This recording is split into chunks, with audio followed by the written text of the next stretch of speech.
Obama's heavy-handed regulation of stuff. Yeah. When like, he hadn't even had any opportunity to do any regulations or anything. Yeah. And as Sully says down in the chat, I know we can leave the chat in the chat, but he said, who's paying all these blacks to march for their civil rights? It's a good question. But Shep, I wrote the checks. Tell him I wrote the checks. Okay. Shepwreck, you wanted to make a bad joke, brother. Go ahead. I was just going to say that the Tea Party was definitely started by tops and not bottoms. There you go. Amen. Excuse me, Andrew, can you hear me? Yeah, I can hear you. Can you please have the gentleman repeat what he said? Who was paying the blacks to do what? Okay. Help me out, baby. The Civil Rights Act, Miss Fifi. The Civil Rights. Wrong. Who was paid to do that? Where's that shit? Yeah, I had that. Oh, I owe you a check, Miss Fifi, because I'm the one that wrote the checks. I wrote the checks. You ain't know? I wrote the checks. Sully said in a non-joking way, and he really meant this, who is paying all these blacks to march for their civil rights? So, that's Sully, how dare you suggest something like that? That was all a grassroots movement. It was an honest opposition to garbage. Stop it. Don't talk like that ever again. You know what's funny, Andrew? There are people that are blacks even that believe that people like Dr. King were paid actors. Yeah, well, Dr. King, he was a communist, wasn't he? So, He was not a communist. Oh, I mean, to be There's evidence. Some of the people that supported the movement were communists, and so King, rightfully so, said, "Hey, listen, if you're going to support us, we'll take it." yeah, but wasn't he photographed at some communist convention? Yes, because these people supported the movement.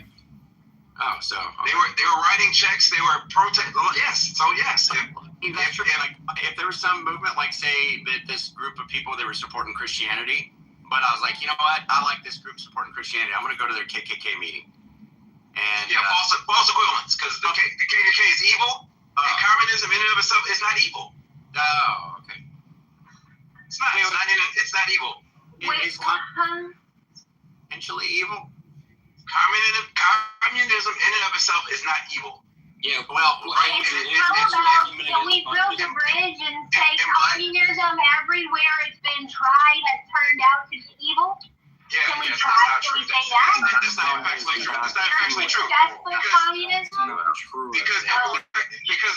Because post World War II, most of the places that have tried it, the United States has militarily interfered, so they never had a chance to see if it would work. But again, if capitalism, America, that's so fake. Because people are flawed. Why do we get involved in Vietnam, Korea? Those are the things on top of my head. Cuba. It was all ideological. There was no evil going on in these places, right? Don't you think Venezuela is a great modern day example of communism gone wrong? And we had. This is such a bad thing. I thought Venezuela was. I thought they were socialists. I thought Venezuela was socialist. But again, in the capitalist system of America, during the Jim Crow era, blacks were saying, we don't like this deal. Communists were saying, we agree with you. We will write checks and help you. Were blacks supposed to say, oh no, Mr. Communist here in America, we're not going to take your checks to help move our cause forward for freedom while the American capitalist system don't help us? Hell yeah, they're going to take their checks. They're going to take them.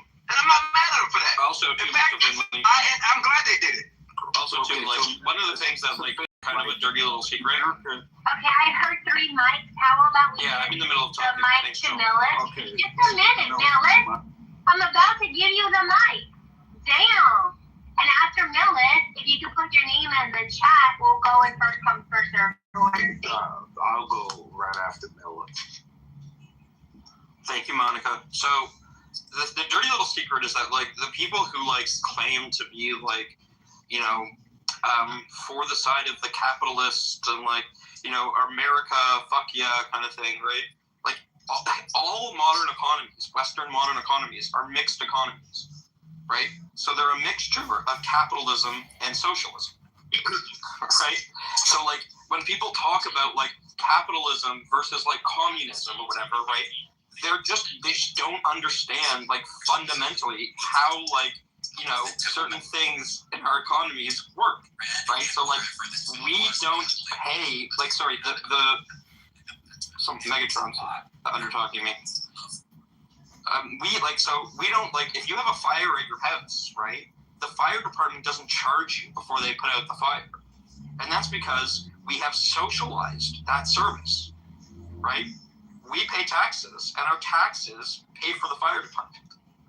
So it's just a complete misunderstanding for these people who are like, yeah, you know, socialism never works, communism never works, right? Like, it's working in your backyard. It's working in, like, you know, in the country that you champion all the time as this, like, capitalist haven, right?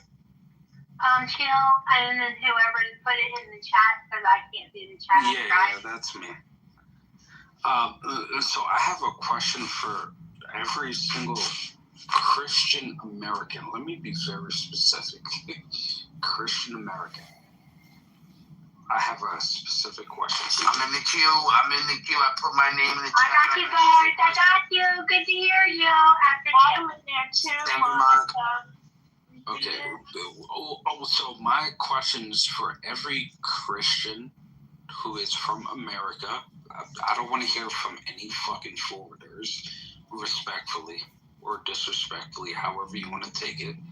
But what I want to ask is, how can you square this circle with capitalism and your faith? We can't, and we don't have to. You deceased or Hold on, guys.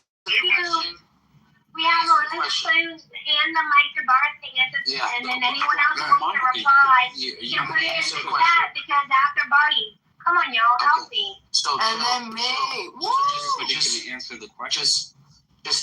Just ask it one more time really clear so I answer it properly. Okay, so I just want to understand how Christians can square the circle with capitalism and their faith. Okay. Bible close dichotomy. Okay, so now, I'm going to square this one. Andrew, when you said it's a false So dichotomy, hold on, Andrew, why How did can you? you hold? Don't worry, I'm not worried about it being a false dichotomy. I don't care. To me, it's a perfect dichotomy. But wait, I didn't reply directly to But Andrew. chill, how many times are you going to answer this? Ask the same question. You asked it 3 times already. Can Bart answer it? I'm going to answer the question. Yeah, let me answer the question. Or say it again. So being Christian, especially a Catholic, we have shown in time and history that we are the greatest expansionists and political leaders of the world. It is prophesied in spreading Jesus' name that we go to all nations around the world. All nations will recognize Christ. And we have What is prophesied? I just made it up. No, I'm asking what has been prophesied. I'll explain to you. Okay, so in the Messianic prophecies, okay? What? I'll go over it. You talking about what, Jazzy, don't make me moderate you, please. If you want to go to Psalms 2, I could go to many places in the Bible. But you can start at Psalms 2. Besides that. Answered your question, Doctor. I said Psalms 2. So now, because we're the best expansionists, because we have the Word of God on our backs, liberalism,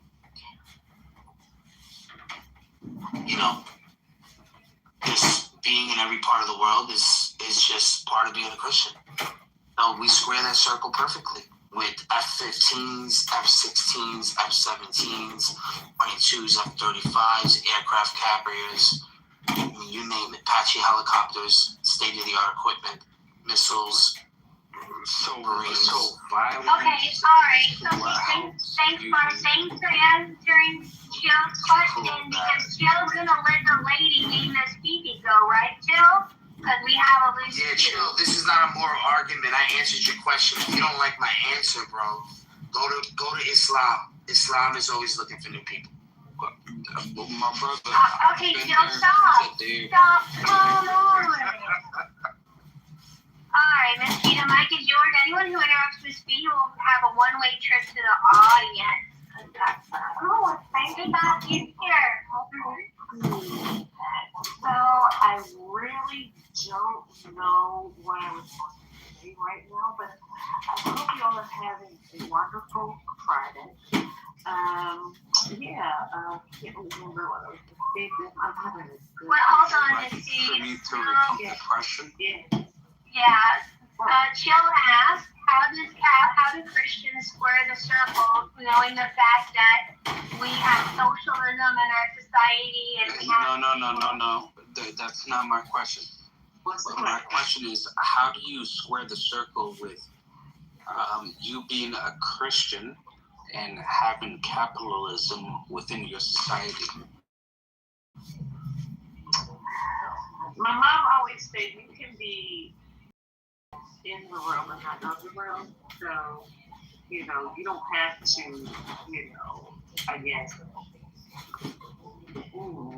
the way you put it, it was, we all are human. You know what I'm saying? I don't know. You have to take care of that. Take my kids. I'd like to answer the question, and then anyone else who wants to answer Joe's question. God says, to whom much is given, much is required. And Christians are called to donate to charity of their free will according to Scripture. Not taxes. Taxes are a form of theft. But charity begins at home, and we are called to take care of the lesser of us. Thank you. Anyone else? Taxes are theft, because the scripture also said, render unto Caesar what is Caesar's. So taxes are not theft. It's actually also codified in our Constitution, and many state constitutions. Sorry, which I was saying taxes are theft, right? And yes, God grants us Romans 13, labor laws, law. God, thank you. Is that what's his face? Royce Osberger. Can't think of his name. It's the Muslim Slayer. Yeah, I don't care for that name, but dang it, what's your name? In any event, also, I wish people stop saying taxes is theft. Let's get to my point. Also, yes, God allows us to choose to do good, right? We don't have to do good, right? We can definitely choose not to follow Him. But if we're going to call ourselves Christians, then we should demand of our fellow citizens that we do to the least of these. We should make a demand of them, because we use God to make other demands, but when it comes to clothing the poor and providing for the poor, we're like, God said that was our show. But when it comes to abortion, no. When it comes to being gay, you can't be gay. But when it comes to doing nice things to people, oh God, that's just a suggestion. God, he gives us the choice. He People are supposed to do it, not government. We are people are supposed to do it. Andrew. And then here we go with the old people, but people make up the government, and we want government to enforce these Christian values. Yeah. To nation, right? So if we are going to say that, and we want to do things like, I don't know,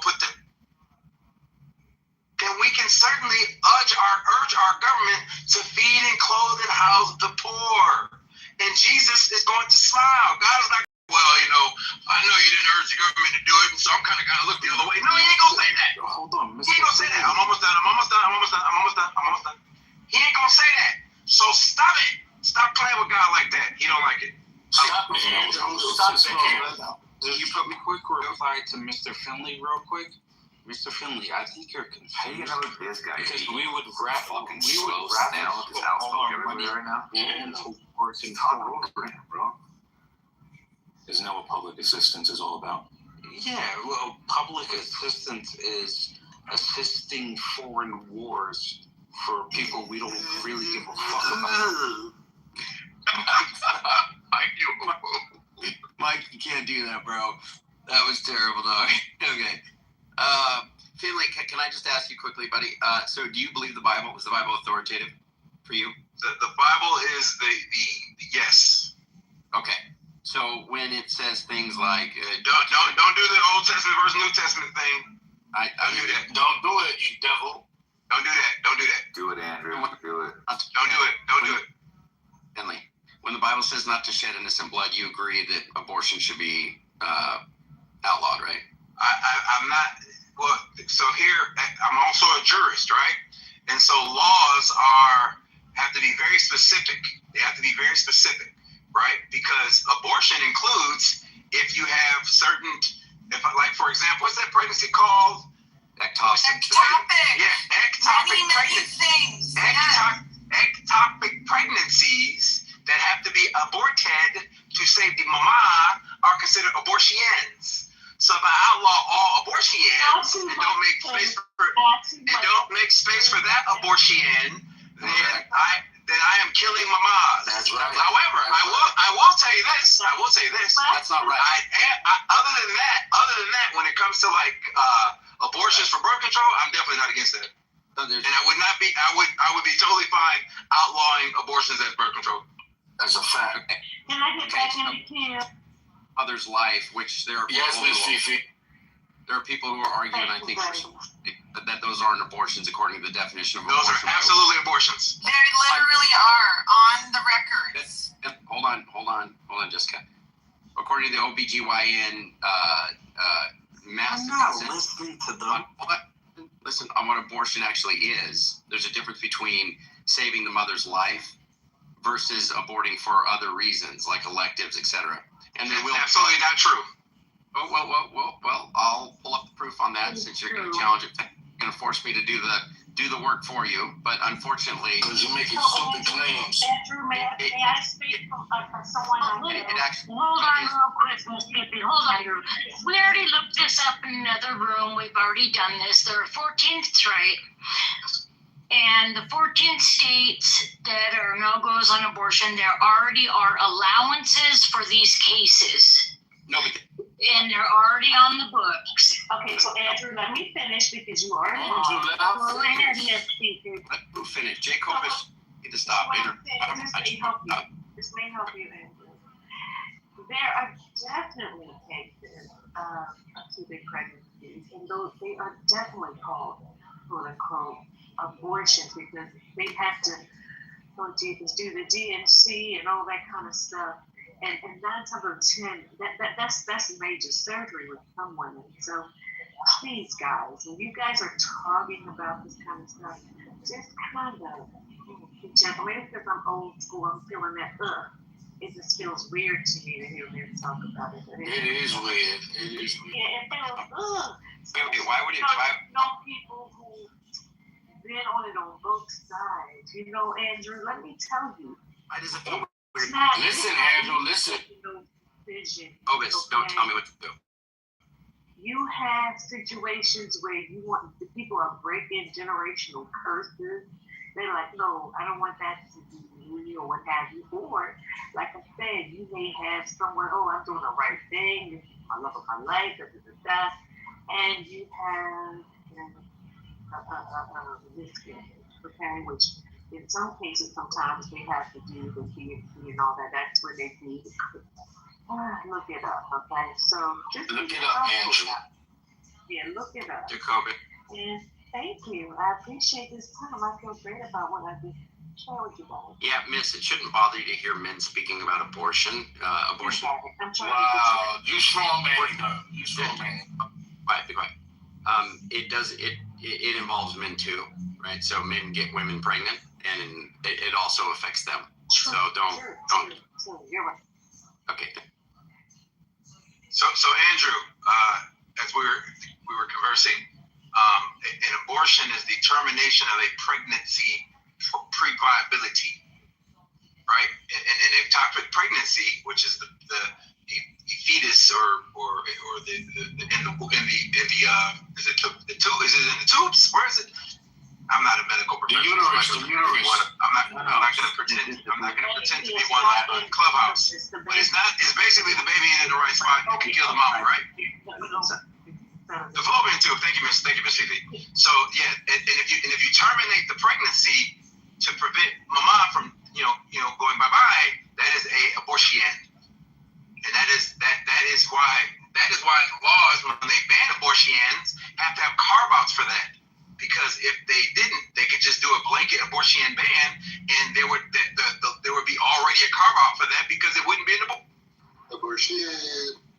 Abortion. Thank you. We can talk about that. So there are carve-outs for that in all the states that ban abortion. Yes, I'm saying.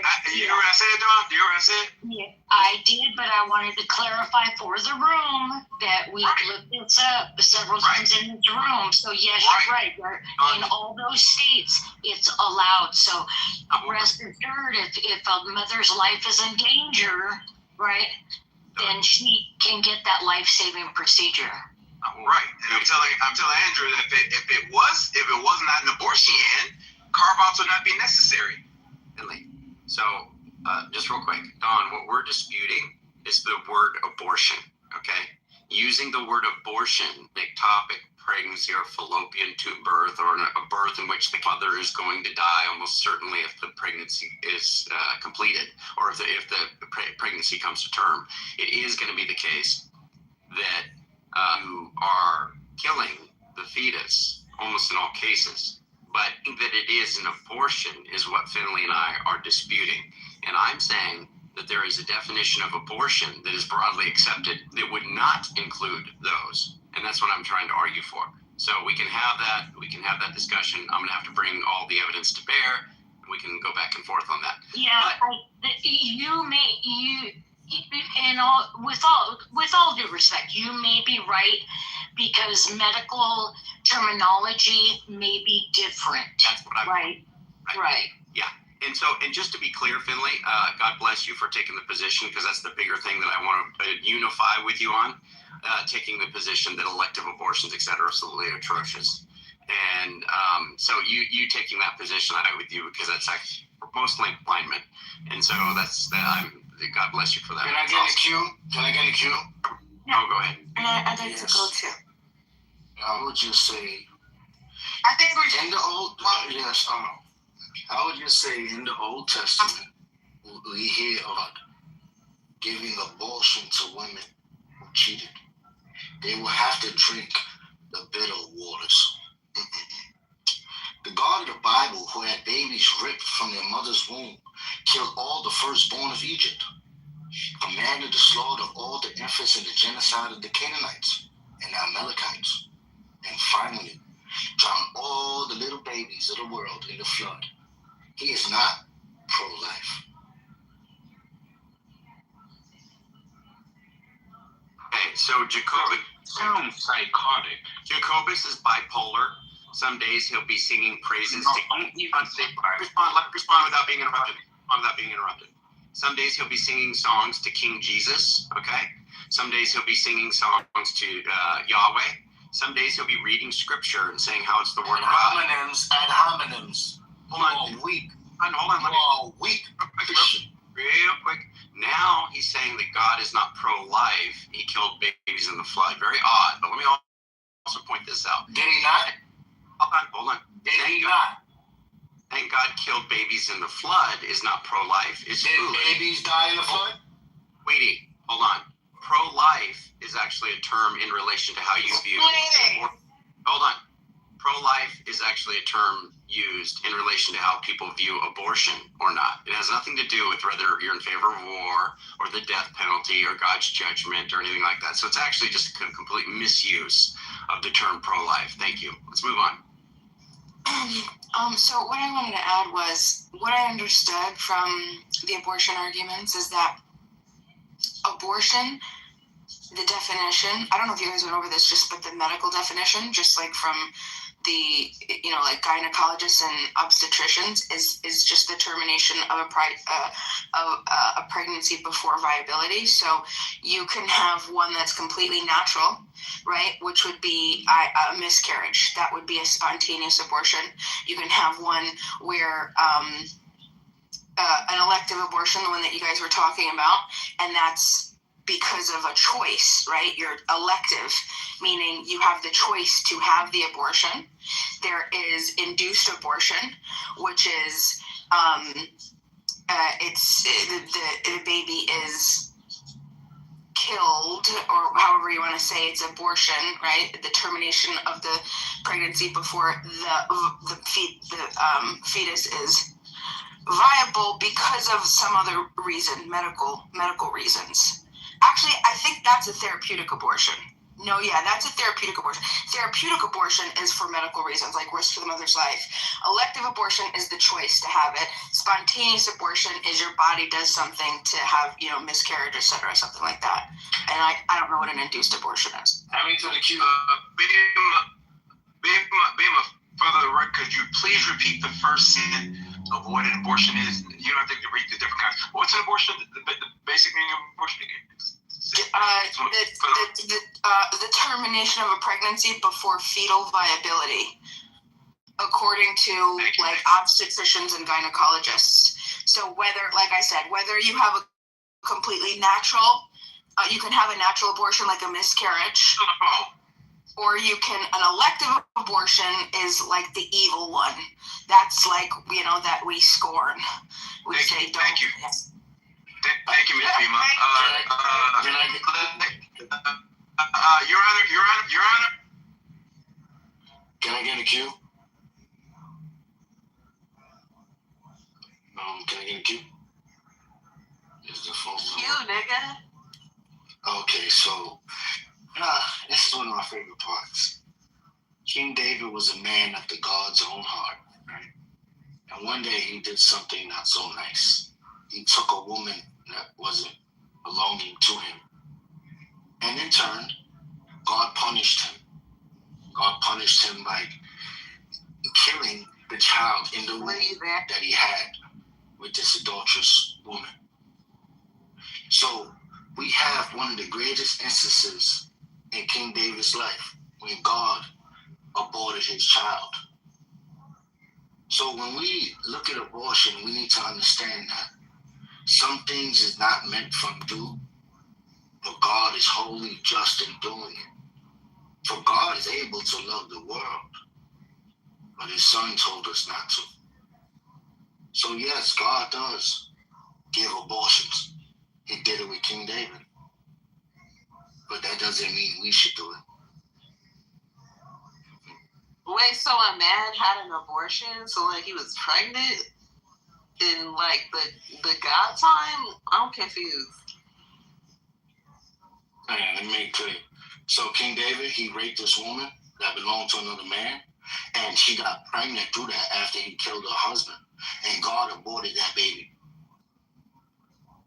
Oh, so you're saying you condone that, but you don't think that humans should get abortions? No. I'm saying God did it, but that don't mean we should fucking do it. We should do what? We should not do it. We should not do it. Do what? Abort children? It wasn't. The baby was already born and was killed. It wasn't aborted. The baby wasn't born. Okay, but you're saying that we shouldn't have abortions. Yeah, we should have abortions. Yeah, for some reason, you don't have abortions because God killed babies that were already born. Doggy, I'm talking very quick. So what do you mean? So you're saying that God aborted a baby because it was a rape baby. Okay, what if a human woman gets raped and she gets pregnant from that? She shouldn't be able to get the abortion? I don't think a woman should kill her own baby because of But you said that God killed a baby for that. So why wouldn't a woman be? Because I don't think we qualified to do what God can do. I would also open up. I would also make room for that because I could not tell a woman to cure that incest. The baby. And There's no incest. way. Raping it. I don't know. I feel like the cousins might want to keep the baby, but the woman that was raped, I don't know. I don't think the cousins should keep the baby. I don't think they should, but they might want to. I'm saying. Yeah, they might not want to, but when they find out how that baby's looking after that. I think they should raise it as a bastard. Wait, what? Raise it as a bastard? Do you know what a bastard is? A bastard is Isn't that just a child born out of wedlock? Exactly. Oh, I thought it was just a child without a father. No, just a child born out of wedlock. Half of y'all are bastards. Okay, you're black, so you're probably a bastard too, Jacoby. Your mother was a bastard. So no, she wasn't. She was raised by her father. Order in the court. I'd like to reclaim my time, please. Reclaim my time. Andrew, you there? Yeah, I am here. I do want to make sure that I understand. So is your position that abortion is going to be accept invite, William? I hit invite. Just hit accept invite or start speaking. So your position is that abortion is going to be the term that is used to classify. It's even all of the ectopic or fallopian tube births, or that are those that are terminated. Or for the life of the mother, etc. Abortion applies to all of those.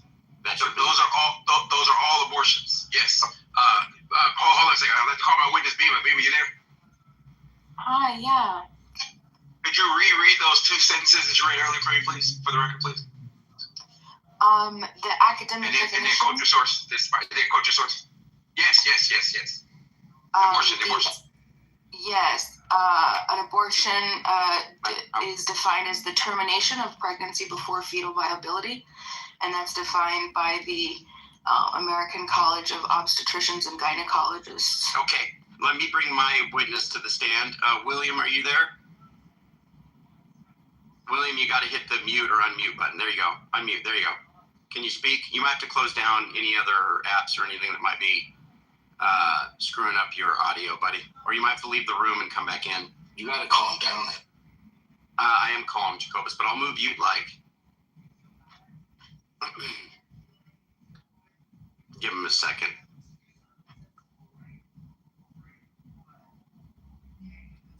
Yeah. You gotta take one step at a time, man. Yo, hello? Can you hear me now? Yeah. Hold on, Jessica. So, William, did you hear what Bima just said? I sure did. Yeah, so I'd like to clear up some misinformation.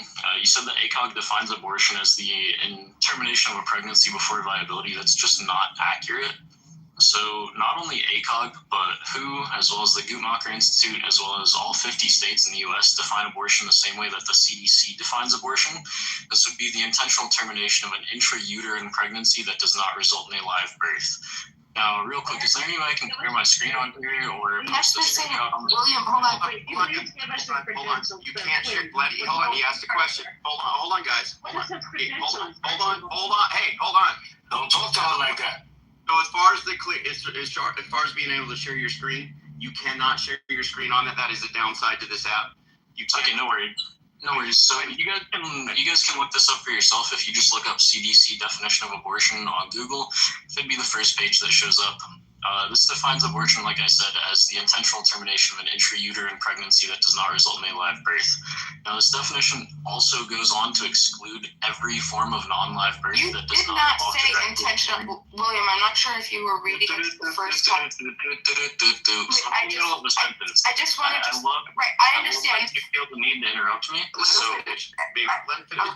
Yeah, I'm a mod.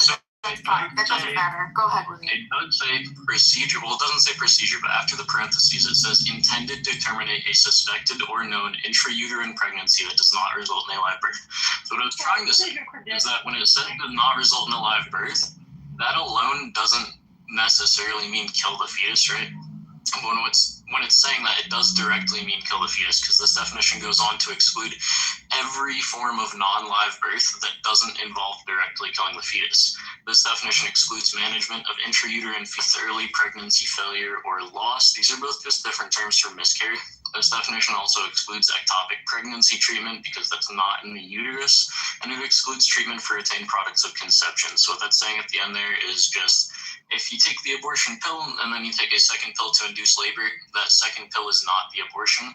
And similarly, if you get an injection abortion and you do a DNC procedure afterwards to remove the fetus, the DNC procedure is not the abortion. Okay, thank you so much. What are your credentials, sir? I don't think. Wait. Miss Fifi, if I may, please. If I may, Miss Fifi. Oh, go ahead. And please ask my witness. My witness. I like to cross. He does credentials, but go William, ahead. are you there? Hold on 1 second. I'm here. You there? Yeah, I'm here. So it is your testimony that the CDC definition is consistent with the legal definition of abortion? Yes, the CDC definition is used everywhere except for yes or no question. Yes or no question. It is your testimony that the CDC definition is consistent with the legal definition. All right, you said yes. Why does the CDC track abortion? Why don't they include ectopic pregnancies and miscarriages or spontaneous abortions in their data?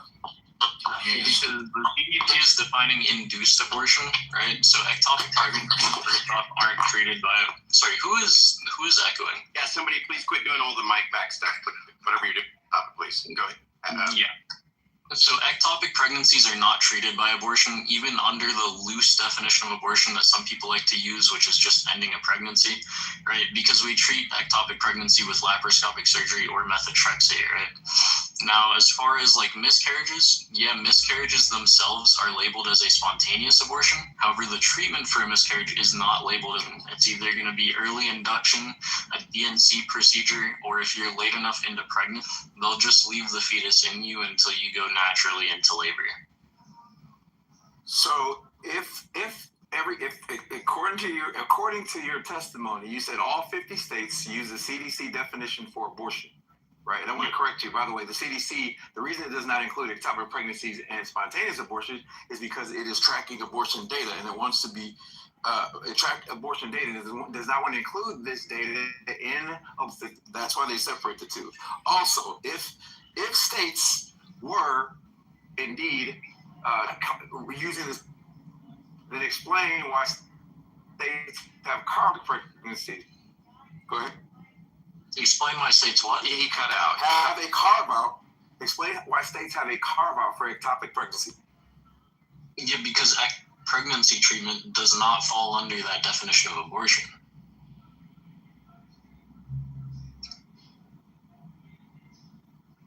How we doing, Finley? Yo, don't do that, Andrew. No, I'm man. Opus, I'll move you down. Stop. Under their abortion statute, wouldn't they not need a carve out? If it wasn't abortion, would it need a carve out? Are you asking like why the definition specifically excludes ectopic pregnancy? No, I'm saying if an ectopic pregnancy, if all 50 states use ectopic, did not define an ectopic pregnancy as an abortion, why would those states legislate a carve out for ectopic pregnancies in their abortion statute?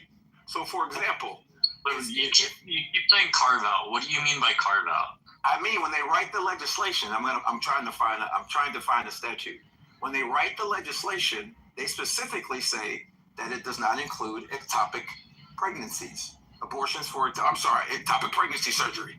I'm gonna use your words, right? If it wasn't an abortion, it would not need a legislative carve out.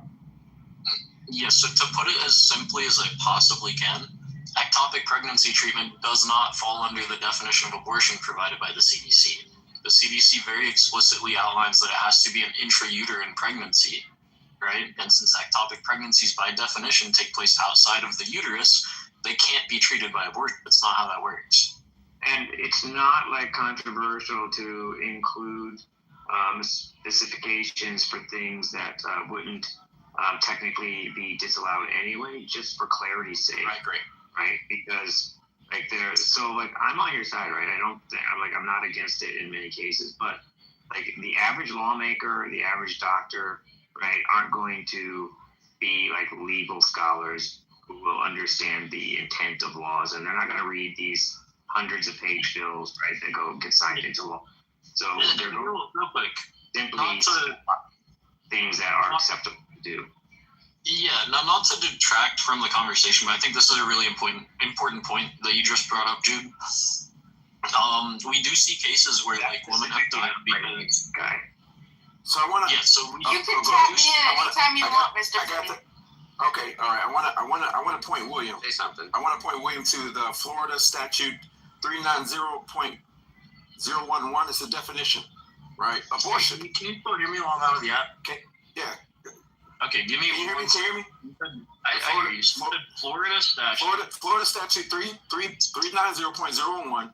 Definitions. Abortion means the termination of a human pregnancy with an intention other than to produce a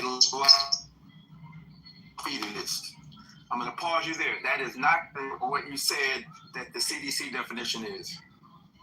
So Florida statute 390.011 is defining the termination of pregnancies. It's not defining abortion. It literally says abortion definition. Read it again. All right, 1 second. Let me make sure I'm on the actual website. It says definition. Just to clarify. In quotation. Just to clarify, real quick. I want to make sure we're reading the same document. Are you looking at the one that's on leg.state.fl.us, or are you looking at the one that's on flsenate.gov? flsenate.gov. Okay.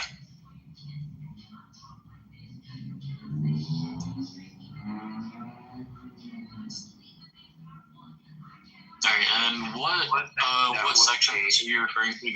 This is Florida Statute 390.011.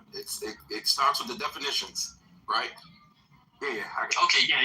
So it says abortion being the termination of human pregnancy with an intention other than to produce a live birth or to remove a dead fetus. Correct. So that is not the CDC definition. That is not. Pause. Aside from, hold on. Pause. I want to clarify my point. I'm just going to say one thing. Then you So this fits the CDC definition exactly, aside from the fact that it doesn't include that it has to be intrauterine. So, as a former jurist, right? Legal definitions have to have specificity. They cannot be ambiguous, right? This is why they define terms, right? This is why the abortion definition precedes the actual statute, right? And so, ladies and gentlemen, I have proven that the definition of abortion, at least according to one state, not all 50, but according to one state, is incongruent with the definition that the witness presented. Yes, so the only further questions is that it doesn't specify intrauterine. That's the only difference. Why no further questions. Like you're in a courtroom. I'm just being funny. Mr. You can tap me in anytime you want. No, let this go on. This is good. I'm being funny. But just so we're clear, William, I'm just being funny. Does that give Finley any kind of support to what he's saying overall, though, Kat or William? What do you want to What is he? I mean, go ahead. So look, I can agree that he's right. Not every state defines it exactly the same, but there are very minimal differences. So as you could see with that definition, I'm assuming at least some of you looked it up alongside us. If not, you heard me explain read the definition out loud. Literally, the only difference is that it doesn't specify that it has to be an intrauterine pregnancy. I'd assume you'd find similar differences in other states' laws, but they very closely follow the CDC definition. The only difference that I've seen is, like I just said, it doesn't specify intrauterine pregnancy. Even then, though, it does specify that it has to kill the fetus. It says that it has to have the intention of not resulting in a live birth. So I don't really see the big difference here that's actually relevant. There's a huge difference, the intrauterine part, because a fallopian tube termination is still an abortion. Yeah, it still wouldn't fit that definition. So it is consistent with the definition that Beeman gave earlier. Can the women get in this too? Let me just respond to what Miss said, and then Miss, you can say whatever you want. So even under this definition that Florida provides, ectopic pregnancy still wouldn't fit the bill. Part of the definition is it has to not result in a live birth, right? But when we treat ectopic pregnancies via laparoscopic surgery, right, the fetus comes out alive. It's still a live birth. It does pass away shortly after, but it's not dead when it comes out. Okay, I'm ready. If it's prior to 23 weeks, it's not viable, but it's still an abortion. Irrelevant. That's irrelevant. So I can't make this any clearer than I have already. Yeah. It says other than I'm reading the Florida definition here, right? Not the CDC. It says an intention other than to provide a live birth or to remove a dead fetus. So removing a dead fetus, after a miscarriage, that doesn't fit the definition. It's an abortion. That's literally it literally says, brother, it literally says other than to produce a live birth or to remove a dead fetus. That means removing a dead fetus is excluded from this definition. Ectopic pregnancies, usually it's not the fetus isn't dead. It's just that's something. So here's why. I'm sorry. I know I said you could talk, but I really want to clear up this misinformation about being presented. So look, this is really simple. Florida, the way Florida defines it, it is not an abortion if it results in a live birth or if it is to remove a dead fetus. So if the fetus is already dead and we remove it, that is not an abortion. If the fetus comes out alive, with an ectopic. You're right. Sometimes it's already dead. Sometimes it's still alive. If it's still alive when we remove it, that is not an abortion because that is a live bird. If it is already dead when we remove it, because that happens sometimes, right? That's not an abortion because that's removing a dead fetus. This definition, even though it doesn't specify intrauterine, it still fits what I said about having to kill the fetus. If you don't go out of your way to kill the fetus, it is not an abortion. I couldn't argue for I just have a problem with one thing and one thing only. You keep saying it like it's not a human. Like I have a honestly, that should it does not sit well in my heart. That's baby Jesus is crying for the sake of communication, chill. Right, but I think it's because we just don't know. You know, it could be a girl, it could be a boy. So it could be a girl, it could be a boy. But it's just, I understand. But what else? What would you prefer we say? The child. Yeah, I can say the child. Either way, I mean, that's way less controversial. All of these words that we're using fit. We can say it because we don't know if it's a boy or a girl. We can say him, her. We can say the child. We can say the fetus, right? All of these mean the same thing. Yeah, like literally, the intention is a little bit different, brother. Well, wait, so hold on. Did we get some clarity on, so where are we at, Finley? Are you standing on your point that that's still going to be an abortion or what?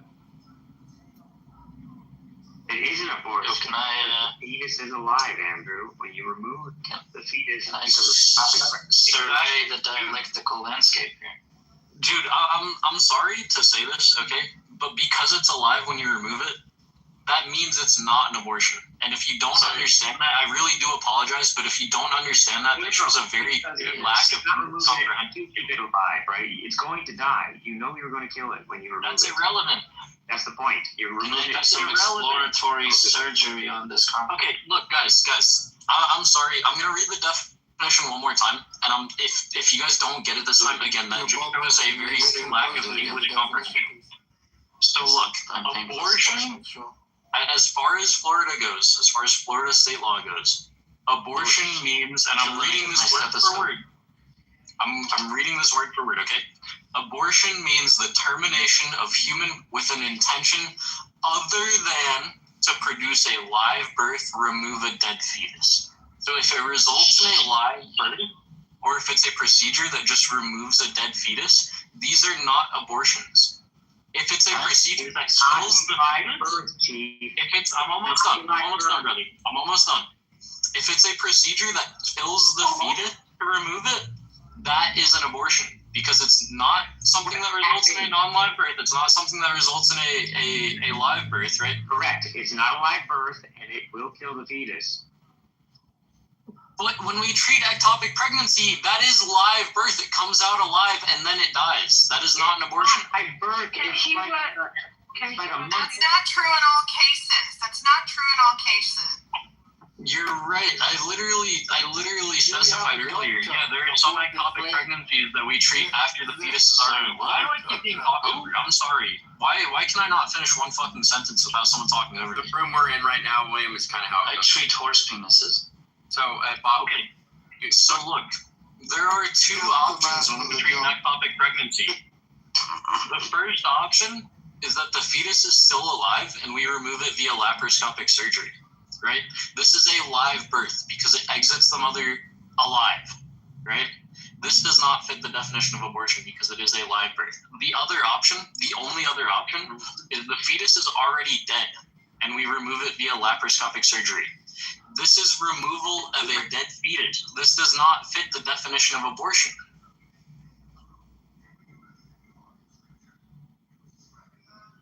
This wasn't satisfying on definition. It's a decline. You said other than to produce a live birth. We should all unburden ourselves. Other than to produce a live birth or remove a dead fetus. That an ectopic pregnancy produces a live birth is what you're saying. No, brother. Again, this is a basic lack of English. No, I'm asking a question. I'm asking a clarifying question, sir. I'm not being adversarial. Okay, so I'll answer your clarifying question. Other than to produce a live birth or to remove a dead fetus. So I'll ask again. I'm gonna ask a second clarifying question. An ectopic pregnancy does it produce a live birth? Sometimes not. That's true, Mr. Finley, because you can actually have a whole baby live inside you that's not inside your uterus as long as it's in getting all the things that's happened in the past in history. A whole grown. Yeah, so just to clarify, It's crazy shit, man. The body's amazing. Just to clarify, so there are different types of ectopic pregnancies. Most of them occur in the fallopian tubes. These are not viable pregnancies regardless, right? But they still don't fit the definition of abortion. But then there are other cases. These are called abdominal ectopic pregnancies, right? These are where the fetus isn't in the fallopian tubes, right? But it's in your abdomen somewhere. There have been 3 cases. Not to say that this is justification to try to save. Well, I mean, it kind of is, right? We should still do our best to try to save the fetus in this situation. And the mother, yeah, thanks. But, yes, of course, and the mother. But yeah, so there have been 3 cases. There have been 3 cases. Timothy. I'm going to try one more time. Okay? There have been 3 cases of ectopic pregnancy, specifically abdominal. Timothy, specifically abdominal instead of fallopian, where the fetus has gone on to live. It has been given birth to. It didn't pass away in the next few hours or the next couple of days. It went on to live a perfectly healthy life, right? What's your point then? What's this in service of? What's your broader point? So definition. The point I'm trying to make here is that ectopic pregnancy treatment isn't an abortion by any definition. And aside from definitions that why are you saying that? Finley was saying that what? Because it was allowed in the making of the law, though. What's the even broader point? What's broader than that? Even? The argument on the table is that he said that the CDC definition was a definition of abortion.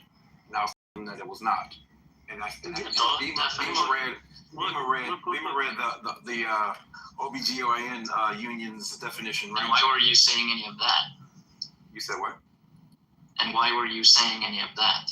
What was who saying any of what? What's the broadest point? The broadest. Me and Andrew having an argument about abortion, and I'm telling them that an abortion is a termination of any pregnancy, right? That's the definition, right? Because even a miscarriage is considered abortion. Except it's not. William, relax. And William says that William is like a lexicographer. The states go by the CDC definition of abortion, right? Which I told legally him, miscarriages are usually. Which I told him that is not true. Medically, Mr. Let me finish. I ain't done. I'm not done. You're strong at this point. You're free to talk when I'm done. You're free to talk when I'm done.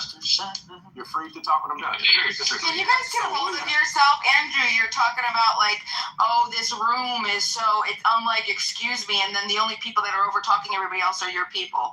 So why don't you get your people and you know what I'm saying? Instead of shit on the room. It's got strong on this board. Well, listen, I don't give a shit, William. Let him finish. Let him land, just like he let you land. It's simple. I did. You talk, I talk. You talk, I talk. Yeah, you can. Since I was interrupted, I'm going to restate. The argument between Andrew and I is the definition of abortion. Right. He says that ectopic pregnancy that is terminated is not an abortion. I have Beamer read the OBGYN's union's definition of abortion. William said that the states go by the CDC. Their legal definition is the CDC's definition. Right. I then gave an example of a state whose definition was not consistent with the CDC definition. Right. That is the argument. And now we're still arguing what an abortion is. Yes. So just to clarify, I've already conceded that you are correct. Not every single state uses the exact definition. Yeah, I hear me. Then I won. But you still seem to be under the impression that ectopic pregnancies are why. Okay, look, I do apologize, mister. I did interrupt you a bunch, the last time you tried to talk. Can I finish one sentence? I understand I've been doing the same thing, but can I finish one fucking sentence without being 4 words? I said 4 words. I said then I want. Hello. Go ahead, Brian. If anybody talks while William's talking, I'm just gonna move you down, and then whoever that's it. I'm just go ahead, William, please. Okay, I appreciate that. And just to clarify, I'm not gonna be interrupting anymore. When I finish talking, I'll let the other person finish talking. I do apologize again. But so look, I've already conceded that not every state uses the exact CDC definition, but even under the definition that you gave, right, the Florida definition of abortion, this doesn't fit ectopic pregnancy, okay? It's really simple. So even under this definition, it says that it has to not result in a live birth, and it has to not be the removal of a dead fetus. So in the definition I gave before, the CDC definition, right, the last little exclusion that it gave where it's like treatment for retained products of conception doesn't count as abortion, right? That's what the Florida definition means when it says removal of a dead fetus. So even if you have an abortion and you take like a second pill to induce labor, or you get a DNC procedure to remove the dead fetus, or blah, blah, blah, blah, blah, whatever it is, right? That's not an abortion. The abortion is the procedure that kills the fetus in the uterus. Now, under the Florida definition, it's just the procedure that kills the fetus, not necessarily in the uterus, because it doesn't specify intrauterine. Either way, whether we go with the CDC definition, whether we go with Florida's definition, whether we go with literally any other state's definition, this does not include miscarriage treatment or ectopic pregnancy treatment. As far as miscarriage treatment goes, that's the removal of a dead fetus. That's very clearly excluded in both of these definitions that we've gone over. If we're talking about ectopic pregnancy, that's either the removal of a dead fetus, because sometimes ectopic pregnancies, the fetus doesn't survive even in the fallopian tubes, right? So that's either the removal of a dead fetus, which is not classified as an abortion, or the fetus is still alive and it results in a live birth, right? We do a laparoscopic surgery, typically a salpingectomy, right? This removes the entire fallopian tubes with the fetus alongside it. The fetus is not dead when it comes out. That's a live birth. I'm sorry if I keep saying the same shit over and over again, but I've said it once already, and people aren't understanding what I'm saying. No, it's just they don't disagree. It's not a matter of understanding, William. It's just they don't disagree. We've had a lot of people interested in talking about this. I do want to save the replay, guys. How do y'all want to handle it? When can I happen? I think the room's been going on for 10 or 11 hours. Absolutely never. Well, somebody can check. Tony Soprano. Bob, shut the fuck up, talk with me, faggot. It's a great PTR, Tony. Finley, do you agree? Do you concede to what William is saying there or not? Finn. He does not agree. He's never going to agree. I'm not done presenting my evidence, but I gotta take a break up. Okay. Maybe someone could tell us why it is interesting to talk about the definition of because it has women's lives at risk. That's why, Bob. Because people fucking die. No. Because people fucking die. I mean, in the conversation. Lives. It's about lives. I mean, in the conversation. Okay, so Did that answer your question? Jessica gave the pro-choice reason. Okay, we don't get a result to calling people retards. Okay, we don't have to. So look, pro-choice. Sorry. Let me know when I can hop in. The purpose. And I want some heavy moderation. Holy fucking shit. Okay, look. I want some moderation when I hop in. I got it, William. So, William, do you agree that you've taken up a lot of my time over the past hour and a half? Over the past hour and a half, I've been here for 15 minutes. Yeah. I don't think you've been here 15 minutes, sir. I think you've been here at least 45. Okay, he hasn't been here. It hasn't been 45. Okay, Andrew sent me the link to this room 30 minutes ago. It took me 10 minutes to get my mic working. So I've been here for 20 minutes, not an hour and a half. So look, I just want to answer Bob's question because Jessica gave a great example of the pro-choice. Time you're saying you're going to give us She gave a great example of something that isn't an answer to the question. So Jessica gave a great example of the pro-choice reasoning for being specific over the definitions. I'd like to explain why we are specific over the definition we use. I want to answer Bob's question. My question was about in the current dialect. Not imagine for a second that I can understand why there would be reasons to talk about ectopic pregnancies. I understand there's a reason for that. I'm saying in this particular exchange, why was it brought up? Autism. Obviously, autism. Yeah, I don't know why. In the conversations brought up in the conversation between pro-choice and pro-life, what tangent prompted this? That wasn't the originating point of the conversation. You're very adamant on knowing that. I don't know why exactly, but we can go back to that. So the reason that it got. What do you mean? I don't know why. Well, because last time we were talking about. You want to know what this conversation is about? What the fuck is wrong with you? Let me finish what I'm saying. You're such a weirdo, bro. I'm walking in on the women and stuff like that. More like your ignorance, bro. What's the broader reason? Okay. What's the broader reason of talking about what we were talking about? It's like, well, let's just kind of say where we're at. We don't need to go over the rehashing, but I'll explain to you how we got here. I said that abortion's wrong, right? Or that, do you think abortion is wrong? And Finley's like, well, look, I'm not against abortion, because I asked him if he believed in the Bible, and I said, okay, because he was saying some stuff that made me think that maybe he was pro-choice. And so I said, are you against abortion? And then, now, if you want to know why we said that, we can go back even further, okay? We can just keep going until we can go to the start of when I even got here, 6 hours ago or whatever, 12 hours ago. Go back to your birth. Wait, can we go to that point in the conversation where I asked, hey, Bob, do you think if Andrew was in the antebellum South, how confident would you be that he would be an abolitionist? Like, and assign a numerical value to it? 0.1%. Okay, so, but here's the point. So I was thinking, hey, Finley, you probably answer it next. Believe, okay, if you believe the scripture is authoritative, that you would be against abortion, right? And he's like, well, I'm not against abortion in certain cases, because abortion is going to be what it's called when we're talking about ectopic.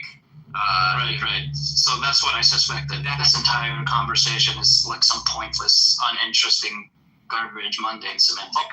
It's not pointless.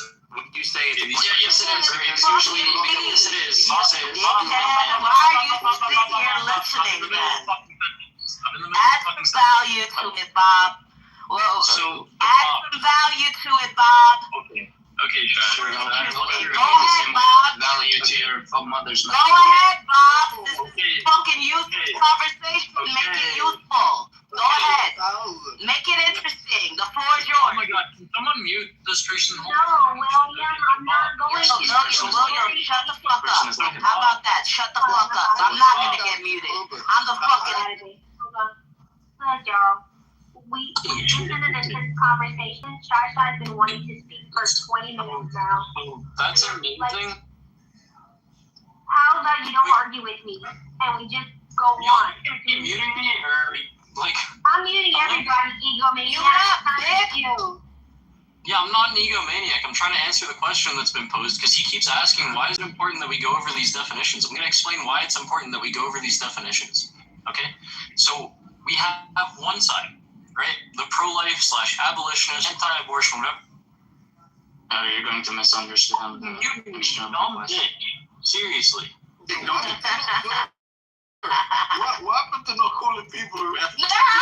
You moved him down! No! I moved him down. You can't call women bitches in the room. Oh, and alright, I'm getting really fed up with everybody. He doesn't know the rules, just to be clear. You gotta let people know. Other people wanted to speak too, bro. Alright. So that's You have to still waiting for the heavy moderation for when I want to speak. I'm just I'm off work. Wait. Yo, y'all niggas is fucking gay. All y'all niggas. Really quickly. He left. The guy left. They didn't watch him. Okay. I mean, that's not cool just because y'all don't like a conversation. It's not about not liking the conversation. It's about the fact that he wasn't allowing other people to speak, right? We were trying to set up a queue and he felt the need to constantly come off mic and be like, I'm going to answer. He didn't know anything. So over-talking kind of ruins... Over-talking kind of ruins the entire idea of having a forum where multiple people could speak. Yeah, hang on. You understand people were interrupting when he first came in. He's never been in this room. He doesn't know. That's fine. And then Finley stopped. Right? Finley stopped and gave him the respect, and he didn't give Finley the respect back, bro.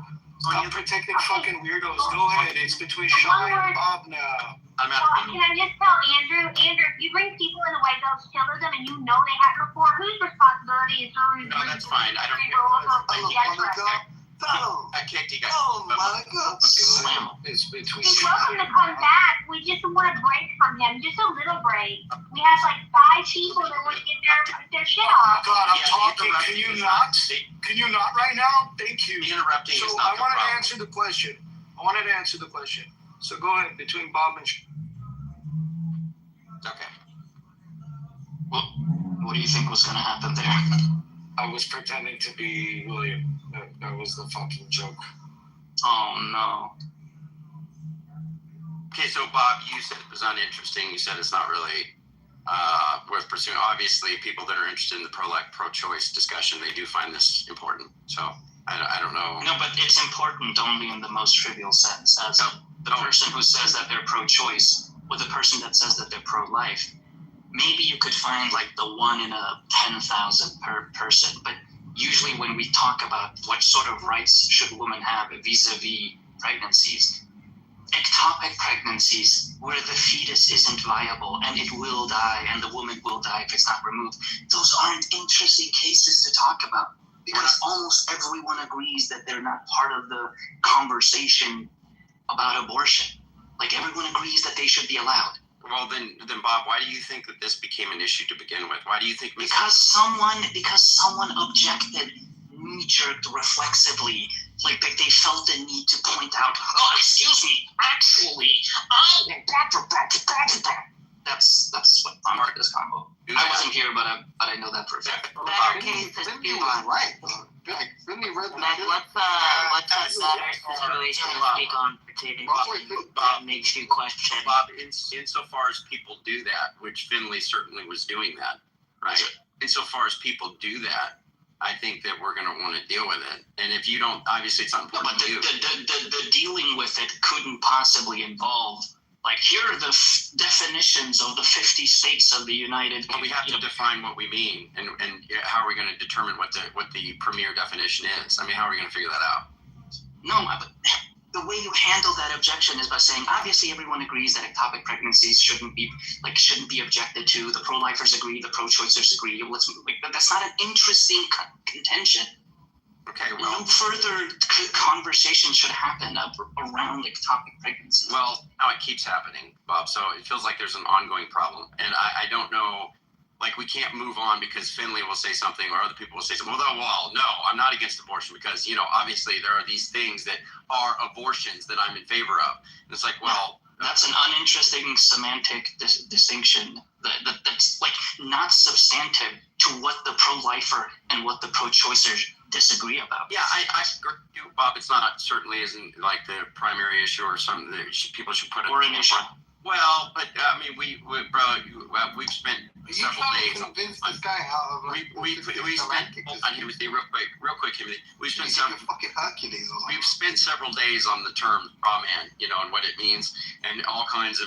So it's nothing that's like. No, but that's Andrew, that's psychotic in a way. But at least there is a substantive contention to be had about that topic. Well, like.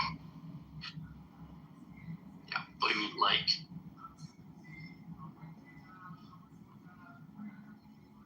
Shai wanted to speak. When it comes to the ectopic pregnancy thing, it's like, well, I'm not against abortion because I'm not against ectopic pregnancies. It's just a brain-dead fucking response. Yeah, we got it. Thanks, Bob. No worries. I think we could just use the elective, right? Just elective abortions and then just regular abortion. We already know that the overall arching definition does include miscarriages, as the word's etymology even explains. It literally means to miscarry, right? Okay, so you look back in history, and it has historically been used, right, to mean both to miscarriage and intentional termination. And the reason that abortion means miscarry? That's just silly. No. Abortion. Latin. What does that mean? Does it mean to miscarry? You speak Latin, Jude? miscarriage is listed So, as spontaneous abortion. Medically, miscarriages are abortions, but legally they're usually not. Right. Well, that's because you can't. That was for the reason is to track the legal and the non-legal abortions, right? So of course it's not going to include it. But the medical terminology has always been and included miscarriages. Yes. And then it changed because of abortion laws and that the Abortion Act 60s, whatever, right? Okay. Also just common usage of the word. Well, there was a reason that it started to be interchangeable, right? And that was because, why? People didn't want to get in trouble for having criminal procedures versus non-criminal because they wanted to go around being like, yeah, it's either I miscarried versus an abortion or vice versa, right? So they said they say that it was let me see. No, obviously, if you're drafting abortion laws and the medical textbook define miscarriages as abortions, you want to carve out an exemption for that. So you're not like doing something illegal by like having a miscarriage. How can having a miscarriage be illegal? Are you joking? Are you trolling me? No, well, I'm saying back then, these abortion laws. The medical definition of abortion included miscarriages. Right. So back then, what they wanted to do was to not criminalize someone having a miscarriage. So there was this kind of splitting off of the usages of these terms where abortion came to mean non-miscarriage expulsions. Right. Mm-hmm. If anybody's interested, you could go to the National Library of Medicine and look up miscarriage or abortion ? And there's going to be an entire history of the usage of the word, how it changed, when it changed. Right. Etymology, but ultimately, the word does mean abortion. It does include miscarriages. Oh, okay, I'm back. The medical. I'm not trying to if miscarriages are considered abortions medically, does that mean that women who miscarry are in trouble when it comes to the law and these abortion laws that are? I specifically fucking talked about. I'm asking for a reason. Well, I'm asking for a reason. Like all elective abortions are abortions, but not all abortions are elective, right? Obviously not. So why are we talking about spontaneous abortions? Yes, that's the fucking point I just made. They did run into Yeah, but guess what? It's simplified because nobody answered you for a reason, right? There wasn't a question. Nobody understood what you said. They did run into issues. No, you didn't understand because where they had to simplify it down. Clearly, I understand and clearly. No, that was after you were told. Yeah, let's talk about meta retard topics. Cocksucker, cockblower, cock lover. That's your dad you're talking about. They did run into issues. Then you're my dad. Hey, Dad. They did run into issues in Georgia where they had criminal the procedure, and then women who had miscarriages couldn't get a post-miscarriage procedure in order to remove tissue from their uterus to keep them from getting infections and things like that. And I believe someone to die. Yeah, it's Cora. Long time, Cora. Long time. It's Miss Philly. Hey, family. Long time. Good to hear your voice. So, Andrew, you there? I'm here, buddy. Okay, I'd like to resume if I can. Well, the witness is, the expert witness is gone. So, somebody, I was going to nail him to the You cross. shouldn't have left. I'm home and I had to do what I had to do. How are you gonna nail him, dude? Nothing takes because I none of that takes right. I knew Florida statute. I didn't know the exact words, but I knew the statute. But I knew it didn't say what he said, and so I looked up another state and I found the wording, and it is not congruent with the CDC. All right. It is Mississippi. Mississippi goes to Mississippi goes through all of them. Finley, we'll settle this out of court. We'll settle this out of court. Finley, check your messages. He actually, Finley, he conceded to you. I didn't hear that. No, you did hear it when you were still present. He said, "Oh, I'll concede that point to you," and then he went on to make a more granular point. I don't know what the fuck you guys are debating. All I know is there was the empirical question about what the .gov website said, and he checked your source, and he said, yeah, it does say what you said," which presumably disproved what he said. No. So on that empirical matter, Finley was right. Like, I know enough to know that Finley was right. It does not sound like he was conceding. No, he didn't. He's kind of being dishonest right now, but it's okay. But Timothy, classic. You're a liar. But look, like, Finley, am I lying or not? Like, you guys dispute about the word abortion. He said it wasn't. He said it didn't say the word abortion. He said, "Are you looking at this website or that website?" You said the Senate.gov, the FedSenate.gov, something like that. He looked at it and said, "No, it does say what you're saying." No. So presumably, conceded. Finley's source is undermining undercutting what this guy's saying. Finley's source was vindicated. No. I don't know how that means Finley lost. Like, I don't know what. Maybe there's a broader point that none of you people are capable of articulating because most of you are incompetent, and he's probably right about your lack of comprehension. But nevertheless, there was an empirical dispute in which Finley said, "This is what the .gov website is saying," and he was right. Well, that's we're talking about how he did, which was not. The point that he conceded is that one state gave one definition that slightly. I don't listen to what you're saying. Don't try to convince me. I think you're a liar. Don't try to convince me. That's one Don't thing. try to convince me.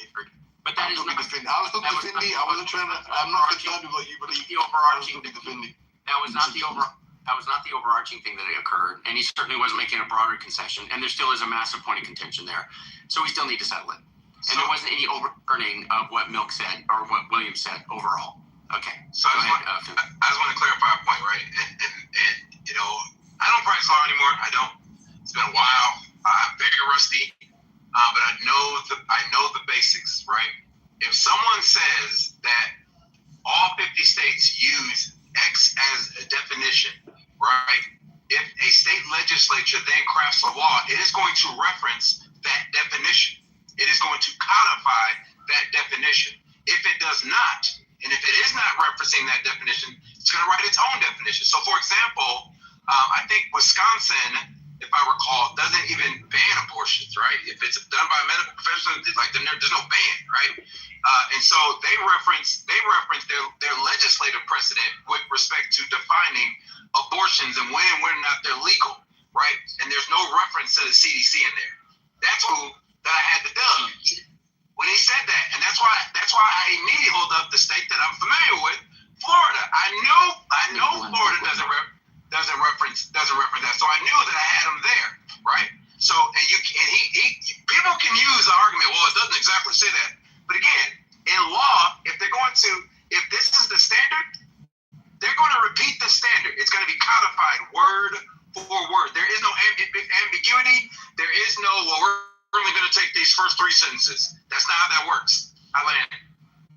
I just want to say that I'm very happy that Iran is had the regime change. I've changed my mind. I realized somebody pointed this out that if you're a 14-year-old, right, a 14-year-old girl, your uncle rapes you, you can't have an abortion. You have to have that incest baby. Oh wait, no, my bad. That's sexist. My bad, guys. I take that back. My bad. I would save my time. Oh no, it's nice now because at least you have America. If you're one of those girls, you have America. At least they'll offer you a quick death. I mean, it'll be somewhat painful, of course, though, and also it'll happen when you're at school. But nevertheless, you should ask Crimsonite about that. Exactly. I mean, even the Merriam-Webster dictionary includes abortion, the termination of a pregnancy after, accompanied by, resulting in, or closely followed by the death of the embryo or fetus, such as 3 options: spontaneous expulsion of the human fetus, that's miscarriage; induced expulsion of a human fetus; expulsion of a human fetus by a domestic animal, often due to infection at any time before completion of pregnancy. Okay, there you go. I don't understand why he didn't get the point that I made, that if because I ran with them, I said, so if the states are using the CDC definition and an ectopic pregnancy or ectopic procedure is indeed not an abortion, then why would they need to carve it out? Why would they need to codify ectopic pregnancy? If it's not an abortion, then it wouldn't matter. You was never able to answer that. And you didn't bring up the etymology of the word either. It's a Latin abortio. Latin and abortion. Abortion means to miscarry. Oh, give me a second. I'll check it in a second. No abortion, anti-abortion people coming on and be like, no, that 14-year-old should carry that to term. Okay.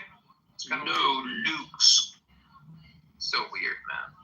Aiken, based on what you know about his politics, if Andrew was in the antebellum South. Oh my God, I heard you say that. I haven't heard Andrew. I really just heard of Andrew talking about things like the Bible. I haven't heard him talk about politics.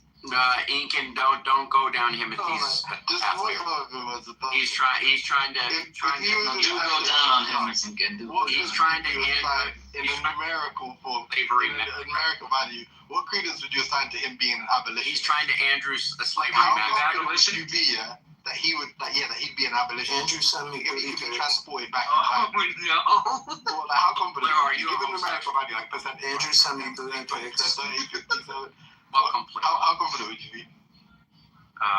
Given the number of people, right? I would say it'd be like a 1%, 2%. Okay, cool. Because you know what? The only reason I keep bringing this up. Accurate. The only reason I keep bringing this up is because Jacobus said he would be like a slaver or something. And Andrew said he moved Jacobus down to the audience. But I was like, wait, that's like that's not why I moved. That's like one of the most mundane criticisms you can have. That's not why I can't believe I'm by far the he's most for slavery today. Well, that's not why I moved. That's not why I moved. Let alone the antebellum South, like that. Timothy, straw man central. That's not why I moved him down. So that had nothing to do with why I moved him down. I don't care. He calls me all kinds of stuff. That's not why I moved him down. Is it because I'm talking and he says a bunch of stupid stuff repeatedly? That's the biggest issue. Should I say what's the confidence that he would have? If that's the rule, then only me and Timothy should be on stage. Yeah, that's probably true.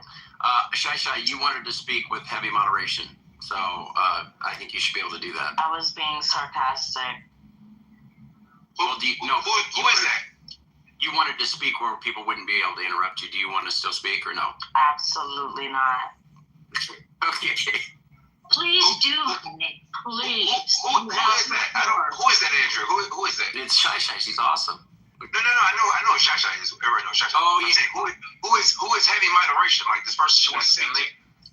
Finley, I hope your airline assigns you to take passengers over Iran. Shut up. Whoa. I'll only go if you go with me, Aiken. Huh? I'll only go if you go with me. I'm good, homie. Nah, bro. No, I don't know where you're going to be flying, bro. You be landing on Little St. James and shit. I'm good. You said what? Do you have your own plane? I do not own my own plane. I do, however, have permission to fly a buddy's plane whenever I want. You just start charging. You just start bringing people back from Oman. Do you fly often on your buddy's plane? That plane ain't gonna make it there. It's a single engine. People paying $100K for a seat right now. Damn, that single engine ain't gonna make it across the Atlantic. And there's no way in hell I'm flying a single engine across the Atlantic, even if it could make it. Because if that one engine goes, you're stuck.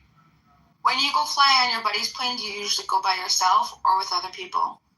Sometimes I go by myself, sometimes I take other people. I want to ask you, Finley, bro. What do you think happened to that broad that went to fly around the world and went missing? Amelia Earhart? Yeah. Yeah, you think she probably crashed in the water? She probably crashed in the water. They found her remains. It's not even a mystery anymore. What happened? She went to Jackson Island. Yeah, the Jews killed her. Oh, come on, y'all. I figure she's with Tupac and Elvis. And Epstein. So I thought everybody moved off the topic. I can't say I'm sorry. Now, Andrew, you buy your phone?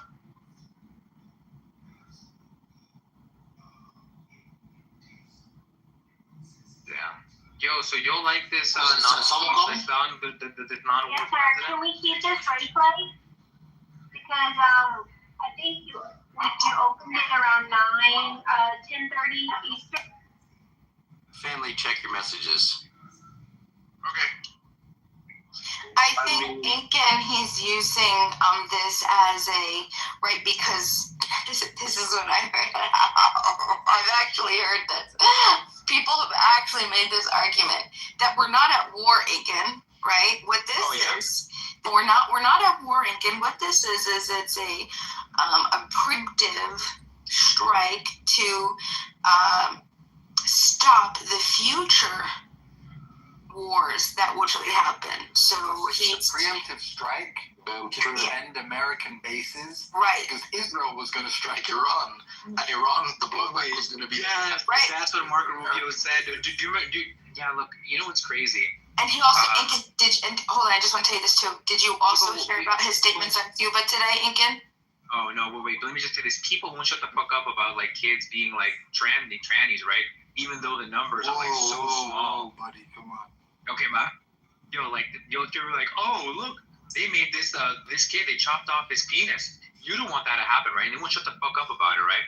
But then when you look at the numbers, it's crazy how little. Oh my god. What they're talking about it, right? Because you think that it's like an epidemic, right? Justice for Monica. But then you guys, the amount of people that actually happens to is so small, right? But then you get a bunch of schools getting bombed, right? You get kids dying, and all of a sudden, even though the number of children in the first days of the war in Iran has immediately been greater, right, than the number of quote-unquote kids that these atrocities in their mind has happened to, they don't want to talk about it. They're like, oh yeah, well, it's war and whatever, right?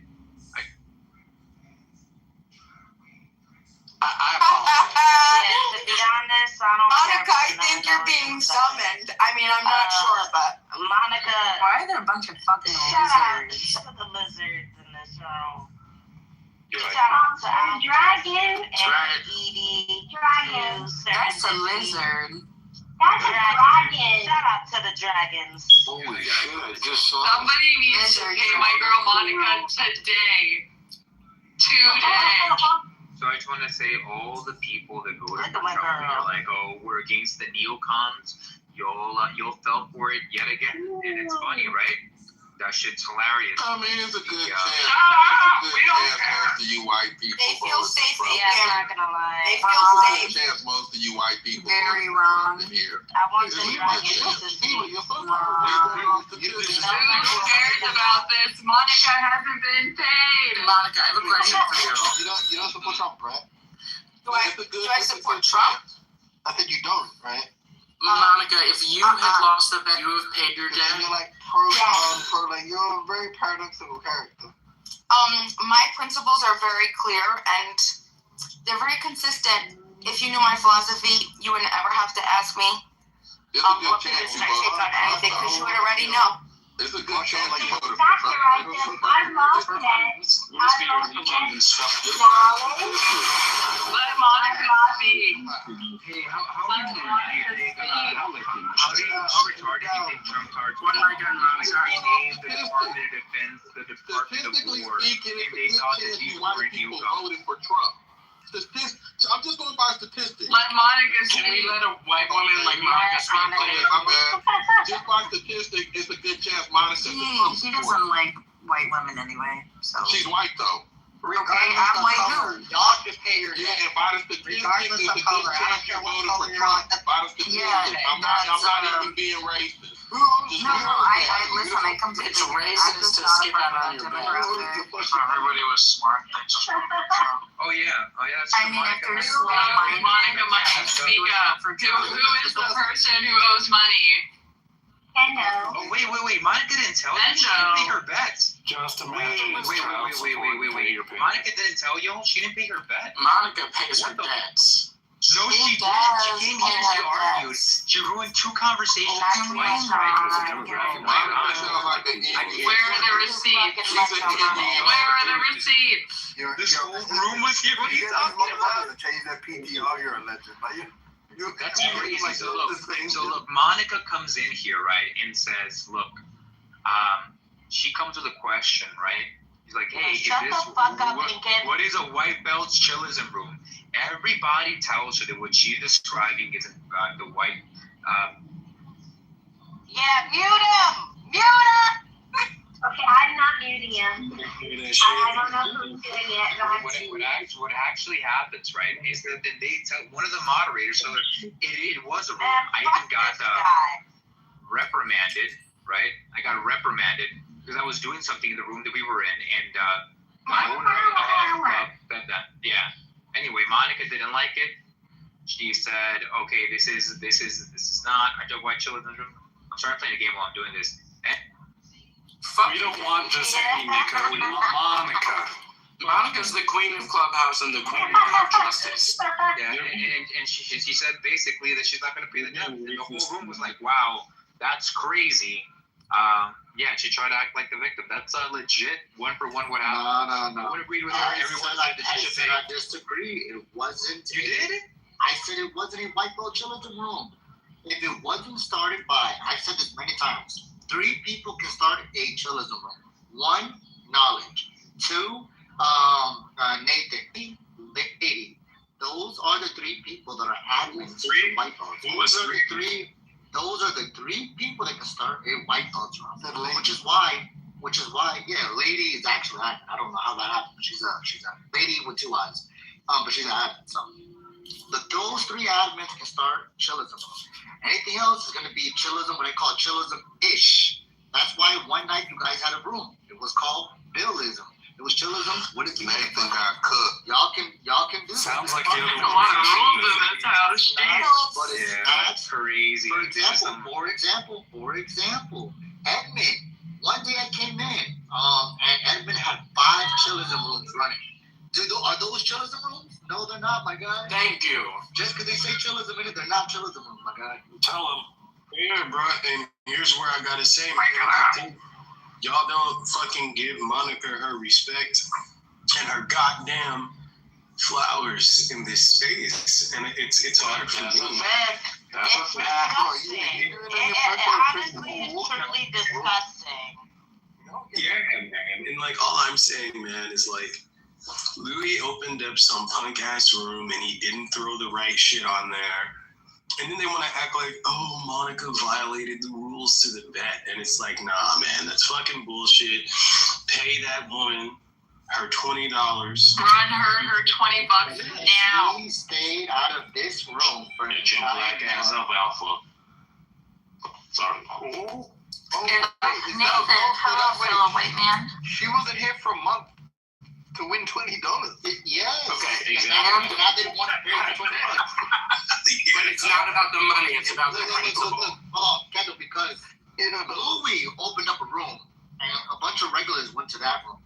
And then they changed the title of that room to Chillism when she was in there. And then they said, oh, look at that, she was in Chillism. Correct. The passage of time and the passage of events is important.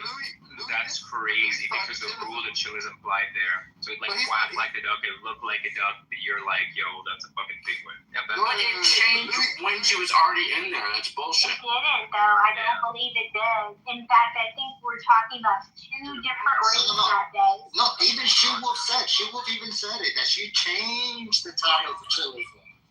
She said she changed it. No, that's not. But didn't you say only admins could make official chillism rooms? That's the one So Nathan was lying when she said that? Because Kendo asked Nathan in a room full of people if it was an actual chillism room, and Nathan said yes, it was. I was literally there. And she also like. No, that was the Kendo. She was there. I understand. You and Kendo were talking in a room, and I was there, and Kendo said, "Oh, so you're saying that room was a chillism room because you were upset that we didn't come into the room and the link got deleted from up top?" No, that's not why I was upset. No. Monsieur.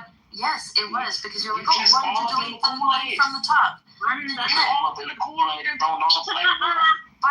not, my love. I was in the room. I can pull up the Night King and you can read the same thing. That's what happened. What flavor? By the way, what do you think my favorite flavor is? By the way, what flavor do you think my favorite is? Okay, hold on. Let's review the facts before we start talking about Kool-Aid flavor, if that's okay with you. So is mine. You got to tell why you better not talk about Kool-Aid. I love love Kool-Aid. Oh my god. Oh, I thought you were talking about this morning, Nathan said he had it ruled on Kendo and Mai's bet. Is that true, Nathan? Say it again? That you hadn't decided whether I won or lost the February bet. Yeah, I'm not even in the bet.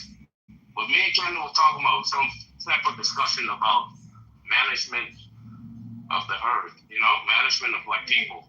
I was telling Kendall, like, hey, you know what the day we do? When we transition into a room, we go to the new room or we go to that room. And he was saying, no, that was a different room. That wasn't Chilla's room. I'm like, what are you talking about wasn't Chilla's room? Bro, it's all like the majority of people in Chilla's room. Like, what are you talking about? No, but hey, there's nothing more than I love than a good post-back double speak. No, but shouldn't we decide this because we start the room? Why? He should be that was chillism-ish, because yes, it was a lot of chillism people in it. No, this is the wager. Gentlemen, ladies. The terms are, please mute up, because I'm not in the room to mute you up. Please mute up. Please be civil. If I go into any official White Belt Chillism room on Clubhouse during the month of February 2026, I will pay Kendo $20. If I don't, he owes me $20. February, Was the room that Louis started around the second week of February an official White Belt Chillism room? I say no. Is official? If officials in the title, she. All right, that's it. Because the household is old. And Monica always. So when you told Kendo that it was a chillism room, and then he, crashed out in excitement, saying, "Oh, tell your girl she lost the bet. Tell your girl she lost the bet." So, Nathan, were you being dishonest? Yeah, of course. Like, no, listen. When he said that, I was little bunda. Listen. When he said, you know who these coupers are? You know what bunda means? Yeah, I know what it means. Like, it's a joke between me and Big Bunda King Miami up there. But whenever Nathan gets a little sassy, he's my little bunda. I'm jealous. I thought I was your bunda. No, you're my big bunda. Get in line. He's fucking bundas right now. Get in line. That's right, you sure must. But Nathan, you know who's my number one. Fucking Wait, Kendall was talking about, I didn't know what the hell he was talking about. He's like, I played along with it like, yeah. It was Monica, and I'm like, oh, no. It's totally different. Sir, just the advice that you preach to me, Nathan, always think before you speak. Listen, I thought about it, and the conclusion is that, listen, it wasn't a chillism room, right? Technically, it wasn't a chillism room. It wasn't. So Monica, where is my Nike, by the way? I ain't gonna lie to you. I don't know. I think they should just squash it. Nate, you're gonna be surprised. Fuck no. I agree, Nathan, because nobody's gonna give. That's what I'm talking about. Sorry, it's not nobody's giving in. It's some people skip out on their debts because they have no honor. No, that's not true. Yes, it is true. Monica would have paid up. It's not true. Yeah, also, you can't sit here and talk about somebody when they're not in the room. Because I invited him. Where is he? We came. What happens if he doesn't pay? And this is the fuckery, okay? It's fuckery and the dishonesty. So everybody came. Wait, what happens if he doesn't pay them? What happens if he doesn't pay? The same thing happened to Samoa. We debated about it for like almost a year. Okay, I want to talk to someone who thinks that Monica lost at bona fide. Why are we making this into the whole room now? Bro, what's up? Because you think she lost? Okay. Yeah, would you make a bet now in the future with the person who won the bet in your mind? Would I make a bet in the future with the person who won the bet? Make a bet with Kendo. Yeah. You would, and you think you would pay on your debt. Yeah, I do. Oh, okay. Well, I have no reason not to trust Kendo. What? Yeah, no reason. Exactly. Wait. Do you think Kendo's status? I think if someone has a history of skipping out on their debts, I'm not gonna make a one-sided bet where I only stand to lose money and I don't possibly gain it. I mean, he doesn't have a history of doing it, so. Well, he does. He literally does it. I've known him for 6 years. Well, he literally does, as evidenced by what we're dealing with right this very. I'm not booty shaking. I'm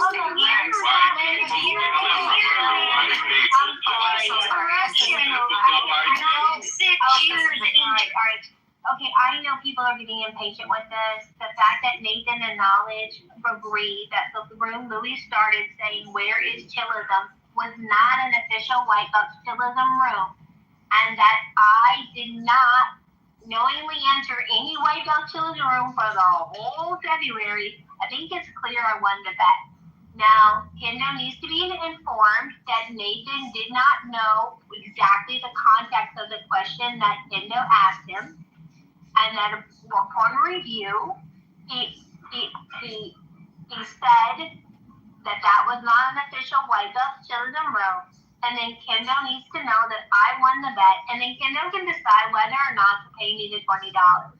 I'm actually not counting on that $20. It would be nice if he kept his bet, but I am so pleased with the support and affection that my clubhouse friends have shown me by putting a cute green dragon with Justice for Monica in their PTRs. This is worth so much more than $20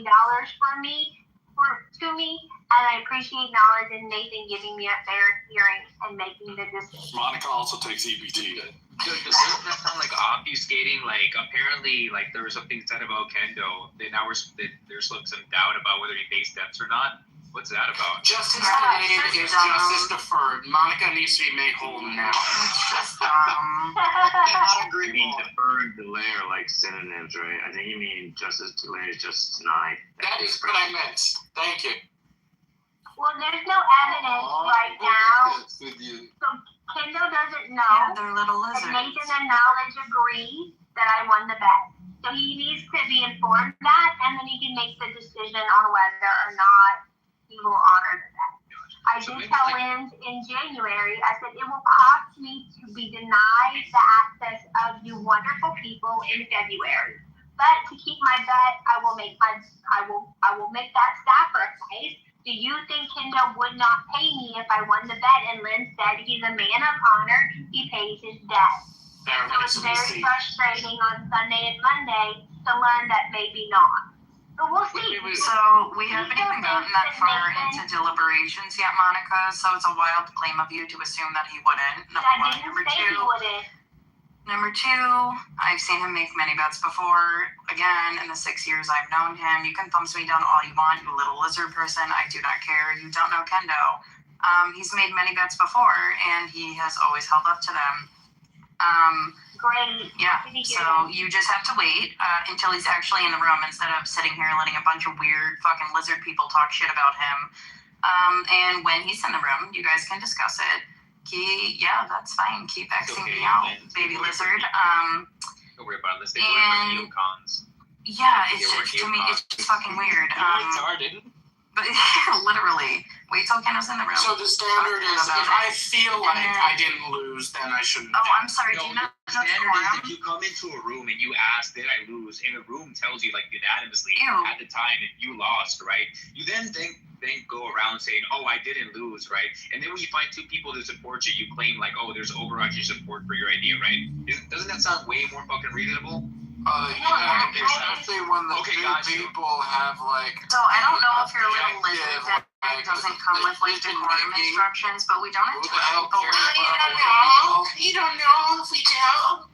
The only two people that Liz DeRice is a friend of mine. I consider her a friend. She might not consider me a friend after tonight. I've told you a million times I do, but I told you I'm factual.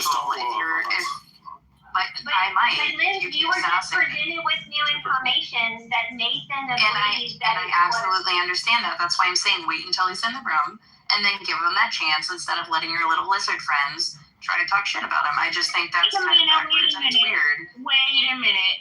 Did he wait? You know I love Kendo. tease him, but did he wait when he was discussing it with Nathan? No. Well, Nathan's the person he had to talk to regarding the So, hey, this is happening. No, I think we're good. I think thank you guys for all stopping by and coming and getting ready for another topic. I think I really appreciate guys. You don't know, it makes me like all we want. Who are these lizard people? These are my people. These are my other ones. Somebody who Monica clearly didn't tell about the day she came into the room, and everyone told her like no, right? Like yeah. Yeah, she was weird, ready right? for Nathan, why aren't you holding keep on bringing that up? Obviously, everybody was wrong. Okay, well, wait. Wait, do you not like us in the room? Wait. Think about it. Listen,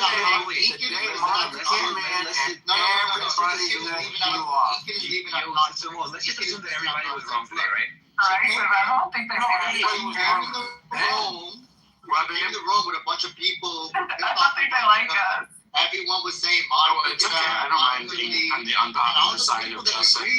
With Kendall, with people that were pissed off at Monica. The right side was They're prejudiced against us because we're lizards. Consider Monica a friend. So. But the only reason why I said she lost is because the majority of people that were in that room were chillism people. So that's why I thought she lost. Hey, I was probably getting information. What do you mean? You need to get on this one. I can prove I know they were biased because they said, and I quote, everybody, let's put money together to make her go away for another month. Can I hear 20? Do I hear 40? Do I hear 60? You know what? Even now, I'll put 50. Yes, they were all saying, let's together to make her go away for another month. Those are all the ones she lost. So, sounding a little biased. So, that is true. Isn't like the sharpest tool in the shed either, though, right? Like she still thought that was an actual straw man, but whatever. Hey, like who the past? Yo, I just want to say this, right? Look, let's just assume everybody was wrong that day, right? Cool. But like the narrative isn't, she comes over here in the room and then like no one pays her debt, right? Obviously, this is her supporters are coming here with that narrative. She clearly hasn't told them like the whole truth. And so they're kind of like being really quiet, trying to like not ask questions because it would reveal that Monica hasn't told them the whole truth, right? Why don't you tell them what the whole truth is? I'm getting asked like, would you make a bet with Kendo? Like if Kendo is known for like not paying his debts, right? It's like why would they think that, right? Obviously, there's been some information that hasn't been told. Tell them. So that, yeah, what about you saying? But also simultaneously, there's information that hasn't been told. All I know is everybody is wrong except Monica. Don't let the chisel get the best of you. Listen, okay, guys. He only said that. I'm gonna say that. 1 second, bro. Let me just explain it. The person only asked you that question when they made the statement. What do you say with someone who doesn't pay their bills? Would you trust them? That's it. They don't care. No. They didn't say that. They said, "Would you make a bet?" rock solid third party escrow service? No, agent. They said, "Would you make a bet with the person who won the bet?" Not listen, agent. I was listening. You're not paying attention to the context. They were meaning it in a way like, "Hey, if he doesn't pay his debt, then how can you trust him? If he doesn't pay his debt." But they asked the question, "Would you make a bet with someone who doesn't pay their debt?" That's what happened. Oh, can the person who asked that question like come off the mic and say that was my intention? Man, come on, bro. You know, look you got it, bro. Okay, look, it could be that Kendo lost, but I don't know what all this. No, he's like shade on him, man. Like there was no shade, nigga. There was no shade. Okay, cool. Stop making it into something that's not. All right, all right. This is justice for Monica. How has she been wronged yet? We didn't have. You don't even know, and you won't. Okay, there we go. You don't even know what's going on. You don't even know what's going on. You don't even know what's going on. Before the Pentagon silences me, all right? No, and can you make a charge that I didn't tell my friends the truth? Why don't you tell them what you think the truth is? Monica, you sound like a liar, Monica. Honestly, for the record, you sound like you lie a lot. For full transparency, me, what's his name? Tim, perverted Tim owes me $2 billion, and I'll still make more bets with him. Bad. So, Inca, you're the one who sent the missing information. What are we missing? Yeah, we're waiting. Yeah. Clearly, I want to get this too. Clearly, you're like justice for Monica. Okay, just go. God. There must be some arbitration. You're justice by Just go. Stop normalizing. Just say your side. Stop with the meta. Just give us the. Yes. Obviously, they don't know that Monica came here in the room one of these days, right? And started talking about how she didn't lose, and then everybody came off mic and made an argument of why that was the case, right? So Monica leaves, right? What? And goes tells her friends, I've been wrong, right? She doesn't tell them, I told them this about, not about, and they gave me all of these reasons of why, in fact, it was a chillism room, right? And it's like, they come back and they're like, oh, obviously she's been wrong, right? And they don't know about this, right? I have to inform them. What? So they don't, that the whole room didn't believe that, right? They did not believe that. And then the narrative's like, would you make a bet with the person who wins this bet? Like, if, this isn't because of the room. No narrative, just the facts. So you're saying that Monica went into a room which some people thought was a chillism room, and some people didn't. Did everything came off the mic room? Yeah, everybody came off the mic. If they were, Deacon doesn't even know what's going on. He just making it up as he go right there. That shit is crazy. What the fuck? I was there, bro. What the fuck? I was there. Sunday or Monday, Incan? I was there. Sunday or Monday, Incan? Which day was it? Look, I told you that you ruined the conversation because we had a good conversation about Iran. It was Monday morning because I was sitting in the workroom when it happened. It was at night. I think it was at night. The room she went into, yes, in the room. but It was in the morning. the correlation of when it happened or something was in the morning. Yeah, so look, I remember it was at night. I remember everybody started being polite and then waiting in queue. We all had comments about Iran, and then Monica brought up this whole is this a chillism room? And then I was like, yo, why are we talking about this? We got a good topic. Monica kept on. And you think that's what we're talking about right now? No, I'm saying that's what we're talking about right now. I'm saying that day, right? Everybody gave her a reason of why that was the white built chillism room, right? The one that Louis had, right? And look, I'll give you facts about that room, right? So you know that I'm not just BS. She will let us know that you actually were like, yo, why are you taking people away? That was a chillism room, right? That was an argument that she will make.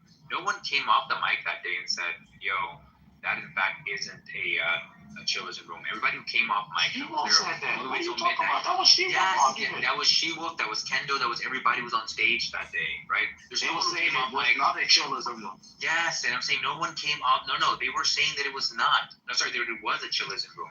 No one came off mic that day. No, you're wrong. I can tell you why. I can tell you why it wasn't a chillism room. You know who was martyred on that stage? That's some gaslighting, bro. Dr. Jasmine was martyred on that stage. Hold on. Dr. Jasmine was martyred on that stage. Have you ever seen a chillism room? Have you ever seen a chillism room by Dr. Jasmine martyred or I buy Gucci? Okay, so let's just this is why you're wrong. I was telling, this is why you're wrong, Incan. I was telling She-Wolf that I was the one who was trying to make the statement that, hey, what we do in the morning is someone makes a room, right? And then we change the room into chillism. That's what I was telling them. So it was a chillism. So that was supposed to be a chillism. She was saying that it wasn't. No, okay. Now who's the sycophant who's ignoring facts? When I started this line of questioning, one second. She-Wolf and Kendo was not arguing that it was a chillism room. They was telling me that it wasn't a chillism room. That's why they didn't come, because it wasn't a chillism room. Yeah, when you were they were saying chillism has born titles. Why are they gonna go into that Black History Month title? You don't want to do Black History Month. They was arguing that it wasn't a chillism room. You didn't know if it was morning or if it was evening, or then you think it was evening, you're pretty sure. And then you said every single person knew it was a chillism room, and now we've heard from multiple people who speak that directly. I said everybody who came up mic that day argued of why it was a chillism room, right? That's what I said. That was not the sentiment, bro. That was not the sentiment. No one was arguing that it was a chillism room besides me. But I was trying to say that, hey, Y'all You doing were part of the wrong. conversation, Nathan. You weren't even part of the conversation. What the fuck are you talking about? How you think this whole situation started? Nathan is How you think this whole situation started? Listen. I think that what you're doing is you're speaking in a way where people don't know that you're not talking about what I'm talking about, and they're deriving like different conclusions, right? So What the hell are you talking about? So that's okay. So that day, look, you're arguing of whether it was or wasn't a room. Give me other information that I wasn't there for, right? I'm talking to you about a specific day, right? And the arguments that went down that day that you were on stage for but didn't say anything about, right? She will even said, look, Nathan isn't going to say anything because, like, you're special to him, Monica, and whatnot. He's going to stay on mute. That's exactly what happened, right? If you're talking about a different day, that's fine. But I'm talking about the day that I was there, right? The day that I was there wasn't an argument made like that. So, and everybody came off mic. We're talking about the room. We're talking about the room. No, I'm not talking about. Then you're talking about something that I'm not talking about, right? Yes, because I'm talking about why everyone is here. Everyone is here because She-Wolf, Cam No, what's her name again? Dr. Jazzy had a room, right? And it was the room that Louis made, right? Where's Chillism room? And then I made a room, and then before Louis could send the link to the room to get everyone over, to get everyone to the room, they deleted the link. Yeah, I know. I know that. Well, okay, so that's the room in discussion about. Was that a Chillism room? Yeah, I think that's debatable whether it is or I'm it asking isn't you. now, Ralph. I think it's debatable. I think it is. I'm asking you a question. Yeah, look, you think it is a Chillism room? Yes, I've been coming to Chillism for like two years now, right? This is the first time that. Do you think she will believe it was a Chillism room? Okay, I think that. Do you think she will believe it was a Chillism room? I think she was the only time that I heard it was her arguing that it was. I'm just asking you what you think. I'm asking you what you think. Yeah, like from what I heard from her directly, yeah. But look, she may. You think she believed it was? Do you think Jazzy believed it was a Chillism room? I didn't hear Jazzy's opinion about it that day. I'm asking you what she think. I don't know what Jazzy thinks. Actually, Jazzy believes in airborne AIDS, bro. He's asking for your opinion. Now, I'm gonna tell you what you're doing. I'm gonna do what you do. What you're doing is you're being disingenuous and being dishonest, right? Yeah. Right now, just because the spotlight is on you and you don't want to admit that you're wrong. No, it's because you're changing the conversation from something that I had somebody on the ropes, and you're like, this is what the conversation is about. The conversation isn't what you think it's about. No, you're wrong, brother. They asked me, what do I not know? Tell us what we're missing. I tell them what's going on. You're like, no, this is the other stuff. They already heard that. I'm telling them what happened that day, right? And so you confuse because that other stuff is irrelevant. That's them trying to troll Monica. Yes, the stuff you're talking about is a troll. They're trying to troll Monica, so they. Yeah, exactly. You gotta pay attention, bro. I'm just gonna say I'm not convinced by that, right? And so at least I don't believe you, bro. You like, listen, you come from a place where you're easily gullible, so when someone gives you the truth, you're skeptical about it. Okay? I get it. But what I'm telling you is the facts. The facts is that what She-Wolf girls are doing that day, we're trying to troll Monica. If you ask She-Wolf, she was in the Chillism room. You ask Dr. Jazzy, they was in the Chillism room. And it doesn't, the two people that decide whether it was or was not a Chillism room are the owners of the Chillism brand, Nathan and Nolly. They decide what makes a Chillism room. And a title called Where is Chillism Inc. is searching for Nathan and Knowledge's Chillism brand. It's not the Chillism room, it's Chillism-ish, as Knowledge quite humorously. And my bet was quite clear. I knew I had to be impeccable with the bet because of Jacobus's punk ass who creates Chillism rooms in the hallway and then pretends to be Knowledge and Nathan and mimics them. And so people go in thinking it's a Chillism room, and then they find out it's Jacobus. We've been battling this for several years. There's posers and pretenders on the app. And I'm not saying that Louis is one, because Louis' title was Where is Chillism? Not Chillism : topic. which is what all the chillism rooms are. Yeah, but the conversation has shifted to like arguing what is and what's not, which is Nathan's intention. They asked me what I was missing. I was describing the day where I was present for like multiple hours and this happened, in which everyone disagreed with you, right? Everybody seemed to be genuine. Nathan says, look, everybody is a case of collection trolling, where like the consciousness of everybody went to a troll, and so all of the arguments that they made, even though logical on the surface, should be discredited because I know exactly when somebody's trolling, and that's cool. But I've been accused of like, I don't know what the fuck is going on, or I'm making shit up, and obviously that's been dispelled. So I'm happy. Y'all can argue whether that was or wasn't. I'm gonna keep it real. This is the first time I hear like, oh, what really is a chosen room, what isn't. That's cool. You are more than fair to put whatever prerequisites you'll think about it. But I will tell Nathan that She-Wolf was very irritated with me for a couple different reasons, and I think she meant that shit. I don't think She-Wolf was trolling. I think she really, if she could have reached to the phone and strangled my white neck, I believe she would have. So I do think she was sincere, and it was either Sunday evening or Monday morning or both, because Incan did say that I interrupted 2 rooms trying to get this resolved. I didn't think it would be this complicated. I really tried to word the bet as clearly as I possibly could, so we wouldn't have a 6-month-long debate about whether an argument was or was not a straw man. I did not want that to happen. So I actually... Well, listen, people in hell want cold water, but they complain, right? And nothing happens. There's a chillism that's going to be a year long.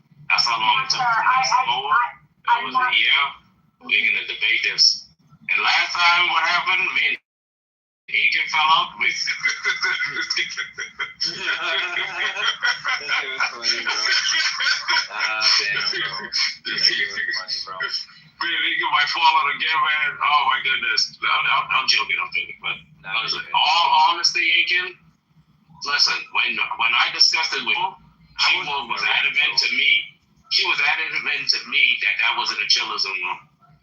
Like, and she was saying, she was telling me that, listen, you guys was doing all this stuff with Black History Month. No one want to come to that room. I have good titles and all this other stuff and blah, blah, blah. And that's when, I said, you know what, you're right. And she both got modded since. Oh, really? Yeah. And I think she makes a really good mod, as does Dawn. I'm very happy to see you adding. Shut your black ass up, the motherfucker. Sorry. Troll. Can know to hear, so that he can hear exactly how it went down and not get, secondhand stories, the telephone game is dangerous on Clubhouse. Everybody thinks, they have. That's how PCAT said got caught on Telegram. It's dangerous, right? So could we can we stop the room now and save the replay and open one in the hallway for everyone? Wait, it's crazy. Hey, yo, so, I want to talk about Iran. Like, which one of the 3 things Wait, so did Monica win? Nathan and Knowledge agreed that the room that I was accused of going in, which would break the bet, was not an official White House chilling room. Okay. Because it wasn't, I did win. All right. But before we go into our rating topic, we don't. Louis, there go Louis. Louis, do you believe the room you made was a chillism room? I don't really care. I don't care to put into it. I was just, I thought it was. Wow. I thought it was a room that was about where's the room? Because there was going to be a room open at the time. I'm sorry, I'm eating a tangerine. But there was a room open at the time I wake up, and there wasn't a room. So I made a room. But I'm asking you, the one room where She-Wolf, Dr. Jazzy, Kendo, that room they hosted, was that a I mean, technically, I got, really. I think that settles it. All right, so Monica is owed $20, and if the debtor does not pay their debts, they'll be known as flouting their debts. And we'll be back. Your black ass get out. You too. No, Why do you have to keep the replay? Why can't Nathan just corroborate? No, Louie, please What you're let's saying? keep the replay. You guys are gay. Why can't Come on, Nathan Dia. just corroborate? Why can't Nathan just say what he said? Can I extra consent to replay? Thanks, Adia. Can we start a new room in the hallway? Or no? I say Nathan can just corroborate what he said just now again. Like, we don't need a new room. Bro, but they didn't even need to corroborate. Look, if you talk to She-Wolf, The whole thing is that she's weighing this all on your like word. You saying that it's not a chillism, right? No, but not. Listen, I'm saying in general. It wasn't a chillism room. She-Wolf doesn't believe it's a chillism room. Kendall doesn't believe it's a chillism room. You talk to Jazzy. You're saying that they know that they know it's not a chillism room. You're saying they know? Yeah, of course they know. You're saying they're being dishonest? You don't think so? I'm not gonna say anything, but I'm not. Oh my God, Louis. Why you asking me questions? Like I'm fucking Don't put me in victim, bro. Louis say I don't answer questions. Well, some sort of oracle. But come on, man, Louis, you was there. That was the thing right there. Louis was like, it's my room. I like, bro, if it's your room, close it down. Louis like, nah, man, you know this. Bro, they mutiny. You know, I like. There was a mutiny. Hey, yo, Louis, you remember that day?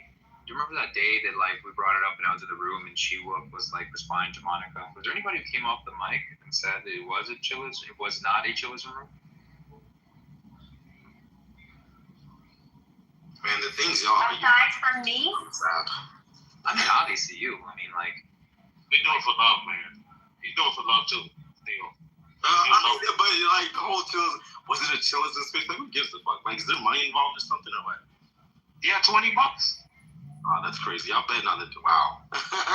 Yeah. In honor, in point of pride, and integrity, it matters. She will call me a liar and a couple of other choice words, but then I call her ugly. Are you a tar baby, Monica? Sometimes. Okay. Hey, yo, Steel, do you play For Honor, Steel? Do I play what? For Honor? Nah, I'm not a gamer. Damn, bro, they're just like, oh, man, I'm not gonna lie, bro. Everybody on this fucking app, just like them and their video game. That game is trash, bro. Some low T, bro. It's just some low T vibes for this like crap, bro. It's the highest testosterone thing you can do.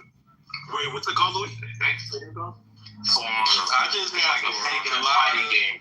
Then some taquitos. What you white motherfuckers got against Mexicans? Put the phone. Fuck wrong with you? He's a coon. Don't worry. Me and your granddaddy is coon. That's why you got ate up the other day. My who? Who I got ate up by? What was his name? G? G. Yeah. Unless there's another Nathan.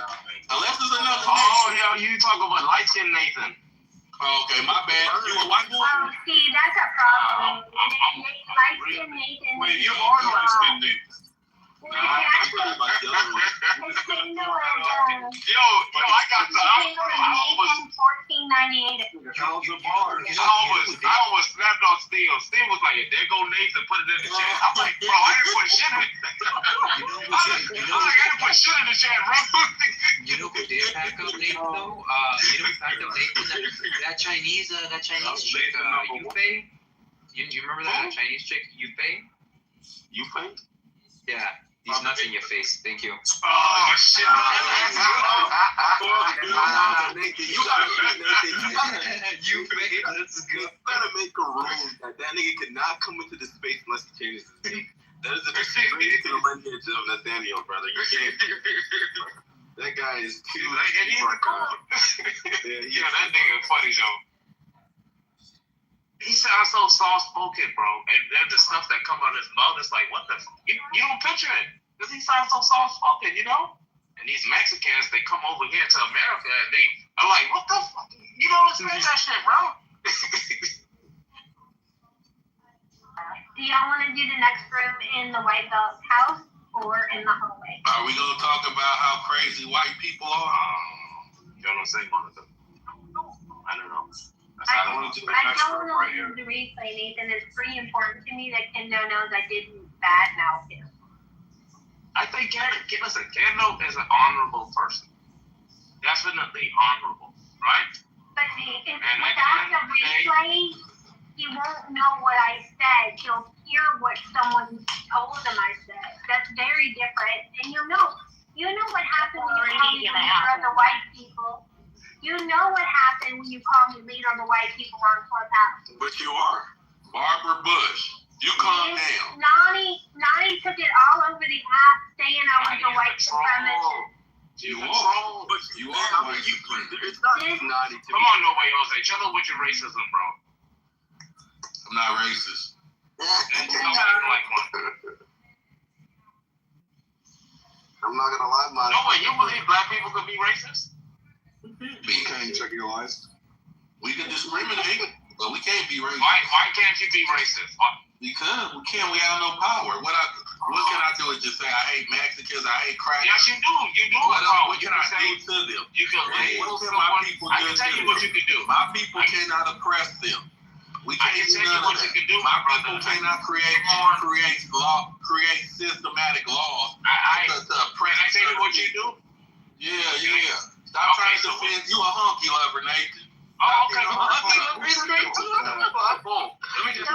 you don't take white people while you're calling people honky You ain't gotta defend Barbara Bush. I'm not defending anything. I'm talking about black people. Barbara Bush. Calm down. I'm talking about black people being racist. We can't be. I disagree, and let me explain That's your why. fault because you're a cracker lover. Okay, so look. We could Only the white people agree. We could be crackers. Okay. But we can't be racist. Cool. So you do have power, right? Maybe you don't know it, but you do. You have the power of the tongue, bro.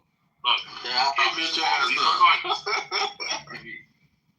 You know what you like to do. You like to run yourself. You got a white girlfriend, huh? Bro, listen, I'm a married man, bro. Yeah, to a white girl. What about you? To a white girl, huh? She white. So look. She white. Oh, my brother. What is she? Come on, let me talk. What is she? Let me talk about you and What my is man she? being racist. What is she? Look, just like any other What person is with she? power, right? Like the women who you complain about all the time. How they have the power to put your black ass on child support because you can't be a fucking man, right? Nor a father, right? But just similar to that shit, bro. You, as a black man, have the same power, bro. You can accuse someone of being racist and everyone believes it. Man, shut your bitch That's ass power. up. By You can dang say by dumbass shit, right? Like, black people can't be racist. And that actually being a definition of it's a good what chance all these racism crackers is. voted for Trump. Because of power. By But at the end of the day, by bro, looking at statistics, you are I ain't being racist.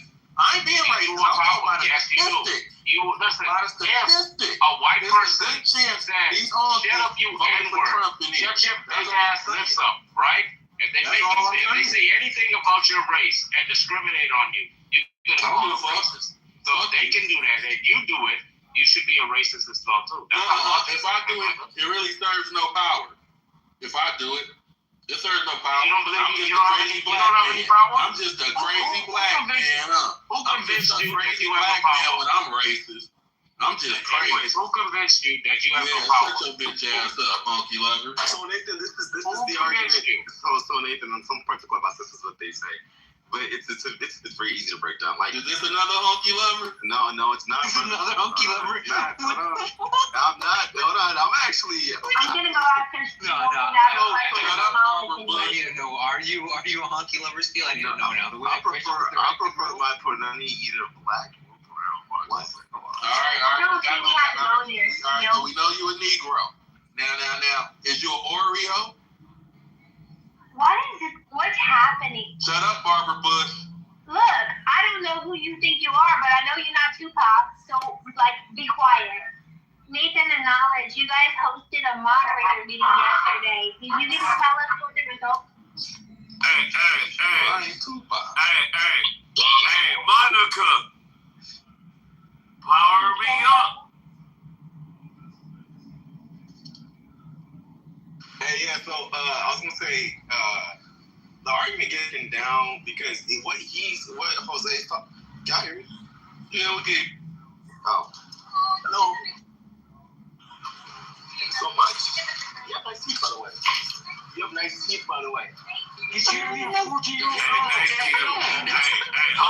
power down. He said every girl on here. On Southside Crib. Every girl on here. Hey, so okay. Yo, wait. Let's get this thing wrapped. So, my fault. I tried to hate on you. My fault. Yeah, stop hating, Jose. Hating ass nigga. You just a crabbing. That's what you are, bro. A crab in a bucket ass nigga, bro. I'm a nigga. You quick to then put someone down because you ain't got no power. You think everyone can't have power. That's what you are, bro. I might be. I don't know. I ain't looked into it, but I'm a nigga. No. Nah, you let me take this one. Nigga talk is about black people with whips and chains, but you a nigga. And I mean whip, I mean that whip with your ancestors got whipped across that back, bro. When I mean chains, I'm talking about your cool ass pappy, bro. That nigga, bro. My daddy was a cold nigga. He was out he here was a cool ass nigga. Race. Okay, I'm done this. You right, bro. You right. No beats, man. You good beats. Go ahead, Kendo. Nah. Okay, so look. Hold on. Let me go into a different realm. Because I got to go into the basement, right? Where I'm at. And Kobe following me, right? Basement? No, cuz I'm in the family zone. And on Southside Crib, nigga. Nigga, you my family too, nigga. Families, nigga. You from Hold on. You put that up for me. Hold on. Everybody shut up. Hold on. I ain't from Compton. Everybody shut up on Kelly Park. Wow, you a weirdo. Oh, no. I ain't no weirdo. I'm from Nimno. Bitch ass nigga. You a weirdo. Where up? From where you was raised, man. Let's talk. Hold on. Let's talk, buddy. Yeah. Let's talk blocks. Let's go block. Hey, no. I want to go block for block with you. Oh, my block. No, hold on. From England. Let me. Shut up. Hey, fool. Hey, look at the difference, cuz. Hey, cuz. I ain't gonna never stay. Hey. You got some artificial cripping going on. No. I'm definitely not artificial. I'm official with the whistle. It don't No. Hey, cuz. You got some artificial cripping going on, boy. Cuz. It's me, cuz. It don't sound genuine. Cuz. I heard a million crips in my lifetime say cuz, and you pronouncing it wrong. Cuz. Nah, you hold on. Let me hear him talk. Yeah, get out the way. Get out the way. You gotta say cuz. No. That's how I know you a weirdo. You saying cuz. Hey, cuz. You a weirdo. You supposed to say, hey, cuz. No, cuz. You a weirdo. With the Z at the end. No. You a weirdo. Nah, bro. Y'all wait. No. Everybody step out. I don't want nobody to get in the way of this shit. Hey, hold on. Don't get in the way of this crippin' because it's pippin' and it's crippin'. Oh, Lord, I know. Oh, yeah, Lord. No. Step back. Okay. Hold on. It's not serious, but it's serious, baby girl. Let's get that settled. Nobody's just wasting your time on no way. Wait. Me and you too. Come on, Kendall. Put the gun down. No, it ain't no YouTube. No, it's me. I know it's you, bro. Can we get back? I'm the Night King. No, just let me step on this nigga right quick. Get out. Because these niggas be trying to have a gangster party in here, and everybody that sold pounds, sold weight. This the reason I'm the Night King. You get your ass back, Nathan. You get your ass back, Nathan. You all these niggas, Nathan. You call yourself the Night King. Hold on. I'ma have a problem. No, I'ma have a problem because I hold it down on the set. better with that name, honestly. Right, and that's cool, cuz. But check it out with me. Check it out with me though. Check it out with me though. You'll check it out with me though, Jose? No, you ain't gonna check it out with me? I'm trying to verify your crippin'. Bro, alright, well then, cuz, certified then. Raymond Washington. You never met that nigga. Absolutely did. And then on my put on, hold on. Shut up, nigga. Hold on, nigga. Cause a bitch. No, I'm not. Your gay club working ass. Crazy white people. Bro, Fiona just did you in the other room. No, they and didn't. I get Fiona in here. I don't even know who Fiona is. I know. But your gay Trini fucking nigga on my mama. You gotta do better than that, man. On my mama. On your mama. Man, come on, mama. No.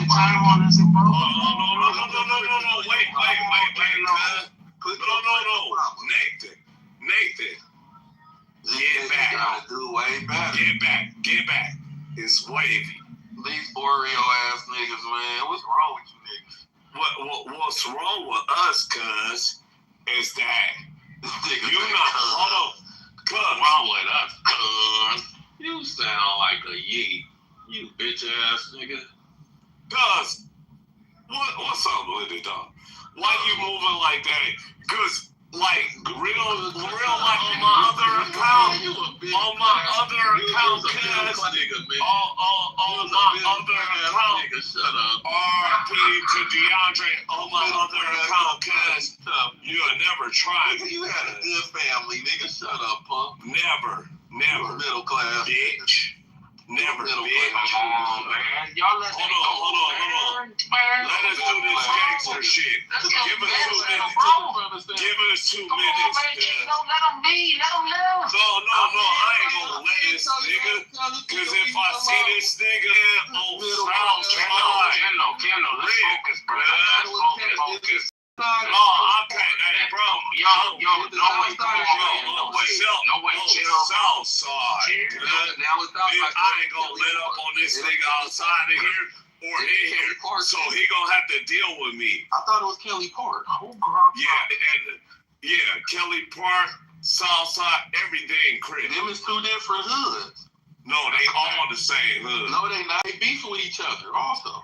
Man, no. Everything is everything. I know you're a liar. Shut up, punk. Bitch.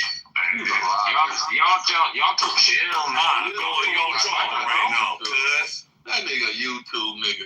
You a YouTube nigga. You watch a lot of YouTube. I don't believe nothing you say. Well then, what you trying to do, cuz? Right now, then, cuz. You know you do nothing. Alright, well then, come to Park. Come on. You know we don't do that chillism, bro.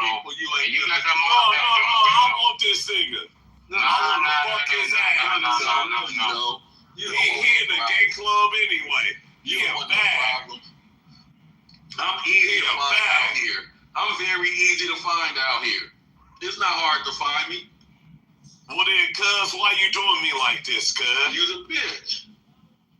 Cuz you a bitch. I'm not hard to you find. You my bitch though, cuz. And you done went to somebody else though. I used to fuck you, cuz. Can you take the S's off of it? No, on Southside. I thought it was Kelly Park though. Because on Park. Make it make sense. That's why your connection getting fucked up. No, I make it make sense, bitch boy. You know that's Compton. Shut your bitch ass up. I thought you. What you trying to do? Southside or Kelly Park? It's everything, Chris. Now it's everything.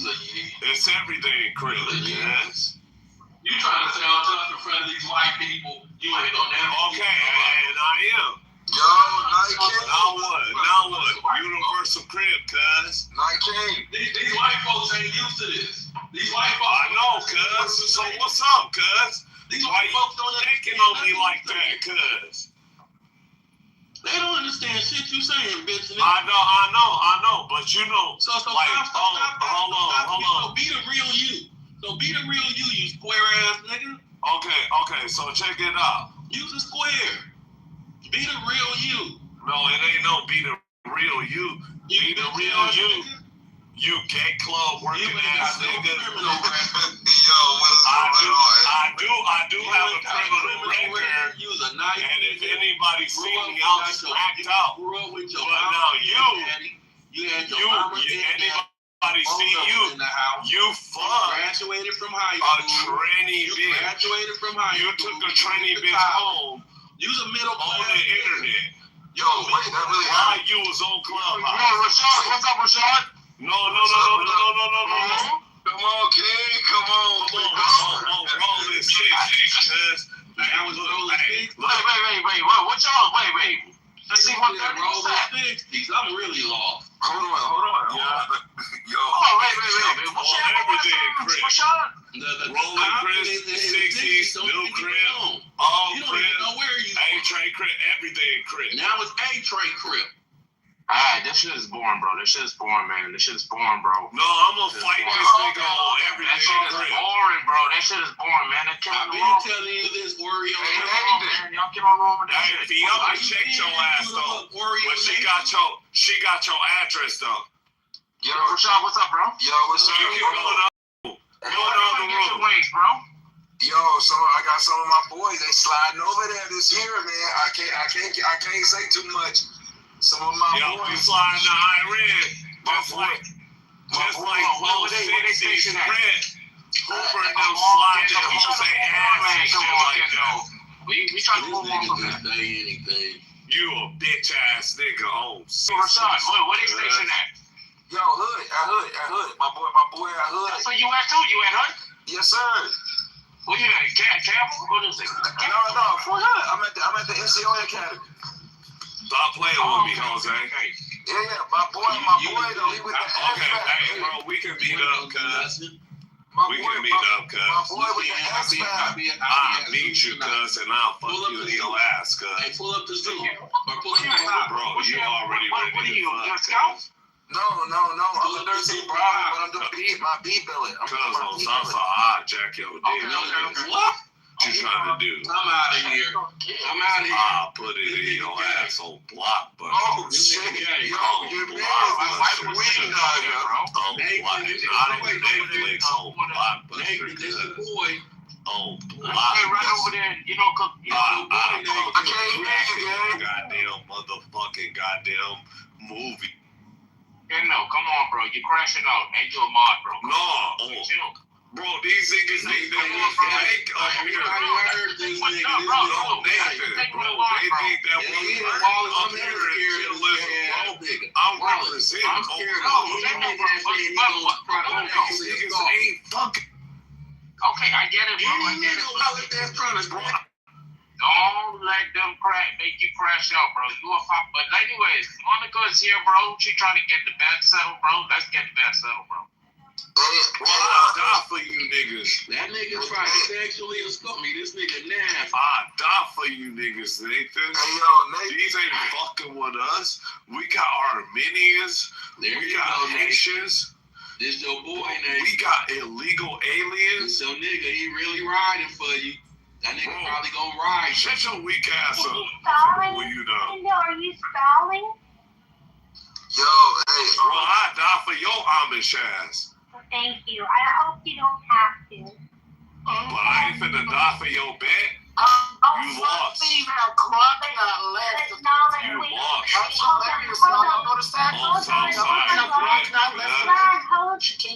on, Vlad. Brocknot is my boss. I never said it wasn't. Wow. Anyway, Kendo, if Nathan said the room that you said was an official White House Children room, actually wasn't.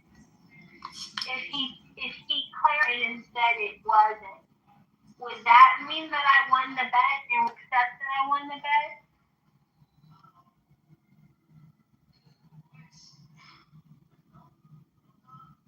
He's on the phone. Bro, Monica, you want the $20? I'll send you the $20. But I actually don't want your opinion on this. You made it very I mean, you're clearly talking about it in the room, so everybody can chime in if they want to. If you're making it public, if they want to, if you're making it public. The fuck? You already made your discuss of the situation known in the replay in the Jumbotron. Right. I understand that you don't find it valuable. That you don't. It's embarrassing at this point. It really is. Right. It really is. You just got to the room and you don't know what happened an hour ago. For someone like you, it's embarrassing. Like you're not a child. Like it's embarrassing. It's $20. You're the one who's crying in the back and you don't get modded. $20. Talk to me about being infantile. It's more than dollars and you know it. Knowledge even told you how it was in the replay in the Jumbotron. Right, so make it a big deal. Continue the drama. You won the bag. Are you happy you won? You won. Hey, yo, to the, you know, I wanted to say, Nathan. Where's Kendo? He's gone. Wait, $20. Yo, my man's, he going over there. He going over there, man. They changed their orders, man. What's crazy about it though is this unit actually supposed to be decommissioned, and I guess like that shit just got extended out because of the whole shit that's happening right now. You know what I'm saying? But he actually happy because he gonna get that money, man. Well, I wish him health and safety. Sure, man. But nah, like I mean, you know, when you guys were beating your chest that we're not gonna send troops. Well, I can't. Wait for that. I can't say more like of an important topic, right? Let's go. Hey, look, like I can't say too much because of OPSEC. What I'm saying, like he's not going directly to that area, but he's going to that region. If that makes sense. Yeah, probably northern Iraq, Rojava, somewhere where there's a Kurdish, battalion that could be trained and then utilized. But then eventually, you guys are gonna have to all go because you guys know you guys can't fight these guys. What's the heck? Did we have to roll up in there You can have your air superiority. You can have your air superiority, but no one's gonna be snapping. Bring that nigga back up. Bring that nigga back up on the south side. We get these niggas in there. My nigga Rashad right here on America. For what? 20 years of more soldiers dying for what? Once we leave, they're still gonna gain control. That's the fucking problem. This is the fucking same playbook, brother.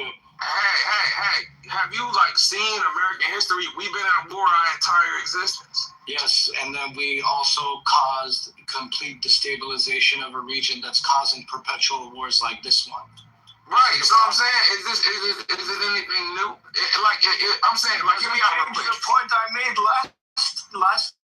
Yeah, but I'm saying, we're America's been at war our entire existence. Like, if you want a country that's not been at war, you should go to China. They haven't been at war in over 100 years, so you would never have to worry about this thing about constant conflict. But I can guarantee you this: even if it wasn't Iran, we'd probably be at war somewhere else, right? So, me and you both know from the history. The one thing about history is it's fairly consistent. If we've been at war our entire existence, then the idea is that even if we weren't in Iran, we'd be at war somewhere else. Then with your own logic, you cannot have said that I was wrong 2 nights ago when I said history repeats itself. This will be another Afghanistan, a drawn-out conflict where our boys are going to die for someone else's bullshit. And that's the fucking problem I've been bringing up this whole time. We won that war, though. What are you fucking... Who controls Afghanistan? What are you fucking talking about? We gave it up. We won and then we left. All right, man. Hey. Do I gotta commit genocide to win the war? No, but that's essentially... You do. Yes, you do. Do it. Do it, Rashad. Do it. America. Exactly. That's what happened. I'm saying, if These were killed for no fucking reason. Because what is Iraq now? A divided up, destroyed war zone. Same shit happened in fucking Libya. What's Libya now? The fucking capital of the modern day slave trade. They're selling people as slaves in Libya. Afghanistan women are getting mutilated for wanting to reach. Don't hold back. He trusts the Turks. Hey, Rashad, explain this nigga. He trusts the Turks. Hey. Yeah, get this nigga. But that wasn't the case, though. Listen, hear me out real quick. That wasn't the case when America was in control of Afghanistan. I know this because I walked through the city of Kabul because I had to escort somebody. And I can tell you that they had advertisements up for women. They had women on advertisements. Women had more rights. We left, and now they don't have those rights. Now, one of the things, and this is why I had this discussion. Wait, hear me out real quick. I had this discussion. Civilians have this skewed concept of winning a war. It's like you have like Call of Duty type win a war. Like if I go into a country and I put a sitting president in place, I start running your security infrastructure. I'm in charge of your military. I have won the war. The idea that I lost the war. Wait. The idea that wait. Hold on. I can't even finish. The idea that I decide to leave because I realize there's nothing to take from here anymore. So I've drained you of resources. I've taken what I wanted. I'm leaving. I lost the war all of a sudden. That makes no sense. That means, according to your logic, Russia can never win the war in Ukraine. They can never win it. The difference between what Russia is doing and what we did in Afghanistan is that Russia created a buffer zone and remains there, and they annexed the regions to now be a part of their federation, right? Because this is their neighbor. Right, but so when they lose it, So when they lose it, you spoke 17 things. I'm going to finish now too. You brought up Kabul and walking through Kabul. You brought up civilians not knowing how wars end and what happens, right? The problem is you soldiers think that it's all about fighting. The problem is that you soldiers think that it's all about brute force and that just because you killed people, you won. You didn't. Kabul was under Taliban control for 5 years, and the Northern Alliance took over in 2001. Kabul never fell back into Taliban hands up until serious fighting in the teens, right? The late teens. The Northern Alliance actually set up a buffer zone in Kabul.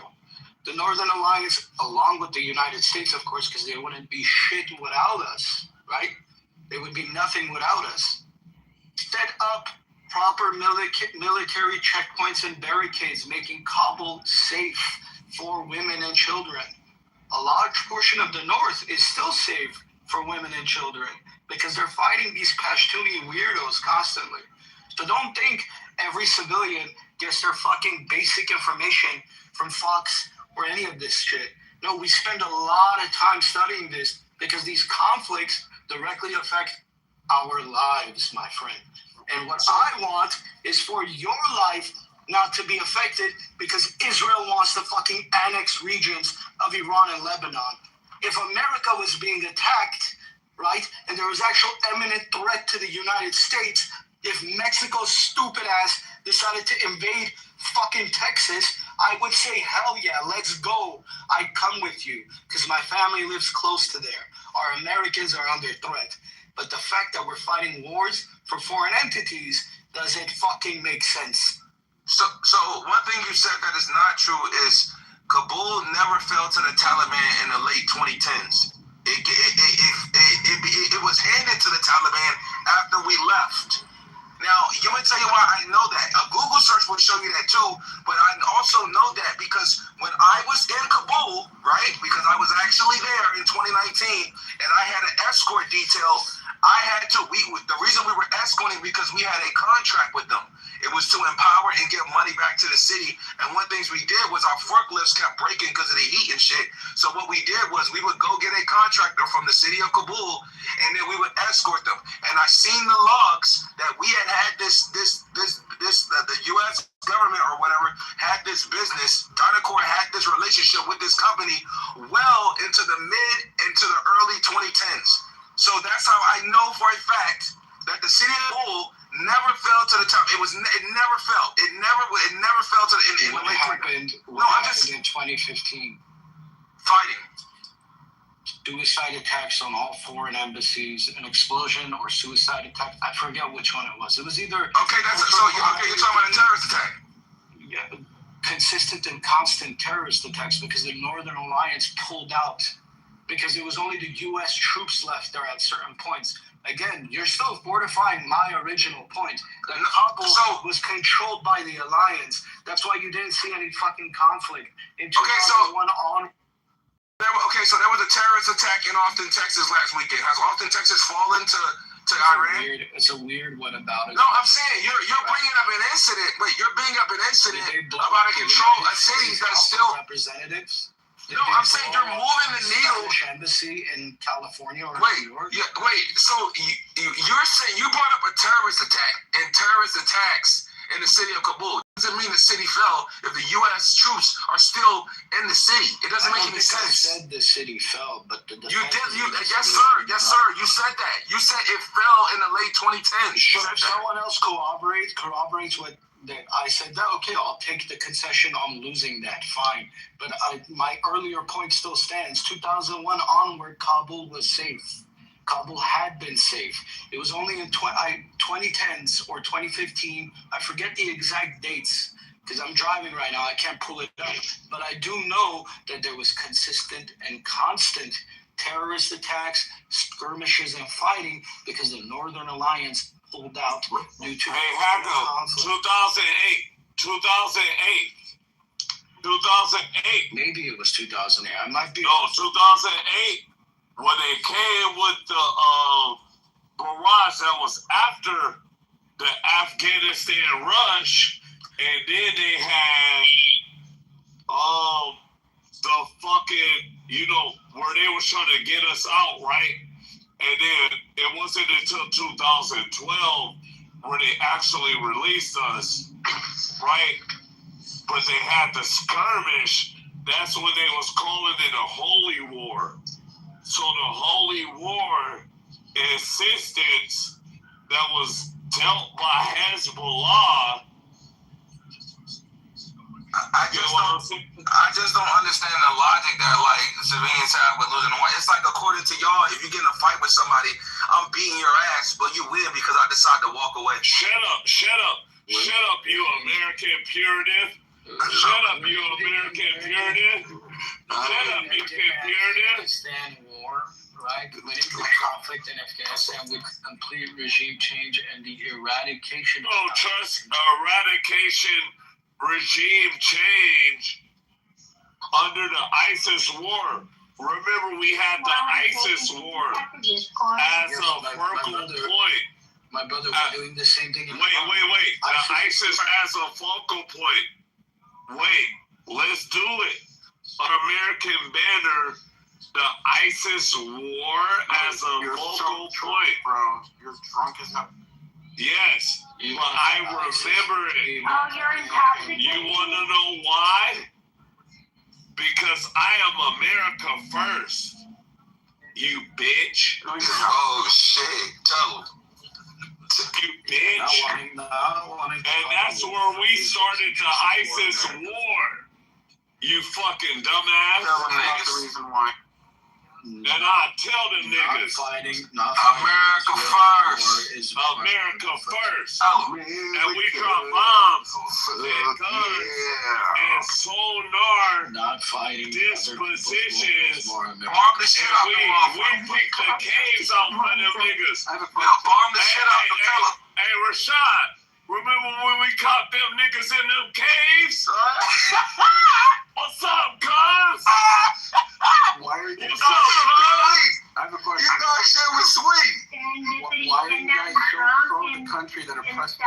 No, I'm not drunk. I'm not drunk. I ain't forget about our bet and how you lost. Hey, Nike. Hey, Nike, we call them lacking in them caves, huh? We call them lacking in them caves. Then we were shot. Then we fly hard.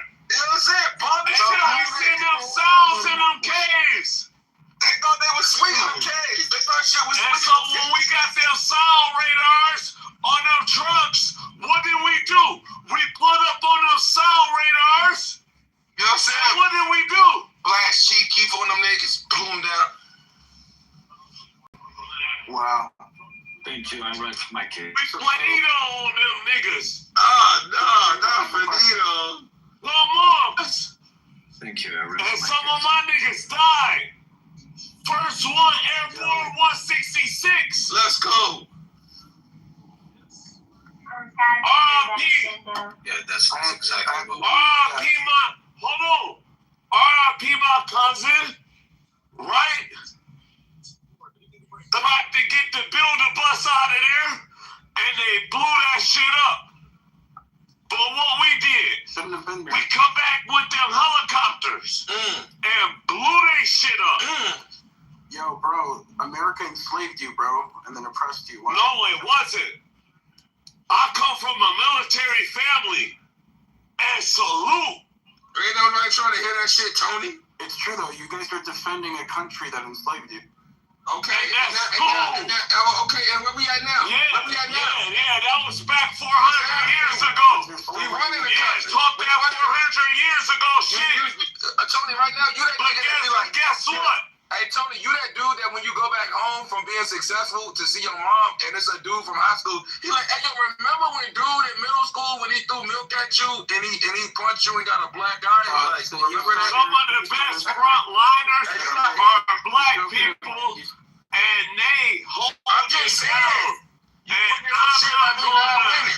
I'm not going to turn against my country because of some old shit. You know your president was black a couple years ago. You know your president was black a couple years ago. Obama from 1863. Y'all treated him like he was black, goddamn it. Y'all treated him like he was black. He was the best of both of us, and y'all still couldn't act right. Wait, hold on. Obama is white. Obama is white. Are you going to contend against? No, I'm saying he was the best of both of us, and you still acting like he was a nigga. Obama was commander-in-chief, and he blew your country up. Listen, Tony, you're right, but you're also wrong because even if, right, we both agree that he was mixed, right? The thing is, you treated him like he was a nigga. That's the difference. It's like, wait, hear me out. It doesn't matter. You know this, right? Trans people have this issue in America. It doesn't matter what you identify as.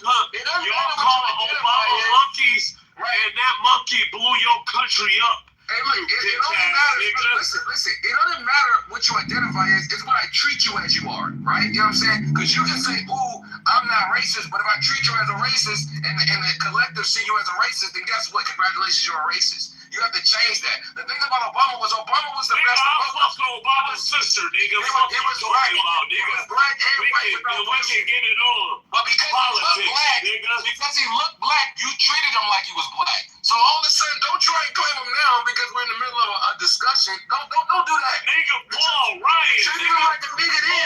Treat him like a nigga now. Don't change the story. Come on now.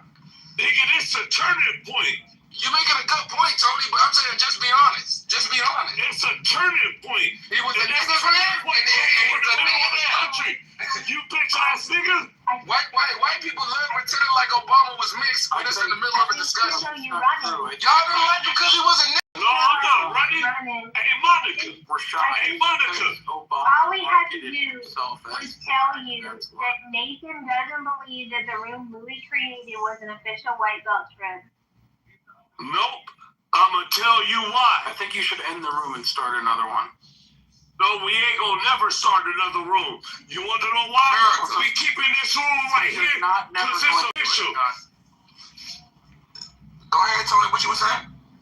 No, Kendall was saying. Obama, it was a great. You wanna know why? He marketed himself. Because everybody that snatched is in this bitch. And I got conservatives on my side. I got America on my side. I got blacks, whites, Amish on my side. We fucking with this shit. We gonna fuck our end up. Come on, man. Bro, Kendall, come on, bro. You crashing up, bro. That mod rule. Like, hey, you need to crash up for other people. Come on, bro. No, you're right. You know what? He just cracked the whip on you, bro. Bro, I come from a military family, though. No, you don't. Yes, I do. That's cap. Golden 13. Harlem Hellfighters. Everything that's military. I don't believe you. Everything is here, nigga. Well, thank you for your service, Kendo. No. Don't thank me for thank my ancestors. They all fought. I come from Buffalo Soldiers. I come from everybody that is military. Choctaw Cold Talkers. Buffalo Soldiers. World War. Second War. America. Cold War. Vietnam. 30 seconds. if Nathan says, and I'll drop it, and we can end the room. You want that? I'm gonna pay you in gold right here. I'll pay you in gold right here. That wasn't the bet. The bet was I'll pay you in Kuwait. Thank you so much for the donation, Sean. I thought I wasn't going to eat today. John will on that. Yeah. John was. Let's fight about it. You came in a white belt chillism room. I didn't. But you know what? I get out of here. You want me out? No, I don't want you out. You want me out? You don't fuck with me? What's going on? I gave you your power. Take a little breath. Respected you. And I told these niggas to respect you. Thank you, Kendo. You don't fuck with me, Monica? I can get out of here for a month. I don't want you out of here for a month. You want me to do that shit? No. I'll do that shit on the other end. I don't want you out of here. I'm getting the fuck out of here. I don't want you out of No, here. fuck you. I'll do that shit on the other end. So you're telling me that I didn't win the bet, or I did win the bet? You didn't. But Nathan acknowledged that I did. And they're the owners of White. Fuck what they say. Okay. All right. That's fine. All right. We had an agreement. So this is the sophisticated, in-depth discourse that happens in these rooms. Serious. You fighting over me for that $8 in November, and you trying to get me back. I know what you're doing. I don't even know what you're talking about. No. You know what? I see you. I got you. I'm finna get out of here. Please do. You got me clipped. What are you talking about? You did that. We'll do it I again. don't. You did that. Wait, by the way, Tony, don't help. I ain't gotta wrestle with you. Fucker. Tony, you ruined everything. Yeah, Tony ruining everything. Nihilistic. Everything that I gave you, brother, you don't appreciate from me. I don't know what you're I talking told them to back off of you, and you fight me. You unadded me 16 times. Yeah, that's true. I loved you. I loved you for 2 years straight, and you unadded me 16 times. I'm finna go away. I wish you would Fuck go this away. shit. If Nathan ride with you, if Knowledge ride with you. Hello? I think they're riding with the truth that I won the bet, not with me. You if did I win lost the bet, they would tell me I lost the bet, and you'd have your $20 by now. But they would tell me that you lost the bet. But you know what? $20 on behalf of Monica. No, she can't. I didn't lose. No. I don't want nobody paying the $20 because everybody been trying to pay me the $20 to give to you. I'm not trying to do that. It's me and you. That's right. We fighting. I got 10 motherfuckers trying to pay me $20 for you. I'm not paying you $20 because you lost. I believe I won. And fuck you. No, you're a sore loser. Because you know that everybody called that room a chiller's room, and you not trying to accept the loss. This the Super Bowl. And you won $295 for the Super Bowl. No, I did not. And it paid you out. I did not win the Super Bowl. No, you got money. Gifted. You got money. You Amish. You can sew your quilts. And that wasn't good enough. You need my $20 Remember to get your caterpillar quilts. She came on and she was drunk and she was can we end the room now? Can we build No, we can't end the room. You know what? No, I'm out of here, Monica. You want me out of here? That's what you.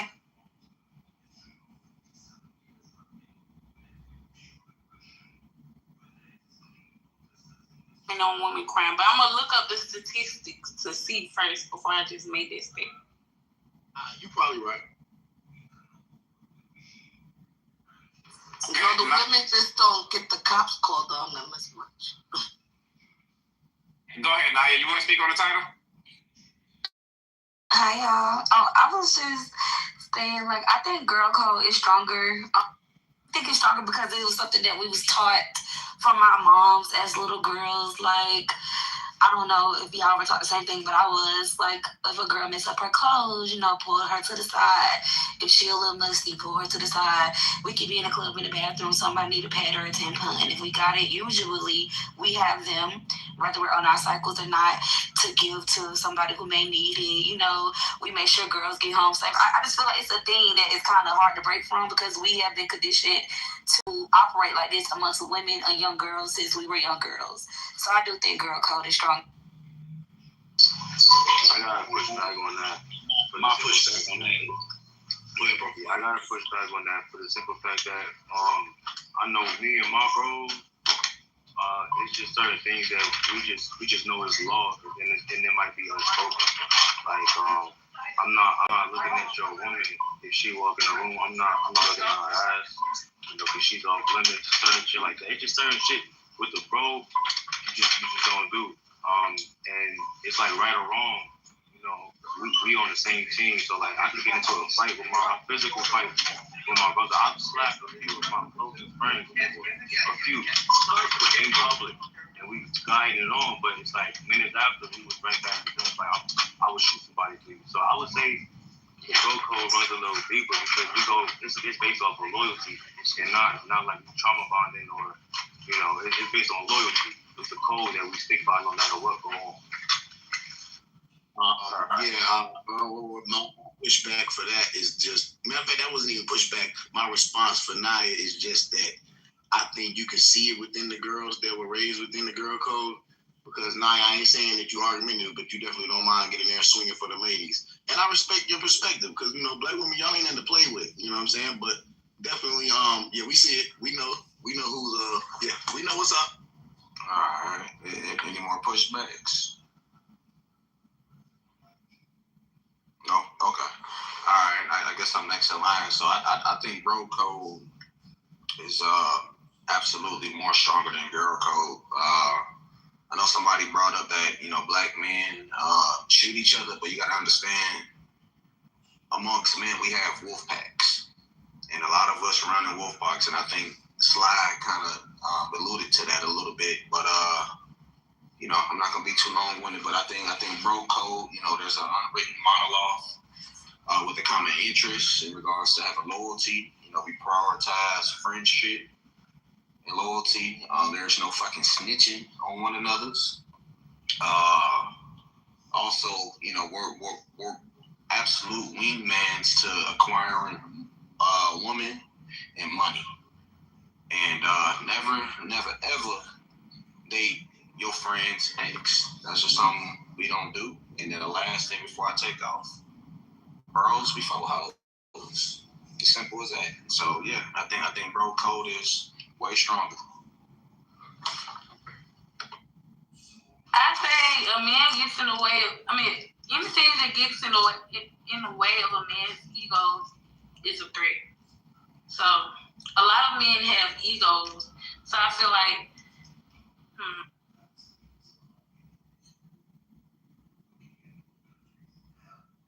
Wait, were you done talking? No more push. That's just kind of iffy to what he was saying because, like, if you think about it, even within those wolf packs, it's surrounded by a lot of ego, and a man with a bruised ego is dangerous, right? Yeah, that's what I said.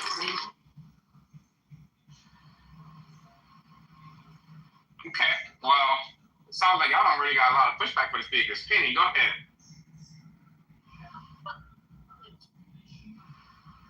I didn't say anything. Well, it's your turn to speak. I'm just listening. Yeah. Penny, now, Penny. I'm gonna tell you this right now. If you cut someone off after I just handed you the mic to have a submission that was all yours, I am going to do your ass. Actually, just listening. I wrote everything in the chat. Okay, say less. All right, thank you. She gotta be trolling. Bro, this is insane. Who the fuck are you on? Penny, there's no way you're not trolling. Okay, we're gonna move on. Okay, move on. We're gonna move on. Next speaker is NPC. NPC, you want to speak on the title, bro? No. That's crazy. K-Flay. Okay, so I was a little bit. I had one idea when the conversation first started, and then as I listened, I kind of started to sway towards another idea. But disclaimer, before I give my perspective, I know it's not all men, okay? And I mean any men in this room, okay?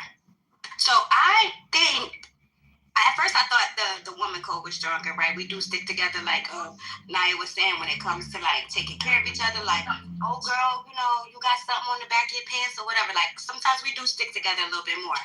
But when I started hearing the men speak about the bro code, and if you think about how the DL culture actually works, I would think that the bro code probably is stronger. And this is why, you know, men can cheat on their woman, be around their homeboy, and that friend will still be their friend, right? When a female sees a woman cheating on her husband, she's probably not going to be friends with that girl anymore. So I think the bro code is stronger because, I don't know, it's like a weird little bromance thing they have. No, that's a lie. No, she's just gonna fuck him behind her back. Sorry. No, you guys woke me up. Why the fuck? Case can I from one room to the other. I'm the. What happened? Don't take it as, just listen to it as my perspective. It's not always a gaslighting. How you doing? Yes. Okay, Alex and Penny. Did somebody be the voice of reason? Oh, well, I'm the voice of reason. Okay, hold on. Everybody. Okay, let's calm down. Penny, When my overwhelming. Yeah, no, I'm good. Penny, please, Penny. Okay, you know. I can't. Shut up, too. Alex, bro, you're I'm asking you to help me. That includes you. Shut the fuck up. Alex, please, everybody. Look, I gotta set up too. That's crazy. You're in trouble too. You niggas are like the worst. Alex, I'm gonna mute you. If you unmute, then that tells me what I need to know, right? Okay, cool. So, I'll unmute. Say less. All right, cool. You niggas, see, what y'all gonna do is turn me to a villain, right? I be trying to get you goofy niggas a little patient. Y'all gonna turn me to a villain around this bitch, but right now I'm still a hero. Y'all still, no, I'm damn near in vigilante mode. Y'all getting me there. I'm gonna stop beating niggas up with bare knuckles. Anyways, Race, you wanna speak on the title? Wait, I thought people had pushback for my I don't even know. I'm trying to speak. I can't speak. Hello, everyone else. We're doing Black Jesus on his way back. So we're prepared and ready. Little Mom, Swirl, everyone else. I definitely think code is going to be stronger because we see the results of bro code. That's why men run the world. That's why we have these secret societies, secret organizations, these fraternities that have always existed. And some of these sororities, or I would say a majority of these sorority organizations, stem from the fraternities that men started. So, I mean, we can see the results of men fraternities, the ones who keep that quote-unquote bro code. And I'm not saying it's not a place for it. It is a place for it. Obviously, we see the function of it in society. Human beings are committed people. Men have a purpose to function together with men. And then we have a function with women. And then women have a function with together. Like when women have their communities, which is women and that nurturing, I think we both.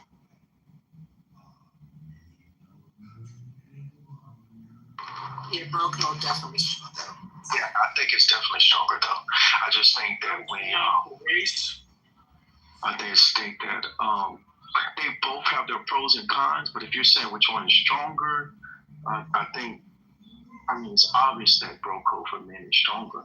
For the men who practice it, I'm not trying to say that all men practice bro code and they're on point with bro code. I'm not going to say that. A lot of men aren't.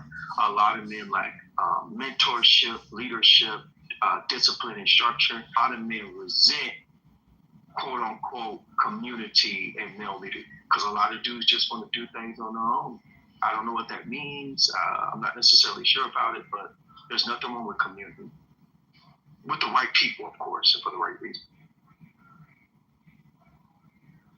You guys are alpha communal.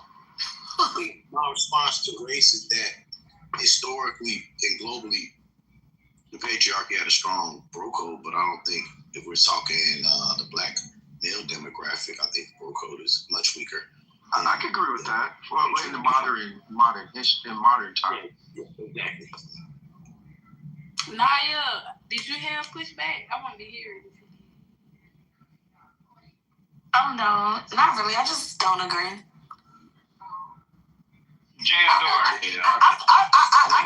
can't agree that bro code is stronger because it's like y'all really don't have a code. While y'all may not fuck each other ex-girlfriend and shit like that, y'all fuck the women who they slept with before. Like that happens in some circles with girls, but that's not really a common thing. We don't fuck with the flings. That's not what we do. Like we don't really get down like that. You know, y'all talk down on each other. Some women do it too, but for the most part, it's a common joke about how men will low-key bully their fucking friends, and it's a hee-hee ha-ha. And as a grown-ass woman, I don't play that with women. Y'all do a lot of shit. It's just like, I don't think, I can't say that y'all code, whatever that is stronger because it's a code that y'all uphold with each other. Y'all just, it's amongst boys, men amongst men. That's really it. That's really all it is. I would say, hold on. Let me just say this real quick. Hold on. I want to say this. I want to give a response. So I understand why certain women would think bro code's not stronger until you're around men who have a strong bro code. A lot of women have been not privileged to see it, but us men who are part of certain organizations have. It's not true. Once you see it, it will change your mind. But I think the average man is not part of the community, especially in the black community, of successful men who have a certain level of discipline and structure. So women don't see it. In fact, what men, the reason why I would challenge the women on stage right now. Do you know men who are part of a community and a group of organized men who have a certain discipline and structure that you can look at and compare it to the women that you know in your community? And a lot of women don't, because a lot of men aren't, to be honest, especially black men. So I would say the same thing if I was a black woman, if I didn't see it demonstrated. But if you are a part of the 100 Black Men Society or any other group and or affiliation to see structured black men who work effortlessly together, and we could be vulnerable, we could be upset, and we get things done, it is totally different than seeing men who don't do it, and it's highly effective. I'm an example of men who have worked in my life. I'm not perfect, but I tell you, I thank God I have some great men in my life, because I don't know where I'll be right now if I didn't have a mentor in my life that God blessed me to have. Things would be much worse. I'll tell you that. Would you think that applies to you as well? Because if you think that since we don't see it, that we don't know what it is, to say what's stronger, then wouldn't you say that applies to you as well? No, because we run the world. Y'all don't. That's why we're the ones that run the world. That's why we went to Venezuela and took that dude out of his chair. So that's what is girl code? Since you know that you're stronger, what is girl code? So a girl code from a male's perspective is the natural, what do you call it, feminine, nurturing. What you guys do, what we see what you guys do, you're feminine, you're nurture, guys gather together, you give that emotional support. I'm not just saying being a woman, that's not girl code. But that's what you guys do in your community. You don't know what girl code is. Yeah, it's not. So it's what's most effective. So what I'm saying, I appreciate your girl code. From what we see from the outside in. But if you're saying what's stronger, if we're going to measure it by results, it's who runs the world. We run the world. So if you're saying that yours is stronger, then where are the results that demonstrate that yours is stronger and more practical in society? That's what I'm saying. Like, war is inevitable. People are going to die. We as men, when we join with other men powerful and more disciplined than us, we become better men and we become more efficient and we get more things done. And then that's why we have the military that we have, because it's ran by men who, whatever you want to say, they keep this country free and they get the job done. You don't have to agree. But the reason why we have what we have is one of the reasons why, because we have this awesome military that is structured and ran by men. 6 people just died with this current war. They took it was a whole bunch of men. So I understand what you're saying. If we talk about real results and we talk about bro code and what happens in those circles of influence and organization, and we're talking about all certain levels from the low class to the high class, the men are getting the more results because we have to. We're meant to be. I'm not disagreeing. Hold on. I'm just because I'm using your logic, and I'm trying to see if that applies to you all, because you said that because we have. I'm saying it does not. I'm answering your question. It does not. Hold on. All right, let me just. I understand what you're saying. I'm just answering your question. I'm not saying it's not important.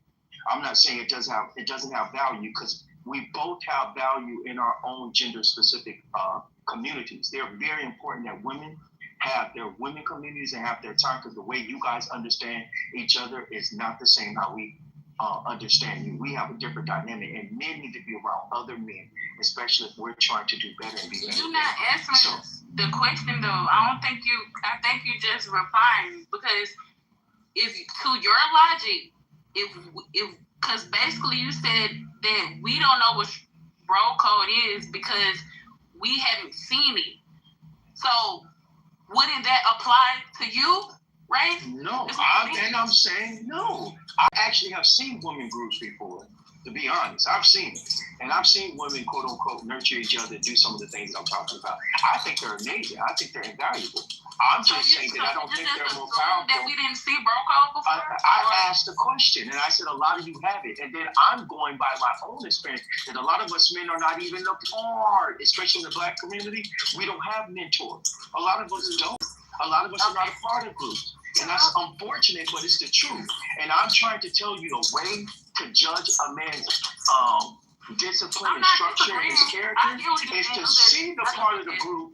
Yeah, to see a group of men that he's around. I've been trying to get in the queue for 60. Okay, go ahead. Sorry about that. Wait, hold on. Wait, one back on boss. There's not a queue. I'm allowing new speakers to be a little patient and go with the flow of the conversation. Everybody just hold on a second. We will get to everybody. Race and Yas, when y'all done with y'all dialogue, I don't want to intrude. Yeah, I ain't disagreeing with you, Race. I just wanted to know, would you use your logic against y'all? No, I believe in bias. I believe in bias, and I don't think things supposed to. Jesus is fair, and bias is for a reason. We're not the same. We are similar. We're almost the same, but we have differences, and that is okay. I'm not going to use the standards I have for men for women. I don't think you should be more accountable or as accountable as us. We don't have to think the same, and I don't even think in this situation that it devalues by which one is more powerful or stronger, because they both have their necessities or reasons to be. I can't think of the word. Bro code or woman code, as you say. They both have their. I can't think of the word. They're both invaluable and they're both necessary. Okay, and I don't think. I don't know if the question is the best question to ask, because women definitely need that time to organize and be with other women, and men do too. I think for a healthier society, we both need that time with each other, right? But if you're saying which one is more effective and gets the job done, and we're trying to measure results, we're definitely going to say men, because we're meant to be the providers, leaders, protectors, the wars, and go die for your troops and do all this other. That's what we're meant to do. If we're going to try to measure it, if we're not trying to measure it, and we're just trying to say they're both important, they're both important. You know, it's very difficult to measure both because they're both needed.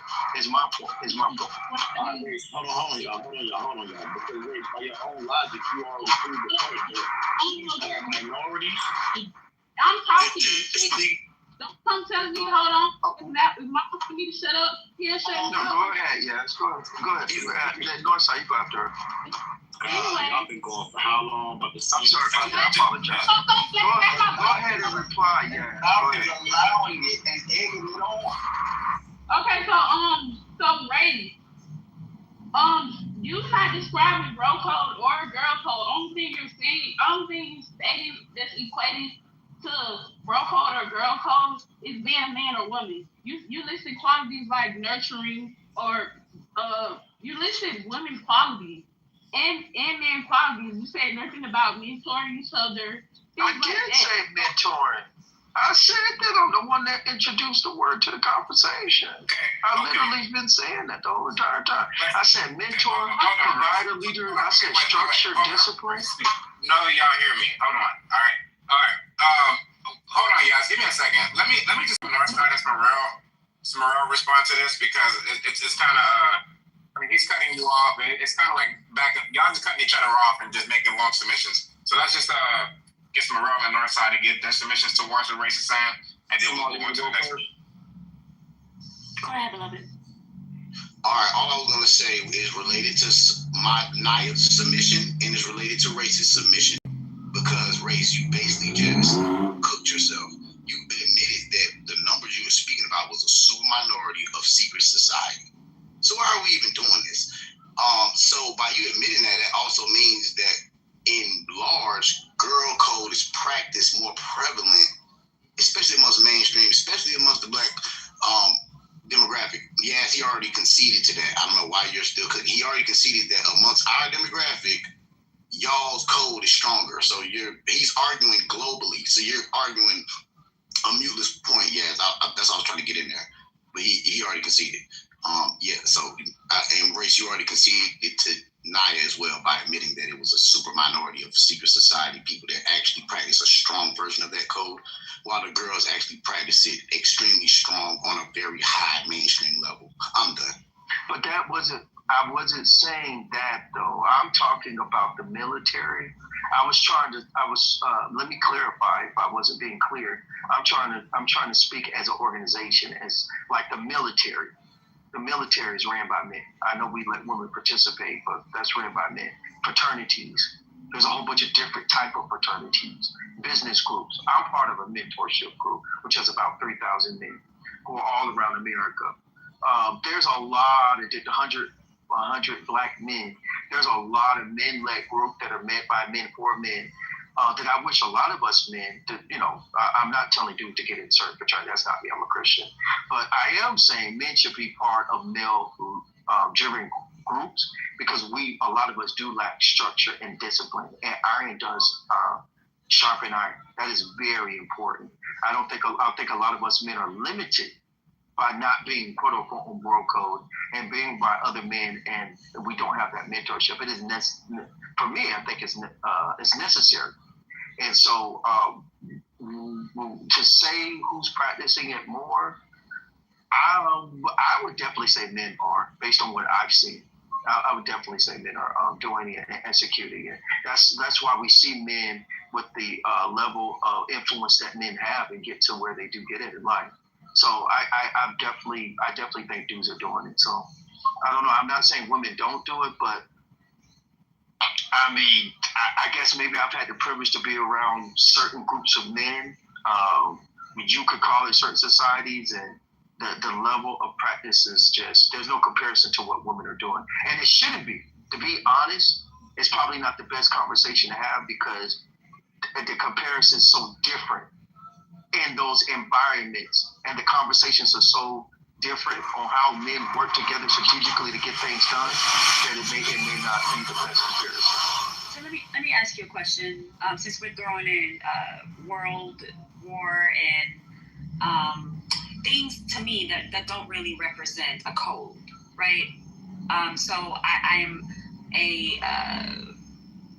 have a first-hand experience of my ex being heavily involved in the Masons, right? And I think that's not fair when it comes to having a conversation about girl code and bro code, because a code is simply more of what you do when there's no contract to actually force you. So it sounds like you're kind of moving the goalpost, and you're kind of confusing strategic alliances that you're mentioning with the code, because running the world through contracts and hierarchies, that's business arrangements. That's not a code that everybody's supposed to tap into, right? Like, so when I think of girl code versus bro code, I think of the unspoken bond between people. Not if you're involved in the 100% Black men, then you're a part of this strategic alliance. That's not what we're talking about. We're talking about, on a day in and day out basis, which code is stronger. Not those who are in sororities or fraternities, but just simply girls and boys. Yeah. So if we're going to throw that in there, then that's a whole nother layer of the conversation. But I don't think for this room, we're not having the conversation based off of what strategic alliances or partnerships do you have that's stronger. That's another conversation, but that's not what we're having here. So it's hard for people to have that conversation when we're talking about just simple day in and day out settings. But I think that is day in, day out setting. No, man, come on now. What the fuck, man? But most people are not. Most people are, in order to be in those codes and things that you're talking about, there's a process, there's a hierarchy. We're not talking about that. You actually asked the question, you said, do most women even have to that? Meaning you kind of know that majority of people are not a part of that, or they're not witnessing that. But I'm going to tell you, as someone who has seen this on the female and the male side, there's a hierarchy to it. There's always hierarchy. With men, it's definitely more performative. If we're going to have that conversation, there's lots of competition in these scenarios you're talking about with men. Men are naturally competitive. So we can't have that conversation because we're just simply talking about everyday people. But the code is something that's unspoken that everybody's supposed to. And what you're talking about, you have to agree to the certain. We're talking about girl code, bro code. It's an unspoken, it's symbolic, it's gestures. It's if a woman is out, the reason I would say that, because when a woman is, I would say female code, right? Girl code. Well, let me land. I would just say female code is stronger, but I'm just pushing back on your point so far. Okay, wait, hold on. Before you respond, I just want to let the new speakers know what's going on so they have a more understanding of what's happening. So, for all the new speakers on stage, anybody that's after race, what we're doing right now is we're letting all the new speakers make a submission, but if anybody want to respond to your submission, we give them the floor for that. That way, when we do the queue, good submissions don't just get covered up in the queue. I'm trying something new right now, so y'all can just please bear with me a little bit. I'll get to everybody, okay? Thank y'all so much. Race, go ahead and respond to the round, then we're going to move on. Okay, thank you. I appreciate everyone's patience as well. I know you guys want to talk. It's an interesting conversation. I see. I'm not a. I'm definitely part of an organized group, but I'm not a part of a quote unquote the ideology of a fraternity and or Mason. But I do know a lot of people who are part of certain fraternities and organized organizations. I understand the perspective from the outside looking in, but when we say it's not a part of everyday life, that's just ignorance, because it is a part of everyday life for men. We were born into this healthy competition. You know, it's if you're not competing, or you say that you don't want to compete, you're just not competing well. We're to get results, regardless of how we feel. And I think that the sooner men understand that and understand we need mentorship, we need that discipline and structure so we can be better men, the sooner we all surround ourselves by men who can help us and teach us the apprenticeship. So we can become the quote unquote mentors to other men and facilitate. A lot of men lack that because of our ego or our ignorance. So I understand what you're saying. Just because a lot of men don't understand that doesn't mean that it's not necessary. We don't see it every day. A lot of those dudes are just not competing well. Our job is to be, we're designed to be providers, leaders, protectors. We're designed to get results. God has put a purpose in us. We all have it. A lot of us men just don't want to have the purpose. So what you see every day as a woman, as a nurturer who has the option to work or not, someone can take care of you. You're saying that you think that it's stronger because you see so many men that opt out of their purpose.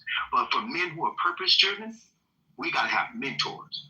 We got to go through this apprenticeship. And yes, we typically are going to be organized and working with other men to get to that goal. Regardless if it's a fraternity, regardless if it's some type of so or so forth. But I just think because so many women that don't have the privilege, I think so many women. I can't finish my point. So I think so. Get this drunk person or this drunk. Be quiet. Get this drunk person off the stage. This is ridiculous. You are long. Okay. This is big room one day. Okay, all right. But those are my thoughts. All right, thank you. Everybody, hold on. What's Dora? I think Judge Dora. Her name is. She's next.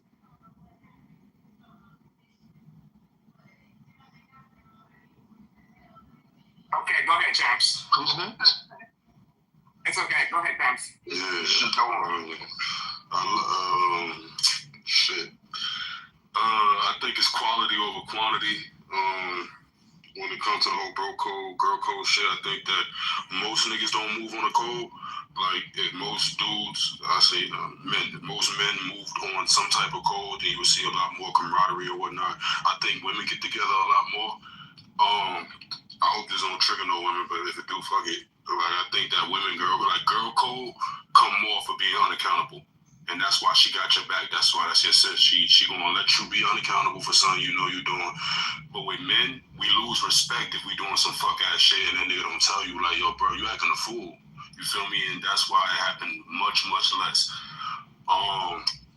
But yeah, like I said, that's on my own accord. You feel me? I'm not saying that for everybody, but I do feel like, yeah, when it comes to a bro code, like, niggas can't be on no fuck shit. Like, you gotta really look at a nigga and say, yo, bro, you on some shit. It don't always gotta be negative, but yeah, you trying to make that nigga move better. You trying to help him out. With women are, to my knowledge, like I said, I ain't perfect, but women are built to be indirect. You feel me? Y'all the feminine. Like, y'all not supposed to be all confrontational and shit. Y'all built to be indirect. Niggas are supposed to be men and say shit. Yo, bro, you did some dumb ass shit. You feel me? Like, and we get over it. We might fight. We get over that shit. I really don't understand the whole accountability thing because for the most part, a lot of us been having the same friends for years now. Like, a lot of us grew up with these girls either from grade school or college, right? Or even from a job a long time ago. Like, we've kept a friend from a work environment. I don't understand why y'all making it seem like women are incapable of holding their friend accountable in whatever situation, at whatever time. Like, I think that's kind of what's weird to me a little bit. Like, are we scared of these women? Like, what's going on? Like, we can't tell them, like, girl, you're tripping, you're doing a lot. Like, the same way you can tell your homeboy, calm down, it's not that deep, let's go, we need to make it home. We are having those same conversations, or we have had those same conversations with our homegirls. I don't need. Let me build with you real quick. I don't know you personally, right? That's rare to me. Everything I said was based on my experience, and I did say quality over quantity. So you might be the type that'll talk to your own girl and be like, yo, shorty, you did some wild shit, and I respect you and I appreciate you for being that type of person. But most shorties are not doing that because they can get away with it. That's the only reason. That's it. You can get away with it. Why would you want to be better if not? You know what I'm saying? But whatever. I think what he's hinting at is that with guys, you lose respect with your niggas more easily. Like, it's more strict when it comes to guys. With females, y'all will let y'all friend act a hoe and then joke about it and laugh about it and then move on and still be cool with them. What are That's why are y'all? What are you? What are y'all talking about? Worse than that, Sly. Because Naya knows this. They have group chats where they egg each other on with bad behavior. They literally be in a group chat egging the shit on. Oh, girl, that nigga tripping, girl. Wait, hey, y'all, listen. Wait, hold on. I'm gonna finish the submission, but I want to make sure that we actually rebutting the current speaker's submission. Naya was the current speaker, right? No, the current speaker was Champs. She was rebutting him. Oh, okay. I was rebutting him, I guess. No, go ahead and keep speaking. BT, you're good. Y'all can keep speaking. I just want to be mindful, but y'all can talk. Go ahead and finish. Okay, I'm just rebutting, so this isn't my turn. But Naya, yeah, you really gas with us, and that's what I don't like. And I think that was a part of you being on Girl Code. By saying, well, we can't hold them accountable. Y'all choose not to hold them accountable. Y'all even have it so bad that it'll be a group chat full of single women. The one girl who got a man, all the single women giving her advice about her man. And telling her they need to get what she need to do with him, and they single. This really happens. And then they post stuff. Y'all, a nigga seen the news, y'all posted in the group chat. Egging bad behavior on, no accountability. If somebody don't do right for Valentine's Day, he posted a picture. He tried, and the effort, it wasn't enough. Now y'all showing, look at this. Girl, you need to leave him right now. It's ridiculous. And this is just my rebuttal to Naya. This is not my submission, so I will land there. I wanna rebuttal Champs because Hold on, Casey. I was kind of first. Okay, love it. I'm sorry. Champs, does this apply when cause I see men cheating on their women all the time, and I don't hear that homeboy telling them, hey, what you're doing are wrong. It's wrong right now. You're not doing. I guarantee you. Men be friends with men who aren't stepping up for their children. So does this apply as well? The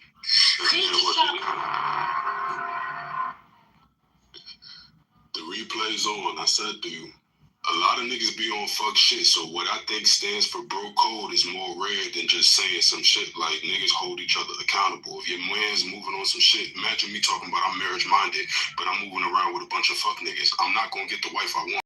That's just common sense. So yeah, a lot of people like I said, it's easier for people. If nobody holding you to a certain standard, a lot of people really looking in the mirror, not giving a fuck about being better. There's only a certain few people that's like, yo, there's more to be out here. And that's what I mean. I hear you. I hear everything you're saying, and I receive it. And I just understand, like, niggas are on some fuck shit. But the people I'm trying to be around are not trying to move. Yeah. Okay, if I could jump in there, because with the replays being on, that was a part of a little bit of what I said.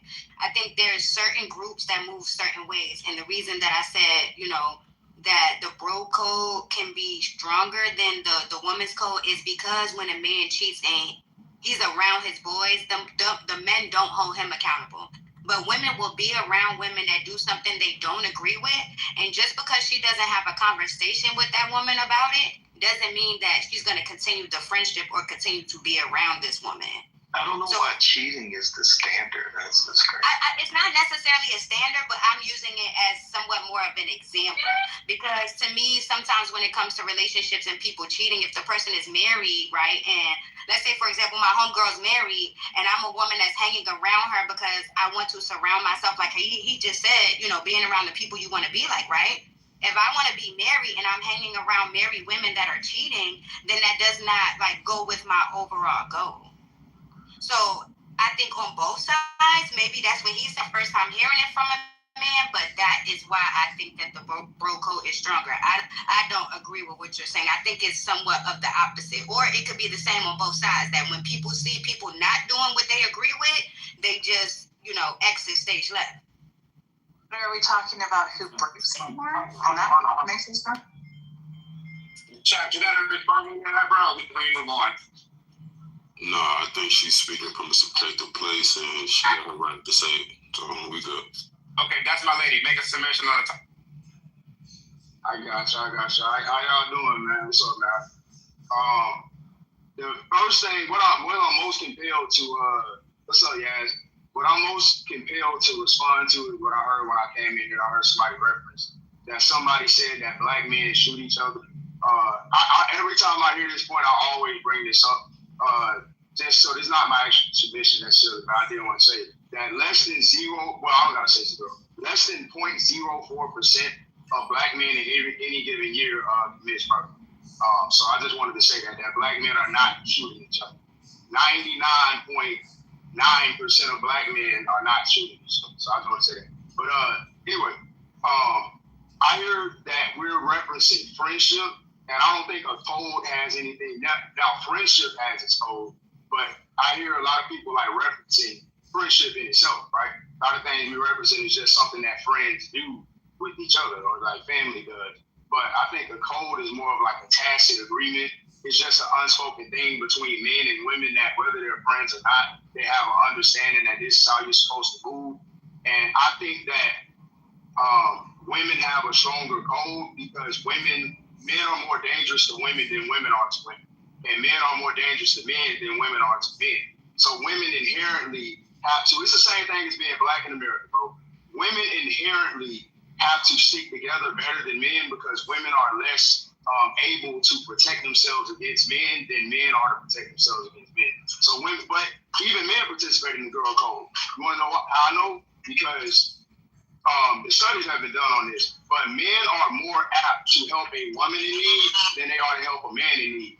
But women are more apt to help a woman in need than they are to help a man in need as well. So I think girl code creeps into society as a whole, even with how we're raised as men. Don't hit a girl. Don't yell at a girl. Don't mistreat a girl. You know, if you see an old lady trying to cross the street, help her. Hold the door for a lady. Right? I think that girl code is woven into society. So that's why I think it's more powerful because they found a way. They found a way to where when you're a little boy, your mama tell you, you can't hit a woman, you can't yell at a woman, you gotta do it, you gotta treat her right, you gotta pay for the date, you gotta take her out and treat her nice, blah blah blah. Like, you know what I'm saying? So in a more joking way, I'm saying that, but more seriously, I do think that women protect each other better than men protect each other. I think the stats are there. Men harm each other way more than women harm each other. So I think right there, wrong. I gotta disagree. For this. This nigga just saying stuff. Like, I don't know what that was. He's a male pygmy. He's a male pygmy. You should be ashamed of yourself. Go ahead. No, I'm only pushing back for the simple fact that women will be friends with girls that they don't like. Like she'll have, like, not all of y'all, but a lot of females will have friends that they consider close friends, or they share their deepest secrets with, and they don't like the way they live their life. But if who that? Who that? You should have mic, bro. Go ahead. Yeah, that's all I was gonna say. Is just yeah, I gotta disagree with that. That's just my personal. I see it different.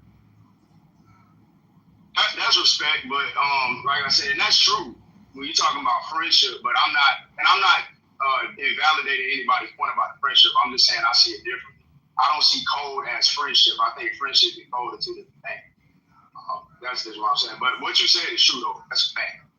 So I agree with you too. Code and friendship is two different things. Hang up. Yeah, but that was not. No, it's not. Yes, it is. They do not mix for real. Because girls will sit there. Girls will sit there. Oh, she is wonderful. She is so lovely. And so she leaves. She go, oh, you're such a slut. That is a fucking orange, you know. And God will say the same thing to him. God will say the same thing. God will sit there and go, oh, that's my mate. He's cool as hell, man. He's in hell with that wife. He got to go home. He's getting his ass whipped. That's a whip. So let me get in there. My thing is, it's no, I ain't gonna let nobody who's under behind me now. Come on now. Everybody, let me get in here. Hold on. I got everybody real quick. Y'all gotta keep in mind that right now we're doing a new style of the queue, right? Don't forget we're still in the queue. I'm just giving the first speakers that came a chance. So everybody that's above y'all, just understand that they've been here for a minute and they're waiting to speak again. So let's try to get through the queue and only respond to the people if you have a rebuttal for them, right? even if you agree with them, that's fine, but only respond to that person. I see y'all starting like these side quests and stuff like that. But remember, respond to the person that spoke first. If you're not responding to them, don't even get off the mic. Thank you. Northside. Okay, go ahead. Urban, my bad. They are as one, but it's okay. Wait, are you the same dude or no? Are you not? No, I'm saying I'm Urban. I just changed the name. That's all. I just changed. I'm still Urban. But like I said, that's I agree with you, but I just think it's 50-50. We all talking, and I agree with a lot of things people say, except what Champ said. I agree with what he said, but it's 50-50. It's, that's how I see it. It's backstabbing on both sides, and it's praising on both sides. So, neither one of them are good. It's just at the point in time where you just heed to the code at that time. There's a bunch of girls that are just, oh yeah, girl, this, that, blah, blah, kick it. And then there's those girls like, shit, I wouldn't do this. And then she's like I said earlier, for those who just came, it's girls that grew up with their girlfriends in a relationship. She turned around and want to fuck her girlfriend's boyfriend, her man. So fuck all the cold girls because she's happy. So, I think it's just 50-50. That's all. I want to ask the moderator or whoever came up with the question. What's the end goal? Like, what's your Hell no. BT, I got you. Everybody, listen. Slide. Just mute up for a second, brother, please. All right. I want y'all to know one thing about me.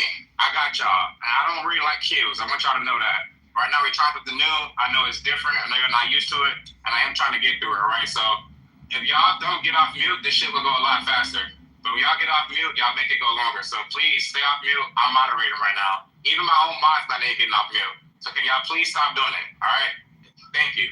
All right. The next speaker is going to be Kara one. How is he next and he's under me? Because he was here before you. How was he here before me if he's under me? Because in my screen order. Hey, hold on. I'm going with my screen order, all right? So, are you refreshing your screen? I'm not going to refresh my screen because if I do, that means somebody who probably was here first is going to go in a different spot. No, brother, that's not how the app works, Mouth. You might not know that. If you refresh it, the order is in order. If you refresh it, it's in order. BT, hear me out, right? No, because you're not refreshing your screen. That's not how it works, bro. That's literally not how it works. The refresh is the order, bro. Literally. What I'm saying is, this has been the same order since I started the queue. As people came up on the stage, y'all been coming up in order, right? So now you came up, then GA, then Slide, then Ink, then Window. That's how it was. The order never changed on my end. So literally, I've been saying the same PTRs in the same order since I started this room. So BT, I'm going in order as y'all. I'm not refreshing. Does anybody in the room see the order he's talking about? Why not just concede and just... Listen, just let him have it. He's doing it his way, okay? Yeah, just say that, but that ain't the order. That's all I'm saying. You know that, but let him do it how he doing it. You could, bro. I think he thinks he's right, and I like Doesn't my matter, though. That's not how it works. If I got to screenshot my phone and show you the picture... No, I believe you, but I'm saying you have to refresh your screen, brother. BT, I'm longer to go. You want to do that, bro? You're making this shit go longer, BT. We could have already been through the fucking submission. No, you letting somebody who came after me speak. You're making it go longer. He was in here before you, bro. No. He was in here talking before you even got in here. What are you talking about? For real, man. In here. He was in the last room. You was in the last room. The last room ain't got nothing to do with this room, brother. He came from the... Bro. BT. It's not a discussion, bro. You bugging, my guy. You bugging. Yeah. Well, my thing is, like I said, it's going to be short and quick. I think it's just 50-50. A lot of y'all had some good points, but the queue was long, so I didn't want to chime in and cut off. But China, yes, like I said, y'all said some things that I agreed with. So I think it's 50-50. That's it. I'm on mute. Can I clarify? You bugging, champs. That's not how the shit work, nigga. And you waited 45 minutes and got to talk. Don't tell me I'm bugging. You nigga just let this man go. I ain't about to argue with you. That ain't how the shit work, nigga. Nigga. definitely chill. You waited. You with your. We good, motherfucker. You know, both of y'all brothers, y'all got respect for me, bro, and y'all ain't showing that right now. And y'all know I respect both of y'all. Y'all getting me frustrated for no reason, man. Like, just relax. Y'all know everybody gonna speak. Damn, it's a function. It's an audio app. I'm curious. I got you up next, bro. Appreciate it, man. Before it goes away, BT, you're next on the screen for me, so hopefully we get to hear from you very soon. Personally, I find this question very hard to answer, and I think everyone made some really good points. I think environment has a lot to play with it, right? We can't simplify it to which one is stronger, because depending on the environment that certain individual goes through, that's what's going to determine how faithful they are or how loyal they are, therefore, right? Let's say, for example, an individual has grown up during like World War II. Men were out there in the field taking bullets for each other, right? That sort of bro code is not just limited to cheating or with his missus or his wife. Yeah, I tried to say that earlier. They went over there. And that's what Race was saying earlier, right? So not everything is about cheating. Just keep talking about cheating. Right? I think we had like a lot of the females were saying, "Oh, sorry, was that insulting?" Anyways, a lot of the females were saying, "Should be less insulting about your mom and more insulting about your." The fuck. Anyways, a lot of the females are saying, you know, he's gonna cheat. Yeah. A lot of men have high testosterone. They can't control themselves, but they would still probably die. You're not ready for my fucking intelligence. Okay, who the fuck brought him back there? What's going on right now? Well, the point is, Curious it came to me too. They're both KRS and Curious. You know what, BT? Fuck it. Go ahead. Curious, hold on. BT, go ahead and speak, bro. You want people to hear you so bad, fam. No, I don't. I've been listening and waiting. Go ahead, BT. Curious ain't done. No, it's his turn. BT, say what the fuck you gonna say, bro? I'll finish the screen. No. All these people, all the people who came after me, you're letting them go first, bro. You're letting them go first. BT, it's on you. BT has a lot of motivation. Stop fucking waiting. Don't gaslight me like I'm tripping. All these niggas you let speak are after me, bro. BT, let's move on. It's on you, bro. Okay. No, let him land now. Let the nigga land. BT, either go, bro, or get out the room, respectfully. Curious, please mute up. Let BT go. Go ahead, BT. Go ahead, Curious, bro. I think it was really emotional there, guys. Let's forgive him, right? Let me simplify it in the best way, okay? Because I lost my train of thought. It's not limited to people cheating on each other, because bro code could mean you dying for your bro, or it could mean you dying for your sister, right? So don't limit it to just cheating. That's number one. Champs made some really good points about qualitative and quantitative data, right? What's out there in the world right now? Women in general have a high quantity of being there for each other, or like, you know, say, someone keeps talking over me, I can't hear myself, but yeah, a lot of women out there are able to, you know, not cheat with like their girlfriends, boyfriend or whatnot. But a lot of men out there, when they do have that bro code in place, it's really like of high quality material. They will do anything for their bro. They'll die, they'll give them money, they'll do anything, right? It's very limited, or you can't even see it nowadays. I don't know of much stories where girlfriends are dying for each other. You girls are here saying, the girl code is stronger. Would you die for your sister, or would you die for each other here in the live mode? But a guy would definitely die for his mate, or he would put himself in a situation. I guess that's where I'm at with my answer. He's definitely don't get no playing role like. Hey, can I agree with you? We had a little chaos when I was trying to respond to KRS-One. So basically, KRS-One, a friendship is definitely, you are definitely not being logical. A friendship on either side is based around a girl code or a boy code. The minute that one of them girls breaks girl code within that friendship is at risk to go viral on Facebook. And you know Facebook is where all the good shit happens.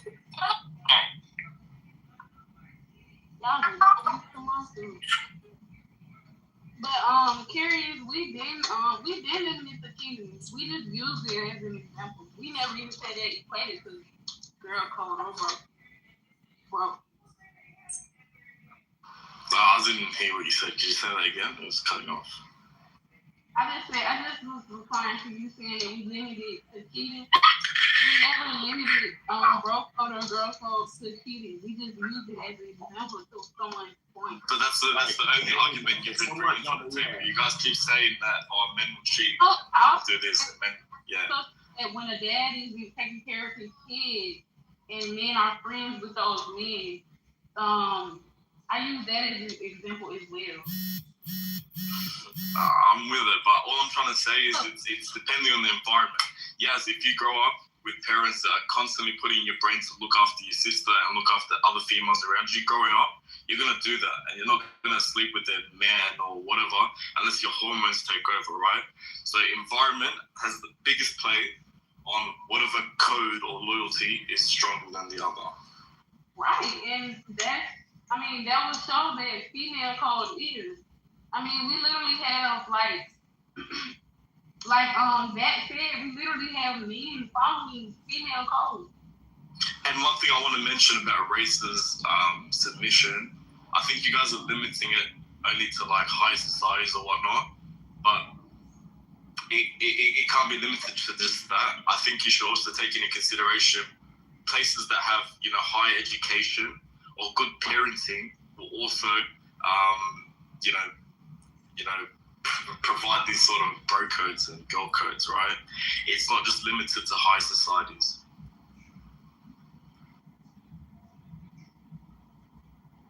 Well, I mean, high society, right? Is it popcorn? Oh, yeah. It's not popcorn. Okay, cool. Okay, man. You know what? Fuck this. I'm just gonna do a cue for the new speakers to get through this queue and go popcorn style because I can't. I just can't. Y'all killing me right now. If y'all have, let me not even give a lecture. Go ahead. We got GA, Sly, Hank, Franklin, Darling, Peace. Y'all.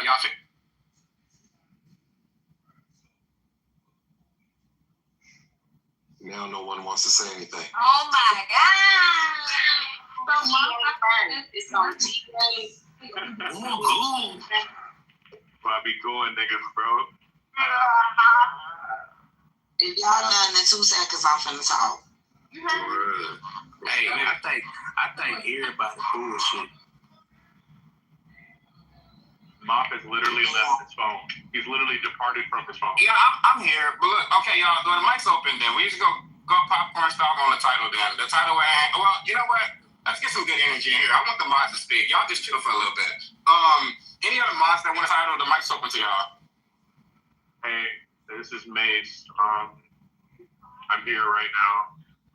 I just want to say that they never say that I'm a woman of my word. They say I'm a man of my word. Just want to let that sink into the crowd. Do what you want with it. Wow. Lance, Morel, Word, Storm, R&B. Any of y'all want to speak on the title? I'm thinking about it. I really am. I got a question. What's the basis that bro, I know you heard R&B talking, bro. What is wrong with y'all, man? Go ahead, R&B. Y'all be acting tough at the wrong time. Like, do that with. Go ahead, Slide. Just go ahead. Drop the nigga. I'm done. If anybody that's gonna be acting like they can't have some decorum tonight, it's not even 12 o'clock yet, y'all. Like, damn, can we wait till 12? Fuck. Don't cut nobody off, yo. Like, especially if they're a mod. Go ahead, Arm. I come back around. My energy just off. Yeah. Go ahead, y'all. I hear you. Mine too. It's like. Y'all go ahead. Y'all it's okay. Calm the word. Nah, y'all go ahead. Y'all want the popcorn style. The popcorn style is open. So y'all have fun. We'll do it for about 30 minutes. I just wanted to say really quickly. I just wanted you to know, Moff, that the brothers are showing the answer to this title here. Okay, it's only been the men so far that have been disrespecting your space as a man. That's all I wanted to say. Not the women. We've been cute on mute. Just saying. Okay. You right. I was I heard you. One. Get a chance to get in there when y'all done. You see what I'm saying? They can't. Y'all got bro code. Bro, get out the way. Just let the audience figure it out. They obviously want to do it, so just let them have the floor for a little bit. They don't want decorum, so let them do what they want to do. Bro, they Neanderthals, bro, in real life. Hey man, I was just asking because my service went out, so I didn't know where we was at. Who I asked for, I said it. But I understand that when somebody was going in line and telling people who was next to talk, people kept breaking it and complaining. And then when he opened the floor, for a split second, no one got shit to say. Exactly. So y'all not gonna talk, y'all just gonna explain the rules, so I got you. All right, so my thing is this, right? And when we look at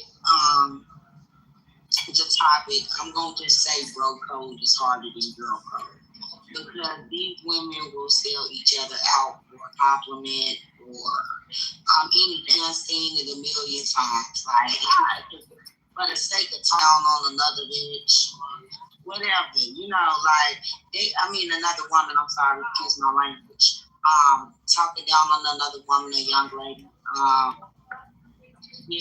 The brothers don't be doing that. Like, you know what I'm saying? For the most part, they all will dog. Man, babe, this girl be stressing me out, man.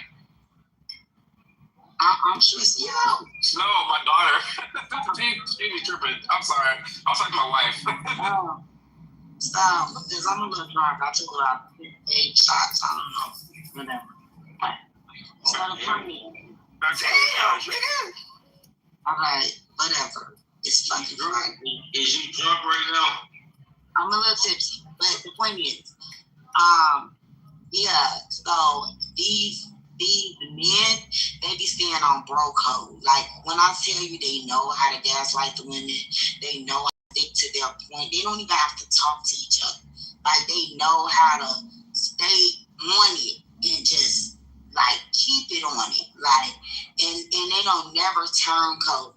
When one dude get up here and do it, they all doggy paddle his ass and get him off the stage real fast. Like, when it come down to other women, or they'll all like, oh man, please, Tron, he just a simp, he just peon, he just. When it come down to other women, it don't be like that. It be like the woman who talked the most, like, I guess, to the women, and that go against what the men say. She's the one that get the championship award, and like the women who be sticking to the code, they be like, oh, y'all want that fake sis stuff, but like, I feel like women do try to stick to the code, but we throw each other under the bus for the sake of, or like, it's easy for us to start arguing with one another. Like, if another woman come on the stage and she say something that we don't agree with, we're gonna argue with her, but not in the same fashion. You're gonna have some women taking up for her. You're gonna have some women arguing with her. It's just we don't have a code because I do think that women, we try to be true to our submission, even though we try to be on code. Like, we'll start off on code, and then when women start saying stuff that we don't agree with, we'll jump off that shit and get to going on, because we're gonna stay true to our submission, and we're going to say what the fuck we want to say, even if the next woman don't agree. We're gonna be right. Say what? Say what? Because you just talking about the women who probably aren't following the code is there disrespecting other women and stuff like that. That has nothing to do with the code. So. See, word, I've been listening for quite some time. So what's it? My fault, yeah. You good? You didn't cut me off. I paused for a bit. I apologize. But then you spoke on men who do follow the code and not the men who don't follow the code. Because the men who don't follow the code, like the men who are up here, probably would disrespect other men as well. So it's like, you didn't really even speak on, like, the code, really. But yes, I did, guys, because I said when a man don't follow the code, if a man get up here, they just dismiss it with, he a simp, or he don't know what real men do, he don't make no money, or all the men doggy paddle his ass and get him off the stage. That's exactly what I said. And is what I'm saying, you didn't speak on the women, female code at all. You just spoke to male code, and then you said you followed up with an example of women disrespecting each other who don't follow the code. That's because y'all don't really have a code of conduct. It's the same thing, but it's not. Let me cook for us. Let me get a word. Yo, the wine that we in the wine down word. Shout out to everybody in the building. Word. So basically, the girl code really don't have a code of conduct. Y'all base y'all girl codes off of being baddies, just being girls having a vagina, shit like that, chilling in the same spot. Y'all don't really have a code of conduct. But with the bros, we have a code of conduct. If you're not getting no money, hide your face. You're not getting no shorties, hide your face. You don't got no assets, hide your face. Because when men gather, there's a natural hierarchy that's basically placed on a group. You base it off of whatever it is. It's like a respect level, an asset level, money level. Your height, your build. There's some level of hierarchy that's established, and it's a code that is upkept. We have an actual code. And this is why when most men are upholding the men code, they get better over time. But if you pay attention to y'all shorties, with the girl code, y'all get worse because your code has nothing to do with accountability. A girl could be saying some complete bullshit, and y'all will be silent on mute. A girl could be out of her body, and y'all will be on mute. That's not love, and that's not correction. It's hatred. Y'all be hating on each other. And then I'm going to add this point. This is how you know the bro code is stronger, because when a bro gets a shorty, we're cool with it. We're happy for them. When y'all get a man, y'all start hating on that sister and start ostracizing this sister and packing her ass up. And I'm going to end with this one. You ever notice when the shorties go on vacation, they come back with one less friend in the group? That's how you know the girl code's no good. Bros go on a road trip and we have memories. You know what I'm saying? We be having memories. Y'all don't got that word. No, I ain't gonna lie. I didn't really know. I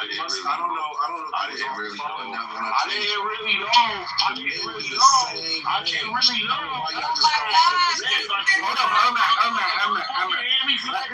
Hold up, let me get it off. Let me get this shit off. Oh, okay. I didn't hear it. I hear a lot of static. So as I was saying before, I was really interrupted by a guy that I'm following the bro code with, right? Man, this shit all bullshit, man. This shit is all bullshit. There's no way that we can speak about women in totality. There's no way that we can speak about women in one way and say that all women do one thing. And there's no way that we can speak about men and say that we as men all do one thing. It is different strokes for different folks, and we understand that. There are some women that are solid people. There are some men that are solid people. There are some women that are not solid people. There are some men that are not solid people. We do not all move the same. We do not all think the same. We are not a monolith. I just want to make sure that that is understood. And on top of that, I didn't even know that men was going on trips with their homeboys and shit like that. I didn't know. You know what I'm saying? But shout out to guys that do. But for the most part, I didn't know that that was something that men started doing. Me and my bros, we going to Peru. I didn't know. But shout out to men that do it, though. And I did hear a man speak earlier. What's wrong with it? I mean, you tell me what's wrong with it. Your boyfriend goes on trips with men and bonds with them first class. No way. What the fuck? Let me finish, man. Let me finish. At the end of the day, the brothers are right in a sense. The bro code is going to be a little deeper than the woman code. I believe a man was just speaking just now, and he just explained. Men will die for each other. Men literally will die for each other and put themselves in situations where they are. Literally. They'll die for each other. With that said, women are not about to die for each other. Y'all are not about to die for each other. We honestly, we love to see the first argument with women. Because before the first argument, y'all look like y'all are the best of friends that would never argue and never be rude. But once y'all start, bro, nobody can stop y'all. It's gonna be world War 6 until somebody get to, if they could even stop y'all, you know. So shout out to the room, shout out to Mop and what y'all doing. But yeah, I would love to say that the bro code is a little bit more stronger than the women's code. I love how men like to. Something real quick. Yeah, go ahead. I appreciate that. I'm gonna say the bro code is a fallacy.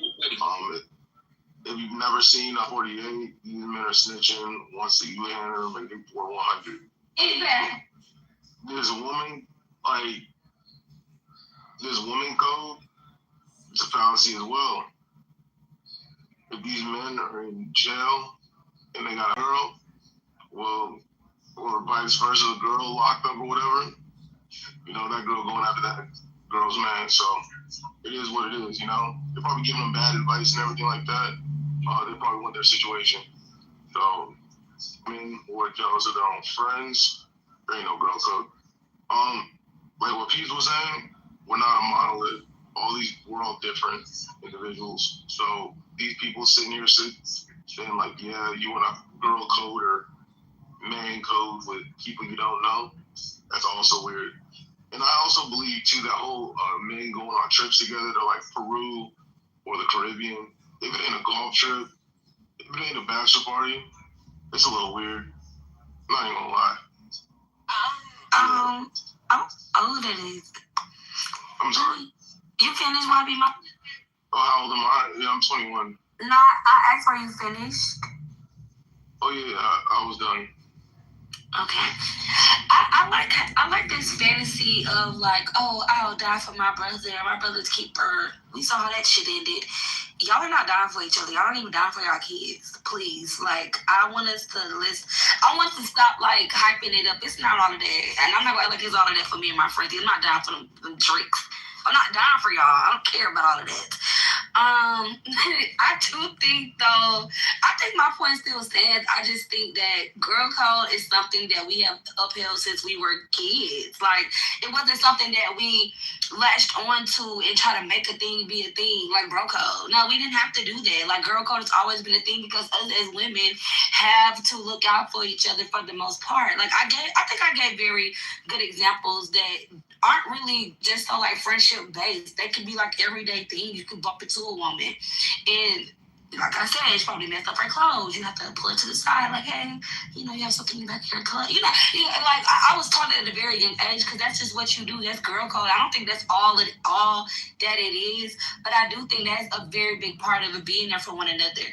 And we are there for our friends in ways that I just don't see with men. No matter how healthy the relationships between the men are, it's just men aren't the same way with men would be with a woman, or a woman would be with another woman. Like, y'all are not as soft for y'all homeboys as we are. Y'all don't have these gentle conversations with y'all homeboys. Y'all are a lot more mean, a lot more stern. And not to say that's bad or nothing, being stern, but why y'all acting like y'all going to war about y'all friends and homeboys and brothers? Y'all are not doing it. No, and y'all haven't done it. But the girl be speaking on, y'all be lying to one another, right?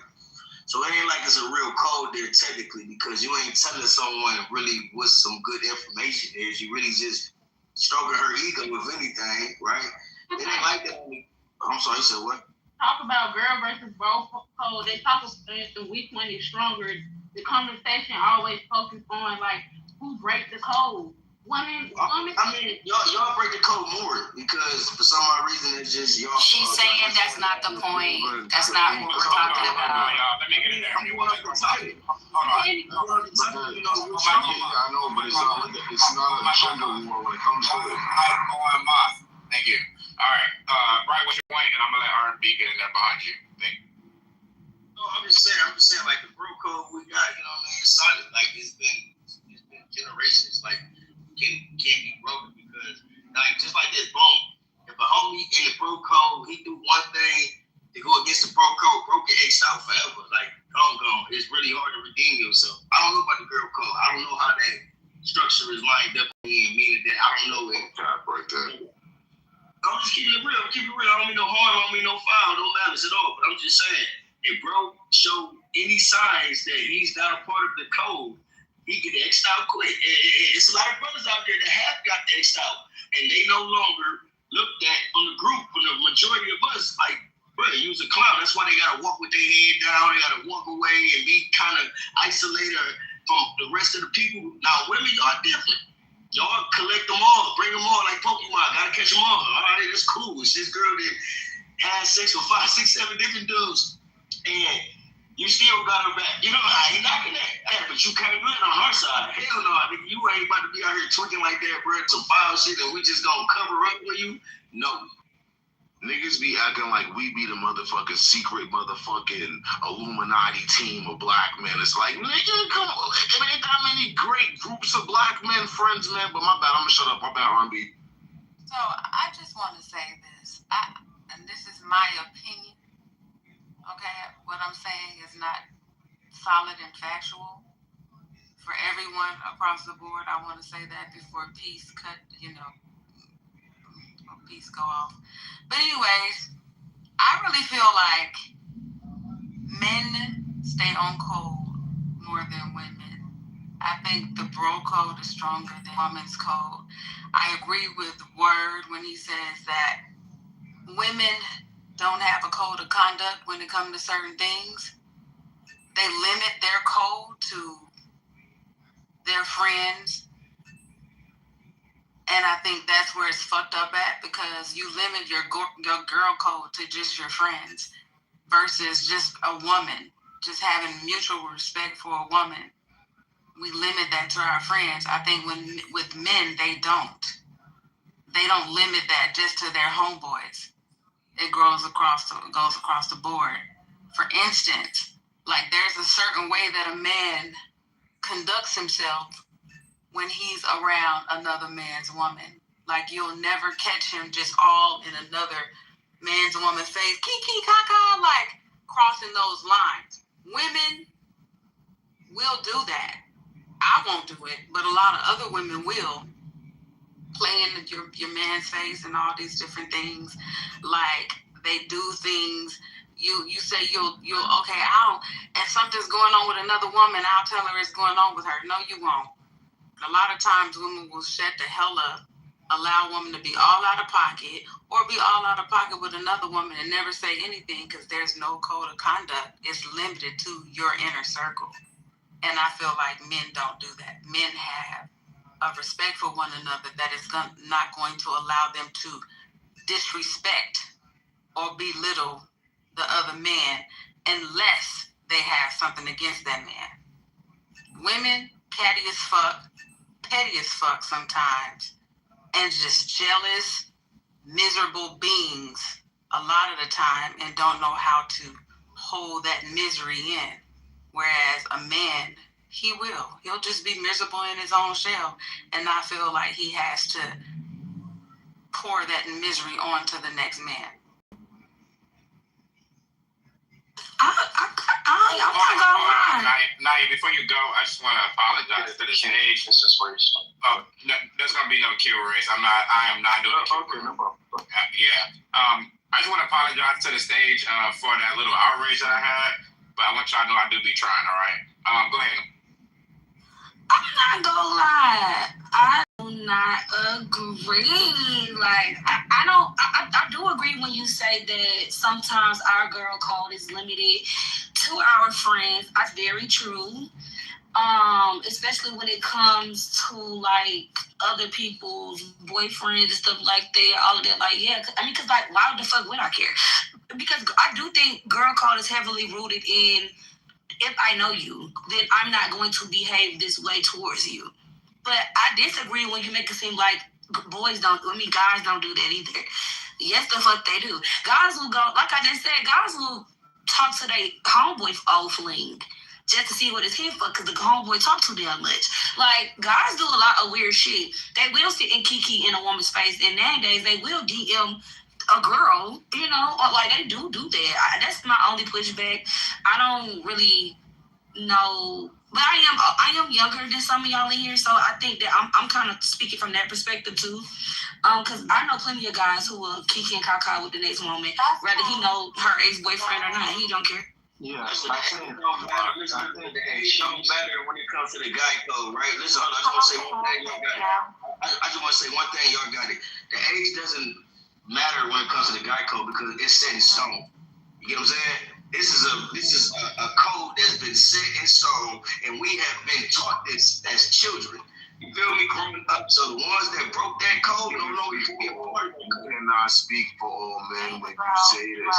And I think this gotta be 100% understood, bro. Every man is not standing on the same morals. It don't make sense for us to act like we are. I get that.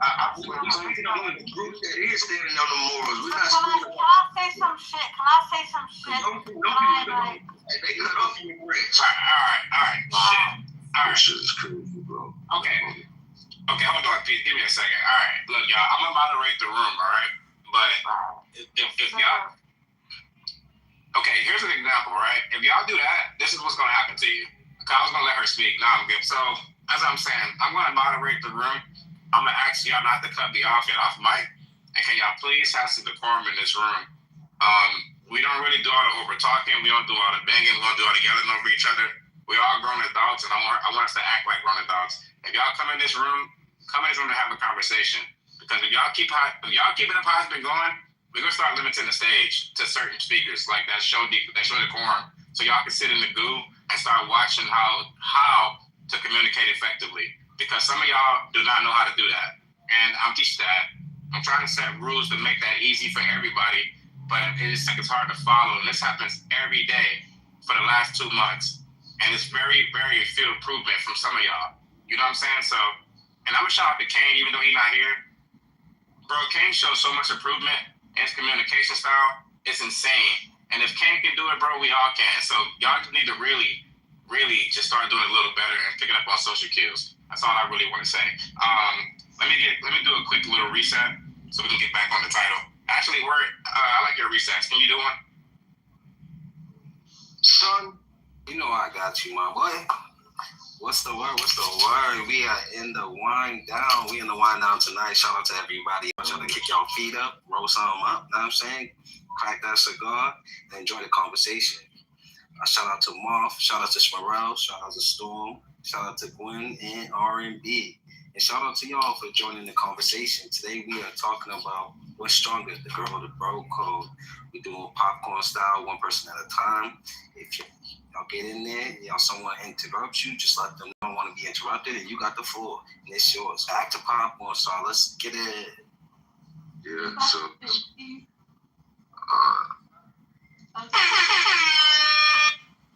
it's like I keep noticing like when y'all talk about girl code and boy code and which one is strong, like y'all focus on people who breaking the code, like who disrespecting men who disrespect men, and girls who betray their friends, stuff like that. But y'all not really like getting into depth of what the code actually is. It's like, and why it's being considered strong in the first place. Like, for example, I know me personally, and I feel like a lot of women were taught like to bring like pads or extra pads or tampons for women in need, or like stuff like that. We were taught to look out each other. Well, me personally, I was taught to look out for other women. Stuff like that. Like y'all not really talking about why it's stronger than the other. Y'all just speaking on the disrespect that people have for one another. can I respond? I think that I did answer it. We can't talk at the same time. Go ahead. No, you go ahead.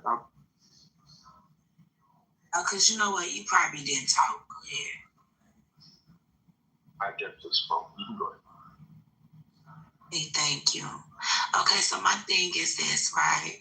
I think my problem for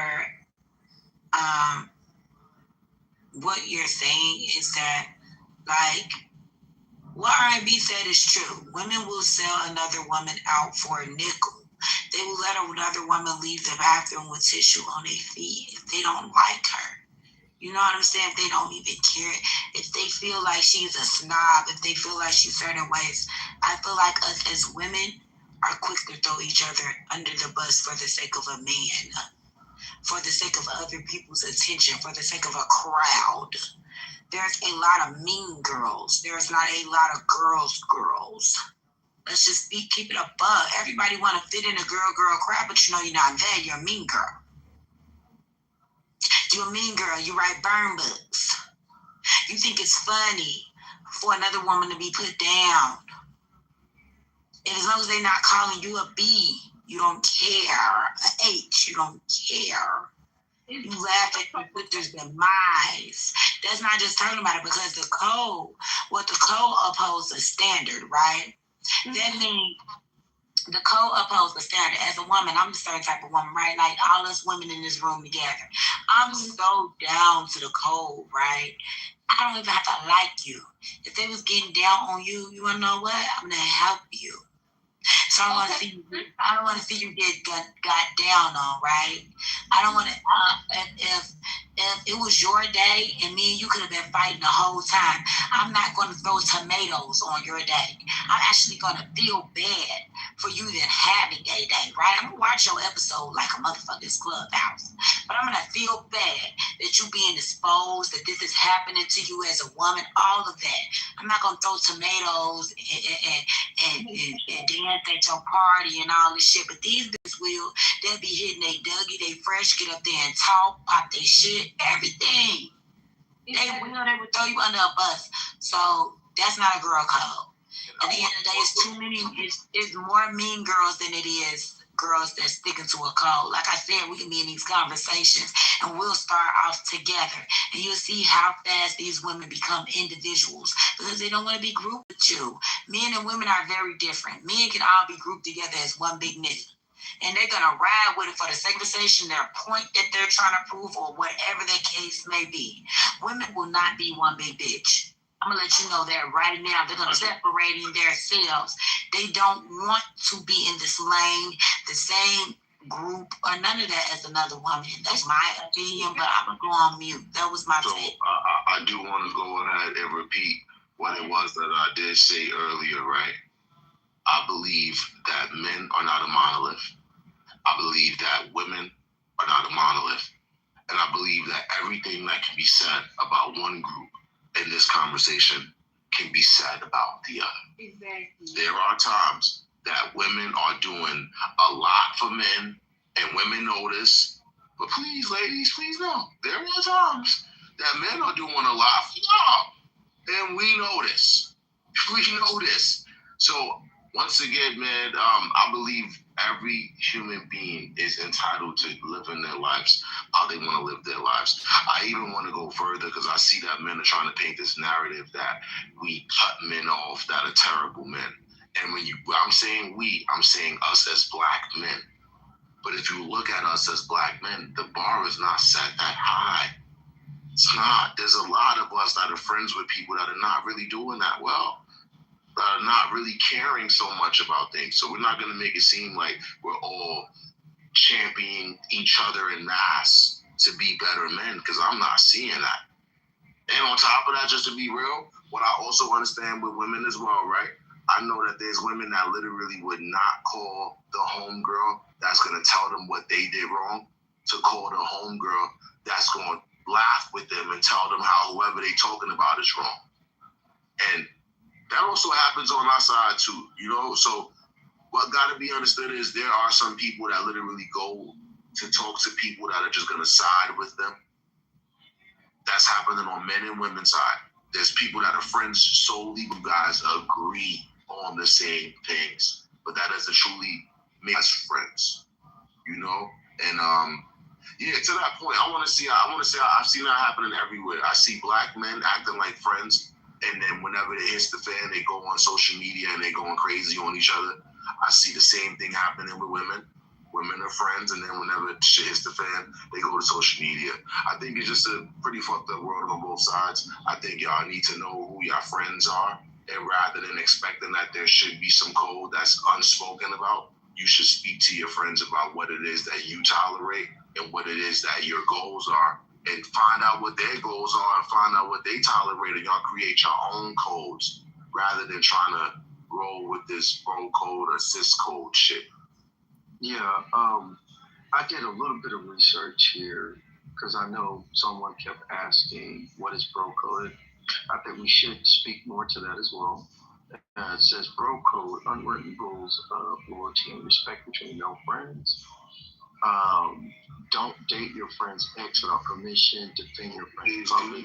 Keep private. I'm trying to level set the conversation. Can I speak? Please let me speak. I don't. This is just supposed to be common, basic knowledge that people typically will agree upon. This was a thing you typically think about.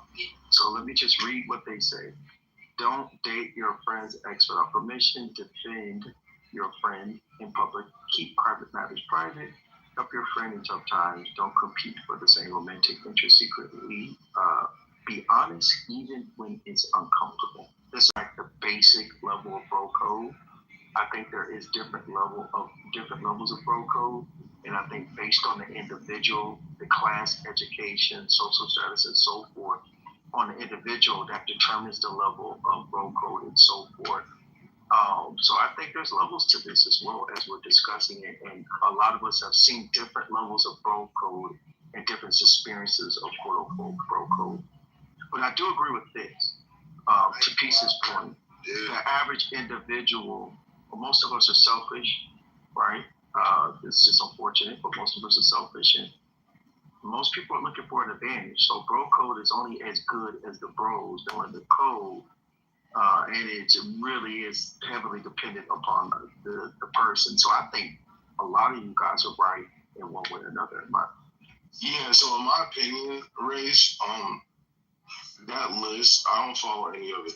So whatever bro code list you read, was just made up by a bunch of people who just thought this made sense to them to create some actual code, right? Like, this is crazy.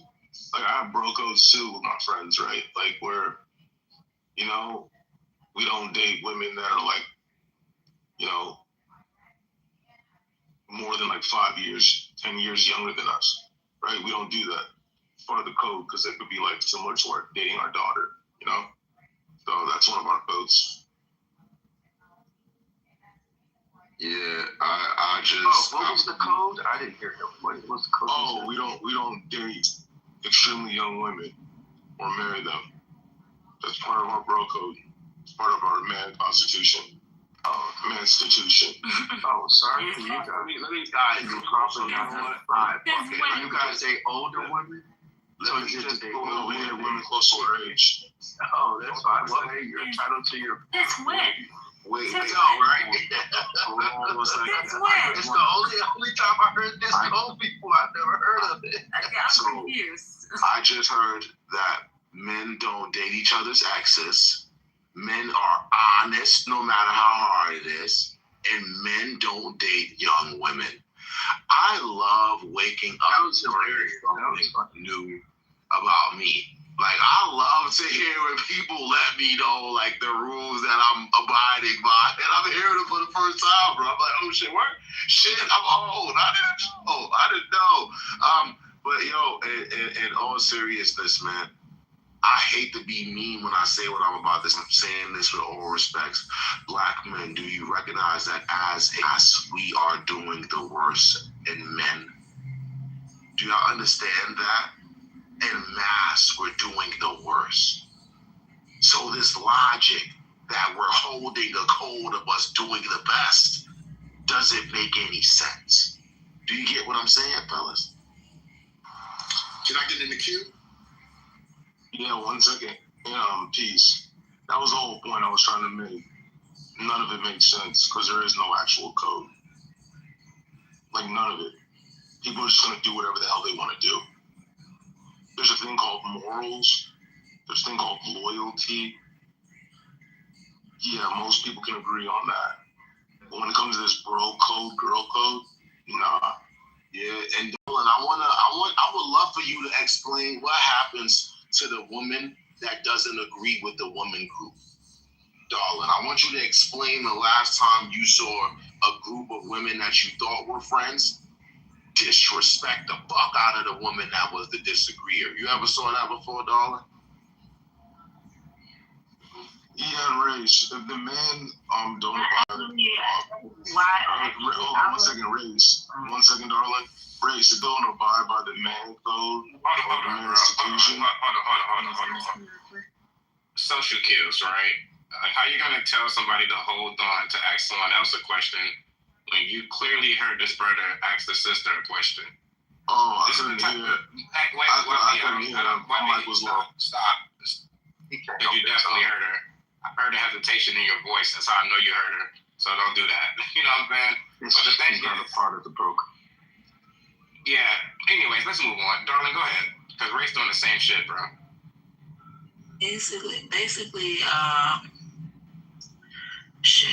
Basically, well, on here nothing happens, but like in real life, women have left in places like in databases and bad things have happened to them.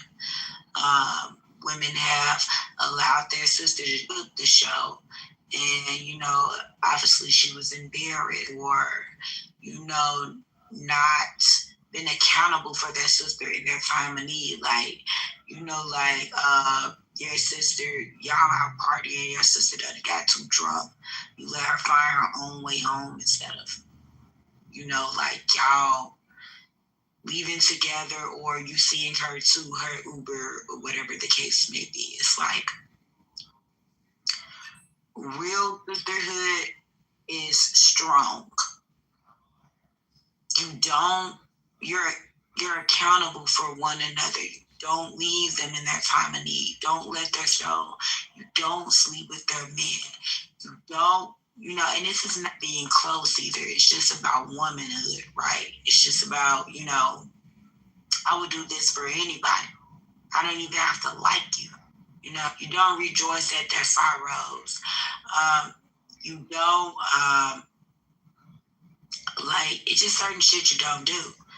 And when women do it, they're just exiled. I'm not going to say a lot of things happen to them, and sometimes they're celebrated because they're mean girls, and it's the environment for that. And then other times they're just exiled. Like, everybody knows she's not to be trusted. Nobody fucks with her because she's not going to have your back. And she's a snake. She's, and that's just what it is. And it's the same thing with men. Nobody trusts those men who will sleep with their homie's wife or that they will sleep with their homie's girlfriend or anything. Like, everybody's watching him out the side of their fucking eye, and nobody respects him either.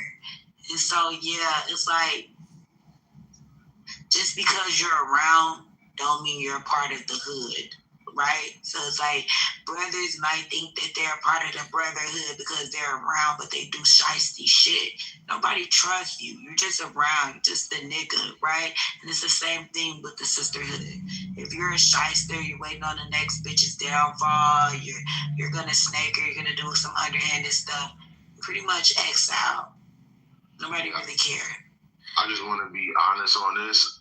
There's a lot of men, and I know women probably don't know this because y'all don't see this in real time. A lot of men just be followers in this brotherhood. A lot of men literally call niggas big homies solely because they got more money than them. A lot of men, like, I ain't even gonna go on too much, but I just hope y'all understand this shit. Like, what y'all be thinking that this shit is not what the fuck y'all be thinking that it is. And on top of that, let's even speak out on women's side. What I know with women's side, y'all got the one most important woman. Y'all got the woman that knows that she's not important. Y'all got the woman that dick rides the most. It's like in all friend groups and codes, whatever, it's levels to it. Isn't it? Isn't it levels in every friendship, man or woman, or would y'all say that women treat each other equally? Well, or is it levels? Peace. I definitely won't say that women treat each other equally, but I will say that every friend play a part, right? We don't so much a hierarchy, which some women do, I'm not gonna lie. But we don't so much a hierarchy like men do. Like, we got sis, we got the auntie type, we got ashy girly type, we got, the layers to the women. We got the rich, the rich type, we got, all those type of women. And yes, we got the coat hanger. in the women community, they do have the coat hanger, just like in the men community. Everybody knows what that means. They wash the drinks, they get the purses, they grab bags, or they grab the damn coats. They're basically the one that's not on everybody's level, So they have some coming up to do. The lackey, and mean girls do that. Girls do not do that. We don't have a lackey. We like all our friends. So that happens in certain communities. And what you're talking about, where there's followers, obviously you guys don't have that's not bro code. You guys are, like you said, just a bunch of group of guys that basically y'all have a standard of hierarchy. Like, this is the runt, this is the, this guy makes a lot of money. I can network really good with this guy. He can't come over my house. He's thick, but he get a lot of women. Y'all do that as well. Okay, real quick. Yeah, let me just kind of backpedal in this conversation a little bit. I want to just kind of get some new speakers in the mix. Let me see who. Christine, Guns, One Love, Your Grace, Holly, Franklin. So many speakers that didn't speak this on the stage yet, I think. Any of y'all want to speak? Hello, everybody. I hope everybody's having a good night. Great conversation so far. I've been listening to all different perspectives on this title. I agree with majority of the speakers, but I agree with me 100%. I agree with what she said. There is, myself personally, I don't agree with this brother code, girl code. I don't think, but that's just something that society has created. But I think the bottom line, my code is, what I believe in is, you treat, and this is basically all what it is. You're supposed to treat people the way you would want to be treated. You wouldn't want someone sleeping with you wouldn't want your girlfriend or a friend or associate sleeping with your man. You wouldn't want your homeboy sleeping with your wife. All those things go under that umbrella. So, but when it comes, I think this is just a slang way of saying you should just treat everybody the way you want to be treated. And I don't consider treating certain people a certain way. I just treat everybody the same. Now, of course, I have some close relatives in my family, but I don't believe in treating one person better than the other. And so that's just my perspective. Thank you for allowing me. That's really philosophical, right? But Christine, you got to answer the question directly. What's stronger, the bro code or the female code? The bond between females or the bond between males? Which one will last through the most treacherous journeys, right? Rather than being all about, you should treat all like one another the same. What's going to be the strongest in the darkest of times? Like, that's the real question. And which gender will be able to, go through them? Well, if you're asking me that question, if there were such a code, I would agree with, like I said, I agree with what R&B said. I do believe there is a stronger code amongst men than there is amongst women. I don't believe there's no such code for women, but I do. I have brothers, sons. I'm around men, just listening, observing men. I totally agree that there is a stronger code amongst men. They respect each other more when it comes to each other's women and all those kinds of things. But when it comes to a girl code, I don't think there's no such thing. I mean, women are very catty. They're jealous of one another. It's just so much go on amongst women. And me myself, I don't do those kind of things. I'm not trying to say I'm better than anyone, but I've never been felt that way towards another woman. I don't know why women women treat each other so badly. They talk about each other behind their backs and all those kind of things. But yes, to answer your question again, yes, men have a much stronger code than female. So, Christine, let me ask you this. To R&B's point, right? Do y'all believe, you can answer this and any other man or woman can answer this, do you believe that the example that y'all are bringing up when it comes to men not messing around with another man's woman, do you believe that it is because of their code of conduct? Or do you believe there's a possibility he just might get his ass beat because he's on some shit and he ain't supposed to be on? Do you think that it could actually get to physical? Like, it can actually get physical, or is it really because this is my bro, I'm sitting on bro code? Do you think there's a possibility what might occur if he breaks this said code? That's limited. That's sort of Christine, those two options. I was asking Christine. No, I'm not. You said anyone could answer. I'm not a man. A man probably could answer that question better. Oh, no. I was just asking you because you agreed with her point. So I was asking you as a woman. I don't know why. I'm just going on what I've observed when I'm around men. It's just the code we stand by. As all men, we stand for the code. The lady says this is not exclusive to only women. All men, you know what I'm saying? Alright, look, so I just want to say something. You guys keep limiting everything to code and bro code and loyalty. No, look, that person, hold on, please, may I finish my sentence? Okay, you can go ahead. Tell me. Let her go. Answer your question, Leah. That question was not for you. It was for a lady. She's being doxxed. She's been doxxed for so long. I just don't understand. Sounds like you're underwater. Speak a little clearer in the microphone for us so we can all hear you loud and clear. I'm talking about a woman who's been dodging for a while. She knows who she is, and the question was for her. Your mic still sound a little muffled.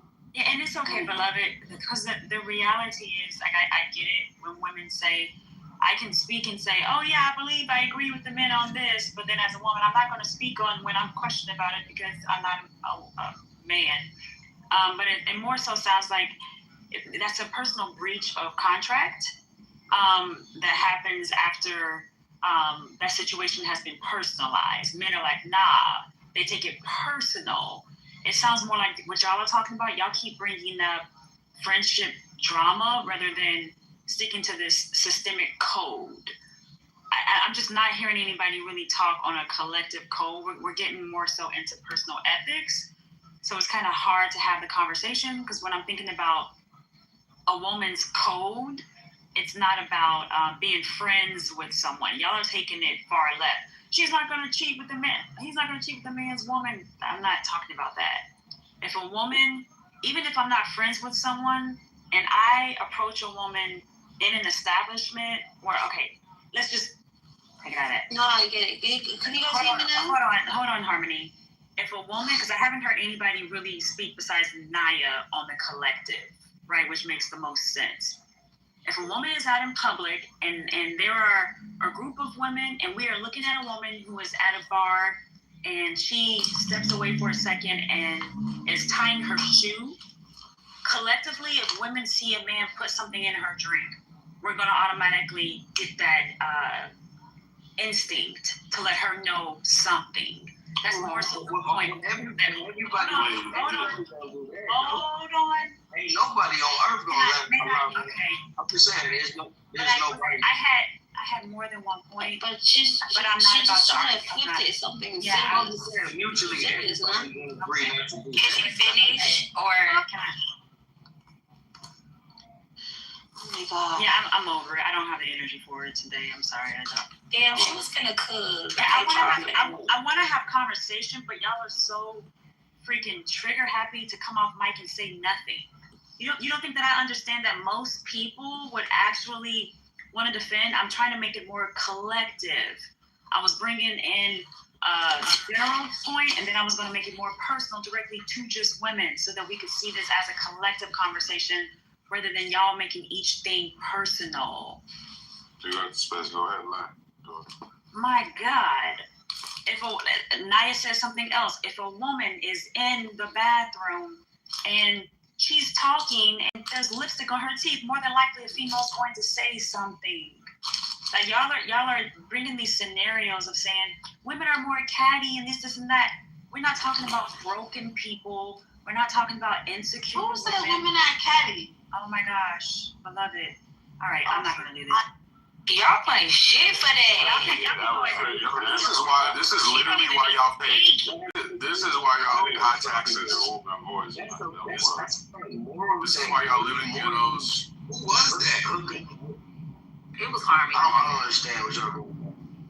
This is why your taxes are high. This is why we can't get any. Y'all can't learn. Y'all don't know how to have basic conversations with people we want to have real ass conversation. Like we can't even have it's hard to have a real debate because y'all can't even listen. Like it's weird as fuck. God, I can sit here for hours and listen to everybody speak. The moment I start talking, everybody won't come up fight. Y'all can. All I'm saying is this, listen. When it comes to the bro code, no one cares. Niggas said, hold on, stop. You should hold down. Y'all, come on, that's bullshit. Audience, that's what you finna do. Thank you, bro. Let that woman sit. Y'all don't even care what she just said. Y'all just want to yap and fight. That's a fact. I've been coming in and out of this, hearing y'all, and all y'all been doing is bickering for the last couple hours. I don't understand this. But y'all have to use y'all heads at some point. Because if we were to start doing this shit like Iron Fist, most of y'all would be in the goo right now. We give y'all a platform to actually come up here and try to engage in a conversation with one another, and y'all literally just choose the default panic button, lowest denominator of brain power. I don't get it. Samario, did you have anything else that you wanted to say? I'm not giving it. That's what I'm saying. You're right. Waste this energy. I'm not. It's not worth it. Y'all encourage this behavior because nobody's actually trying to do better. The people who want to have conversations get turned off by it. Moth, are you there? Yeah, what's up, Mace? How you feeling? Bro, I'm good. I'm feeling how Smarell feeling and how you're feeling, bro. I think we all feel the same way. So, you know what I'm saying? But I'm good, though. All right. Is there anyone who would like to speak and say something constructive? Constructive. The best thing I could come up with, how you want to go? Yeah, so, I guess I had listened. At first, I didn't agree with certain points, but some stuff I kind of agree with. Overall, I don't think that men have a good bro code. I don't think, from what I've seen out of men, I think that men's nature makes it appear to women as if we're better people because women are a little bit, I think, more afraid. They have like a scarcity mindset to me when it comes to like people in their lives. Men don't have that because we know that there's always somebody for us, so we kind of a little bit more reserved. But here's where I feel when men don't have a bro code is we're weak when it comes to women because men will switch up, change it up. Even sometimes, a lot of times, even backstab or betray a friend or their brother over a female. That's where men, like, literally, most of the time get tripped up most of the time. In spite of the fact that women will always be here and it'll always be somebody to choose from, men will still destroy a whole, literally go to war behind a woman. So I don't think it's a bro code like that. I don't see it that way. I think you're lucky if you have one brother that you can really trust with your life. You're lucky. Because I think 99% of the time it's not really. I think a lot of times it's predicated on when that one female comes in his life to trip him up. And I'm gonna use this as an example and just let it go. I always say I feel like men are repeating the first mistake or fall of man. You read the Garden of Eden story, and what did Adam was basically, put in charge of this, beautiful garden or the planet. And he had a relationship with God. Who else to have a better relationship? Had everything he wanted. And let's just keep it real, cut to the chase. He tricked it all off over a female. Which one of these niggas you think is better than Adam? Somebody that walked with God. And if he was a sucker like that, how many suckers do you think exist today? I don't trust no nigga. Because, like, that's a man's weakness. That's his Achilles heel. Like what it said in the Bible, his heart shall not always strive with us. That's like for that very reason, I don't trust men. Now, women, on the other hand, they may fight, scratch, claw at each other for men's attention. Hell, the Bible says your desires shall always be with your husband. They're doing exactly what they're supposed to do. They're staying true to their nature. That's just my take.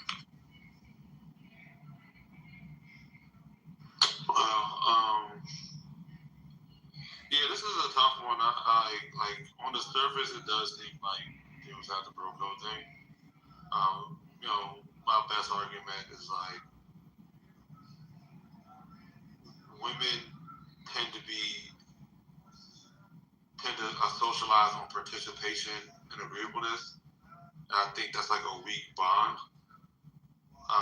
Whereas men tend to, commune on goals and competition, which requires character by virtue.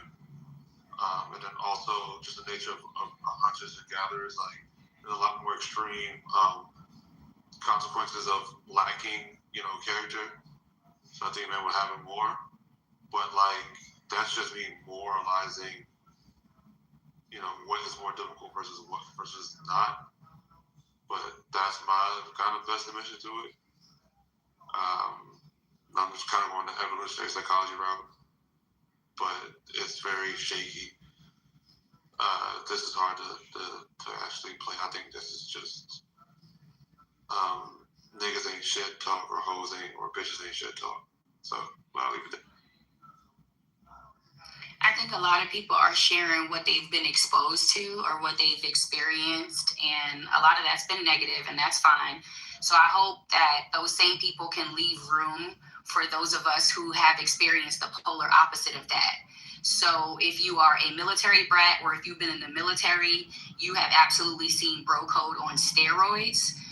If you're a brother, the root word is brother. So notice it's not brother code and sister code, it's brother code and girl code.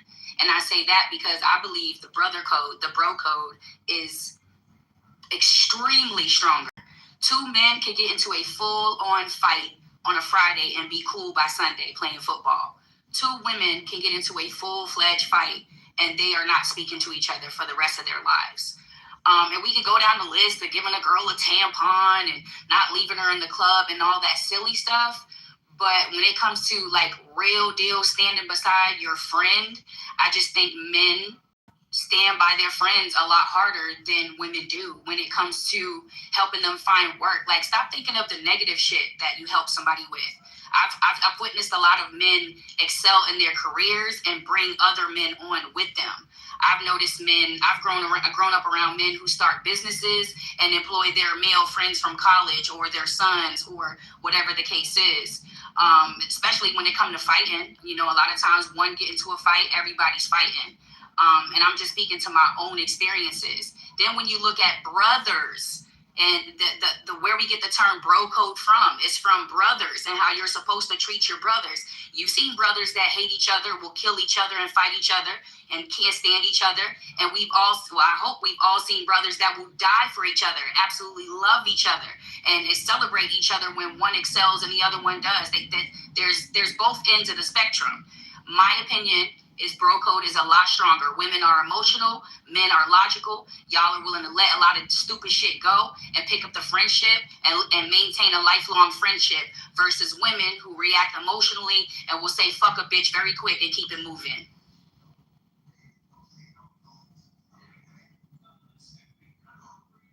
I want to second. I want to second that emotion just because somebody said like, oh, women to give another woman a pad, or if a woman was in a dark place, they would help them out of there. Now, granted, there are a lot of women like that. But we gotta stop acting like a woman won't let a woman bleed and die. Like a woman won't leave a woman in a dangerous place to be harmed. Like a woman, we all seen Players Club. I just came to dance and she left. Come on now. And baby, that's real life. So many women do not look out for each other. So many women will slip something in your drink or be right there while another man slips something and cover for him while he do it. So many women don't have each other bags. So, acting like just because we're good people, and Ma said this earlier, just because we won't do that, just because we're not that type of woman, that they don't exist. Because they're the loud boys, and the girls, they're the quiet ones. Y'all making it seem like the girls is big, this sister code is this big community outside of snake ass bitches. It's more snake ass bitches than it is sisters. I'm just gonna go on. I think my only issue with what y'all keep saying in reference to girl code and about the negatives is that y'all act like this isn't a thing that's happening or could happen in with men and their relationships amongst each other. I think I really don't understand it. You brought up player clubs, but we got shit like Paid in Full. We got shit like Juice and fucking all these other fucking movies where men will set men up, men will rob other men, they will do that just because they can, just because they'll get away with it or whatever the case may be. I don't think that all the girls are all for this girl power and we're gonna be friends forever. I don't think it's all of that. But if we're talking about the code and what we think is stronger, I still stand on thinking that girl code is stronger because it's something that it was instilled in us. Because we were taught it by our moms. A man even got up here and said that it kind of bleeds out into how women act in society with kids, other men, other women who are not their friends. I don't understand why we keep speaking from this negative point of view, all women out here are just evil women. No, the fuck they're not. No, they're not. A woman telling you it's not. A woman not telling you issue on the bottom of your shoe doesn't inherently make her evil. Cause she said something, yes. But I guarantee you, somebody before you make it back to that floor or of wherever you at is going to tell you have tissue on your shoe. Because that's how people are. That's how girls are. That's what they're going to do. That is the most common thing to do in that situation. Y'all make it seem like everybody outside just plotting against you and out to get you, and that's some shit that I just don't agree with. Well, I don't agree with that either, but women I don't agree that women are plotting it out to get you at the thick of it. But I do agree that in both genders, you got some greasy, slimy motherfuckers. What I'm saying, and I do agree with the woman who said men seem to come back from it, right? Men seem to uphold, and the other man said it. They will kick out the other man. Okay, he ain't gonna go with the bro power. We gonna make him disappear because we don't want him to reflect on us. As women, we're not gonna do that. They'll do the holding a man accountable, and I'm doing. Y'all can't see me, but I'm doing the fingers. They'll do the holding a man accountable fake shit. They don't say the same shit that the men be saying just to be okay, bro, he not gonna come up in here and mess up what we got going on, because right now we being good niggas. We not doing that. You know what I'm saying? So I don't agree that women do the same thing. Like, even in this conversation that we had earlier, we started off together. All of us was like, no, no, no, no, no. As the conversation went on, women started talking at other women. Women was like, we did not stick to no code. And the men was on cue. It was on code. So I don't agree with y'all. I be on like, I'm sorry, I'm not just in Clubhouse, but I'm in relationship with women. And yes, my close friends and my family, we uphold the standard. Women in the street, hell no, I had to beat up so much bitches. Stop playing. I'm not gonna say it. Women don't uphold that standard in the streets. All that, a woman is gonna look out for another woman's safety and all.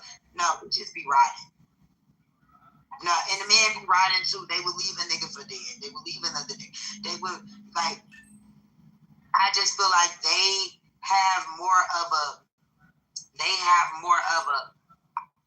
a comeback from the shit. We don't never recover. This is crazy to me. Like, the amount of credit that y'all giving these people for y'all reasons of girl code not being stronger is crazy. Because everything you're listing happens in the male community. So none of this shit that y'all listing really, like, it doesn't even apply to it. Because, like you said, men stand with each other more. In what fucking world? The truth is, shitty humans are shitty humans, and some humans just ain't loyal.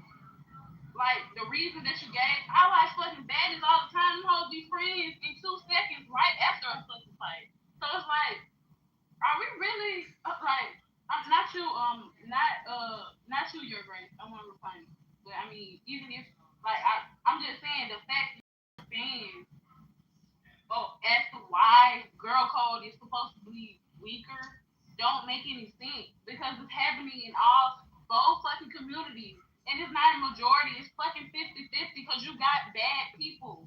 Well, not that, I don't want to say bad, but you have people who, you know, a little crazy. Both ends. Like she said, paid in full, this nigga literally killed his damn partner. And we said that they come back from shit like that? I'm confused. I thought we were trying to figure out the strength of the bond as opposed to the balance of how it spreads between men and women. So I think that's why the conversations, everybody's trying to say men do this and women do this, and men, imagine we're listing all of what falls under bro code, all of what falls under cis code or girl code. These are all positive things, okay? All positive things. Of those positive things on the list, which of those positive things are stronger on either side? So I know we're used to doing the gender war thing and trying to pin it against each other, but I think that's what Smarl was trying to do. Of these positive things that fall under both codes, which of the two are stronger? And what I said was, I think that giving a girl a tampon, telling her she got a tissue on her shoe, helping her get lipstick off her teeth, doesn't compare to the vibe in the barbershop. It doesn't compare to when men are in the gym and they're saying, I got next, and they're doing all their little fouling each other and all that unspoken communication that goes on that we don't know anything about, or I don't know anything about as a woman. There's a lot of bro code activity there. There's a lot of bonding. There's a lot going on there when men are working out together, when they're playing sports together. These are all positive things. I'm not saying anything negative. It's very clear that negative things happen on both sides. That's very clear. One last time. Which of the positive things, character traits, attributes, actions, behaviors are stronger on either side? And again, I feel the men have a stronger bro code, brother code. We don't even call it sister code. It's girl code. We're women. They call it bro code because they treat each other like brothers. So I think what they include, as somebody read some of it, but I know that the list is different depending on who you are. But somebody said shit like helping each other fight. Women do that too. not leaving a man behind. What else did he say? It was a whole long list of shit. But I think if we can focus on all the good shit that falls under each code, and then which of those bonds are stronger, which of those character traits are stronger on each side, I think the conversation can progress. I mean, you're kind of going down the evolutionary psychology route, and I agree with you. I would just say off the strength that men establish order, so they create and enforce rules more naturally than women. So by virtue of that, shit like bro code would develop. It's literally innate in men to create order in that way. There's like so many examples that far exceed, I would say, female examples. Like we can literally play pickup basketball anywhere in the world. Like pickup anywhere, or even like, sorry, not to interrupt, I'm forgetting. Even like if there's me, right, where like two men are walking down the street and it's the first time y'all ever seen each other, y'all walking towards, you know each other, y'all both going to work, each other a head nod the first day. The second day y'all walking past each other, the head nod might get a little stronger. It's still silent.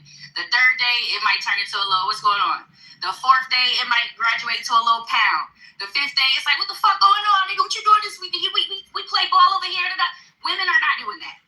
We're not doing that. And I'm super, super friendly. I'm just speaking to the majority. So don't come off your mic saying, I do that all the time. Okay, with my girlfriends. Don't do that. I'm talking to the majority.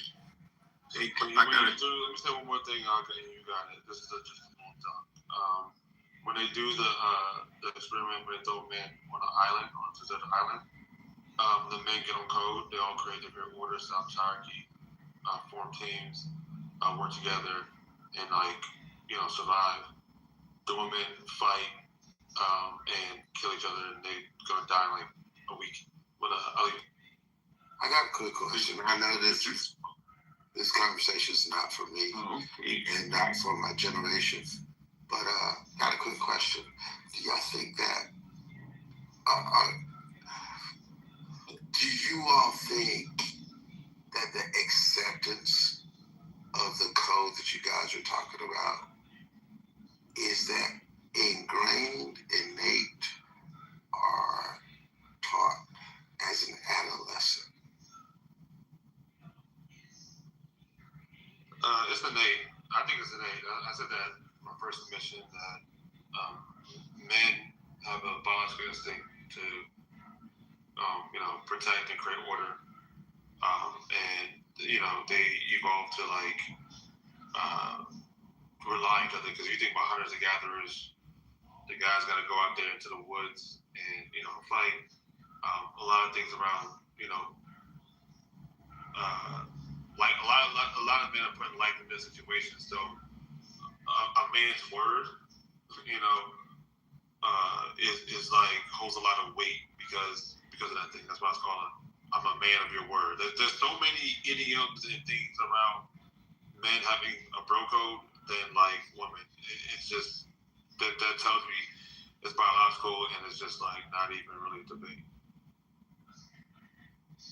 Hey Guns, there was I watched that show. I think it might have been on Survivor or Naked and Afraid.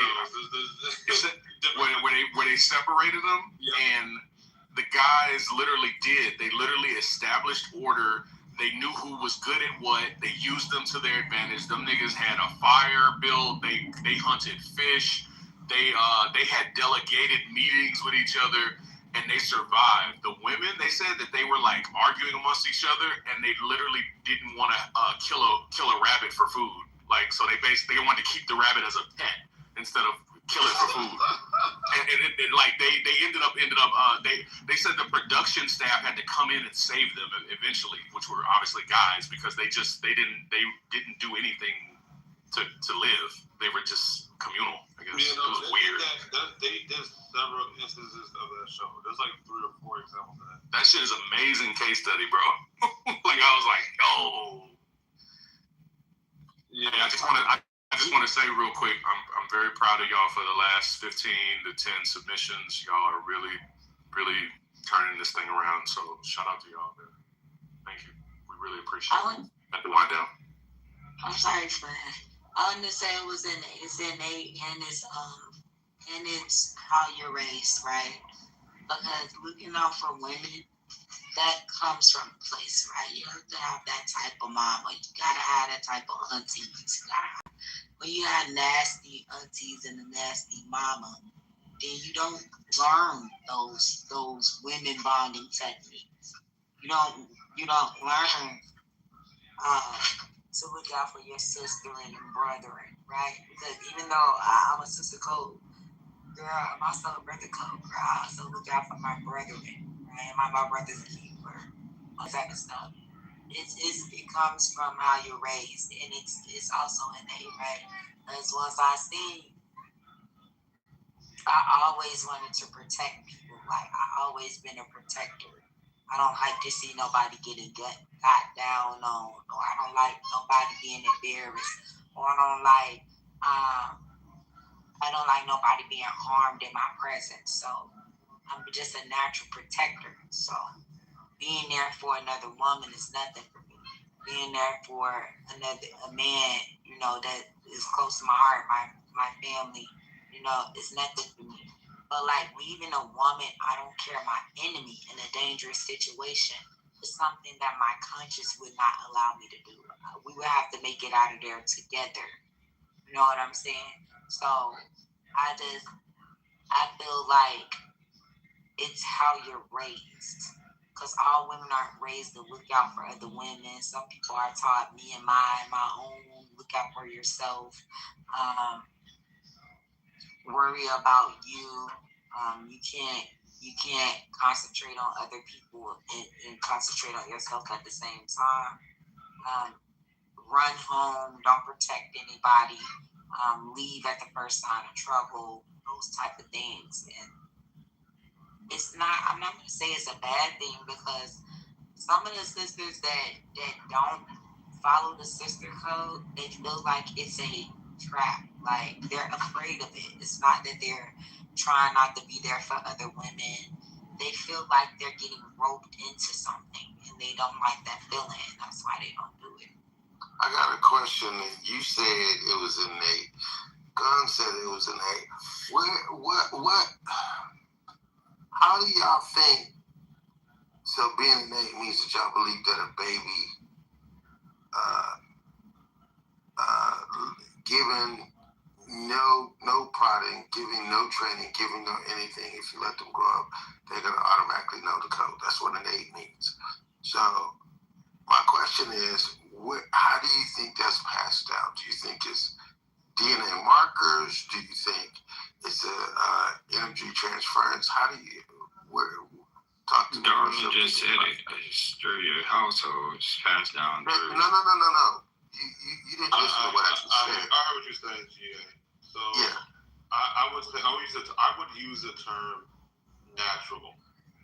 And what I mean by that, it's not the fact that it's a baby, it's the fact that that baby is a boy that will grow into a man. And a part of manhood is forming a brotherhood, because as you develop, whether your parents teach you or not, whether it's in your household or not, just understanding how to survive in the world is required as a man. Okay. That's what, yeah. I'm not saying that it's not required. That's why I asked the question, because because for it to be innate means that somebody has to teach them. Whether it be a parent. I think he just misspoke. He said.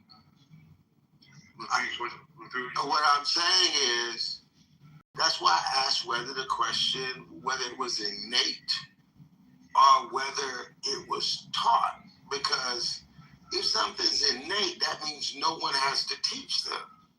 Right, GA, and that's why I said it's okay. Yes, so it's a part of my upbringing, but also it's natural to me.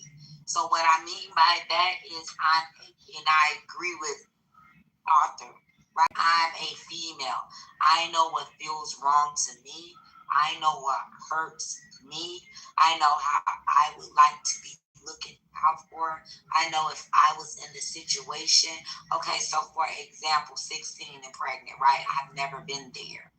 But I can imagine how another sister might feel in that situation. So my empathy can go out for her, but it's natural to me because I'm a woman and I can put myself in those shoes, right? I can imagine this happening to me, right? Or one of my friends, right? Let's say we grow up together. I live one lifestyle, she live another one. She's being harmed at home or something like that.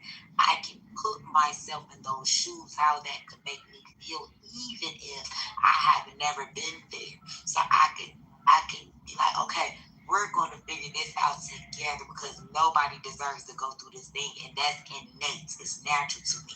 It's having a heart. So it's not going to do it.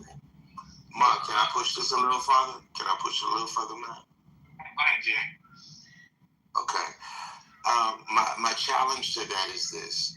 And darling, you said that it's natural to me to be empathetic to a 16-year-old. I think you said a teen mother or something like that. You said it's not, even though I've never experienced, it's natural to me. I challenge that premise. I challenge the premise because you don't even know you should feel bad, or there's something bad to feel for if somebody doesn't teach you to feel bad for that. And it's not actually understood that, darling, this is bad. Somebody has to teach you that that's bad. Everything that you like is because some way, somehow, you have been influenced by someone, something, somewhere, somehow. You think this is right, this is wrong. As a toddler, as a child, you had no misgivings and you had no opinion on teenage pregnancy. And that's what innate is. Innate is before you're influenced by society, in any way, shape, or form, you automatically have this. And as a toddler, you had feelings about teenage pregnancy. Right, and this is what I'm saying, right? And that's why I say it was natural to me, right? Because innate means like from birth, right? And like, right, like you said, what I'm trying to say is like, I can't prove that from birth I was a girl's girl or I upholded any girls, right? But what I'm saying is that like being a human is innate, right? I'm not going to treat anybody. People learn to be inhumane. People learn to treat people inhumane. Naturally, that's not who you are, right? So naturally, I'm not gonna want anybody to feel bad being left out of that. When you get, the world make you pick up nasty traits like bitterness, envy, regret, all of those things. As you go along the world, you pick those things up. Those are scorn caricatures. I don't know how to, anyway. Yeah, those are scorn caricatures that people pick up as they go along life. Those aren't innate things. People don't come in the world bitter. People don't come in the world jealous. People don't come in the world. And those things that women do to not look out for each other, those come from those things. Those are rooted up in bitterness, scorn. I don't have to watch out for this woman because nobody watched out for me. I don't have to covet this person because I'm not my sister's keeper. I don't have to love a person because I don't believe in God. Whatever the premises might be, these are things you picked up around the world. But naturally, you're good, right? You're gonna look out for another person. You don't want to see another person hurt. You don't want to. Yeah, that's naturally. So you think that naturally people are predisposed to being good, but they have to be taught how to be evil? Is that what I'm hearing you say? Yeah, naturally you're pure, right? You might have to learn mannerisms, right? You might have to learn. Your parents might have to teach you mannerisms, Your parents might have to teach you right from wrong, but naturally, you're pure. Hey, darling, can I ask? Hey, G, I just need to interject with this one. Darling, do you have to teach a child how to lie?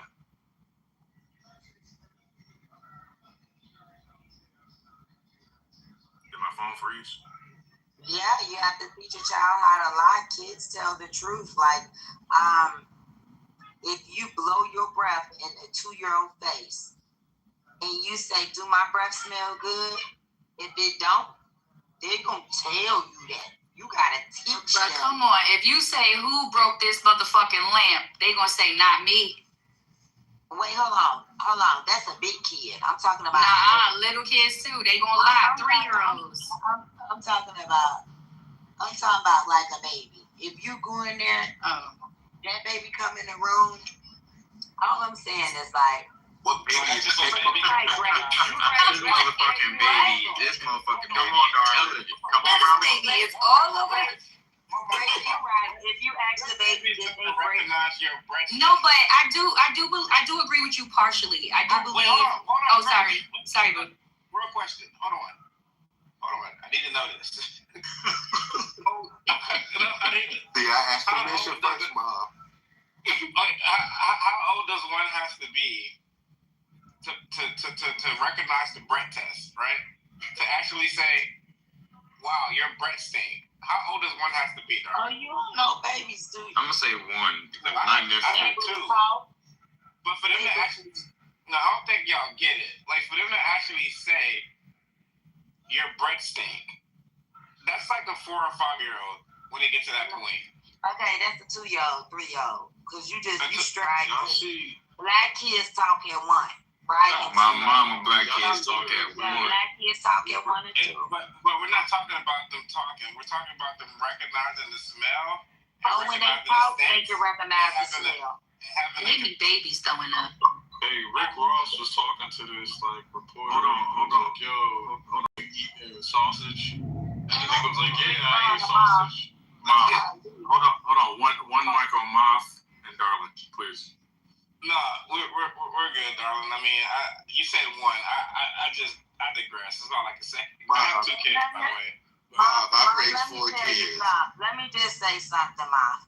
Babies little babies will cover your nose because your breath stink. Listen, I'm in the black community. I don't know nothing about you.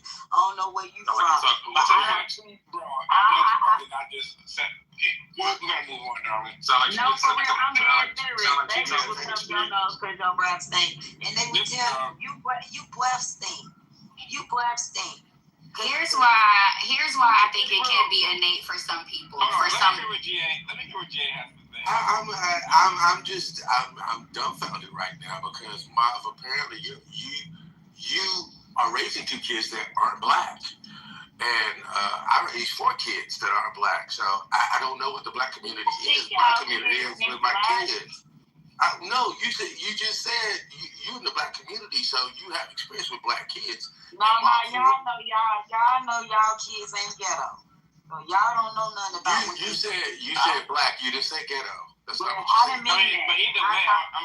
But either way, my point is kids. Mom is raising 2 kids. I have raised 4 daughters.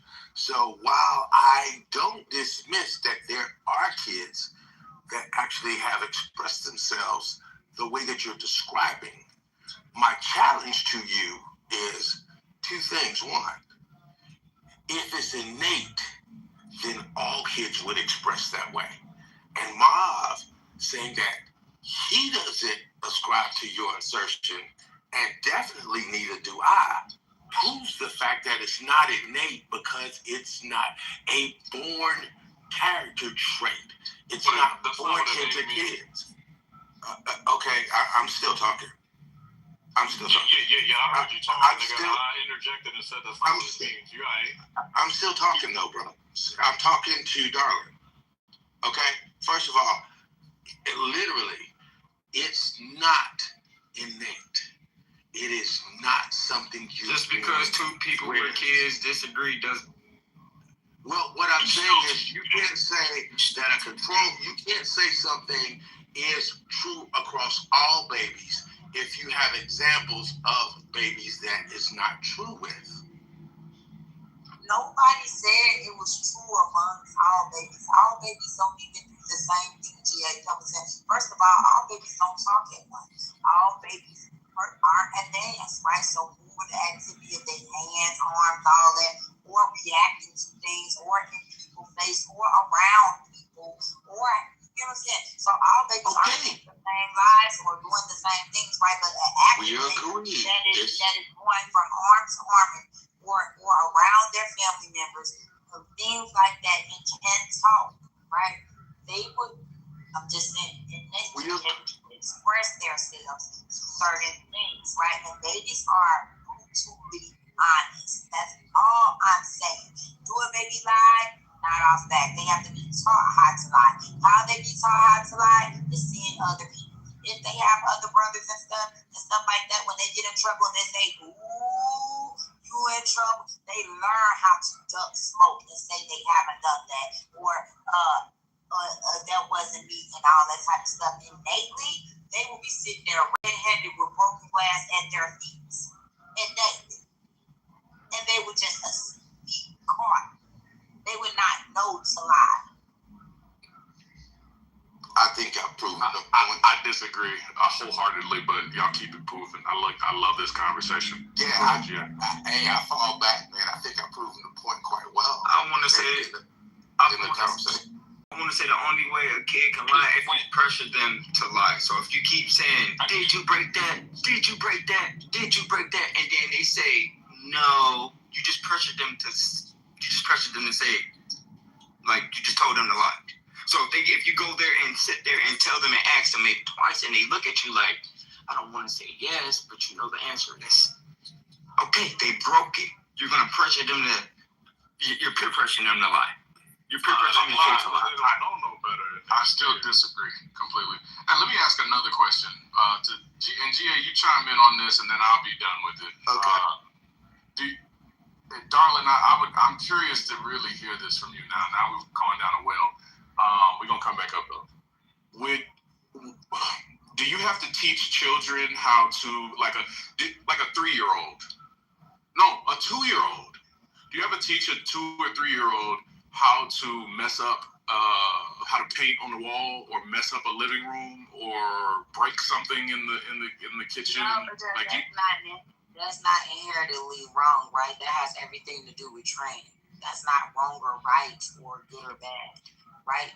That has everything to do with training. Kids don't know not to write on the wall unless you teach them. They don't know that you shouldn't write on walls unless you teach them to stay away from writing on walls, right? Or you inherently, if your child is a writer and all that type of stuff, you give them boards and show them papers for writing, boards is stand for the walls are reserved for this. Then they won't write on the wall. So is it fair to say that a kid scribbling on a wall is a behavior? A kid doing what? Scribbling on a wall, doing all those things, is it fair to say that that's a behavior? No, I'm saying it's not either right or wrong. Right? No, look, you're not hearing. It becomes a behavior thing when you teach them. Yes. Yeah, it's only a behavior at the point where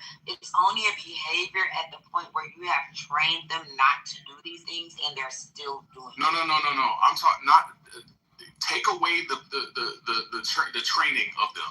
A kid, you put it in a room, it naturally goes to do start messing up stuff, pulling out shelves, this, that, and the third, touching electrical sockets, right? Did you have to train him to do that or her to do that, or was that an innate behavior? No, you have to train them not to do that, right? But what I'm saying is it's not. That's why I fell back, mate. Yeah, I'm falling back, but I can't even get to the letting me finish. Darling, I can't even get to the point because lying is not something that you teach a kid how to do. They will if you leave them to themselves and their own devices, they will naturally do that unless they're taught not to lie. And some children don't naturally enter into that boy code. My son, I taught him how to be kind. I taught him to tell the truth. I taught him to share. I gave him basic life skills, basic character traits. He goes to school and he does bro code shit on his own. I didn't teach him, hey, if this random circumstance happens, this is what you do. There was a boy in his school with a wheelchair and he let go of his balloon and the balloon started floating away. And my son ran out of all the kids and grabbed the balloon and brought it back to him. It was another boy in his school. He had on some Team Jordans.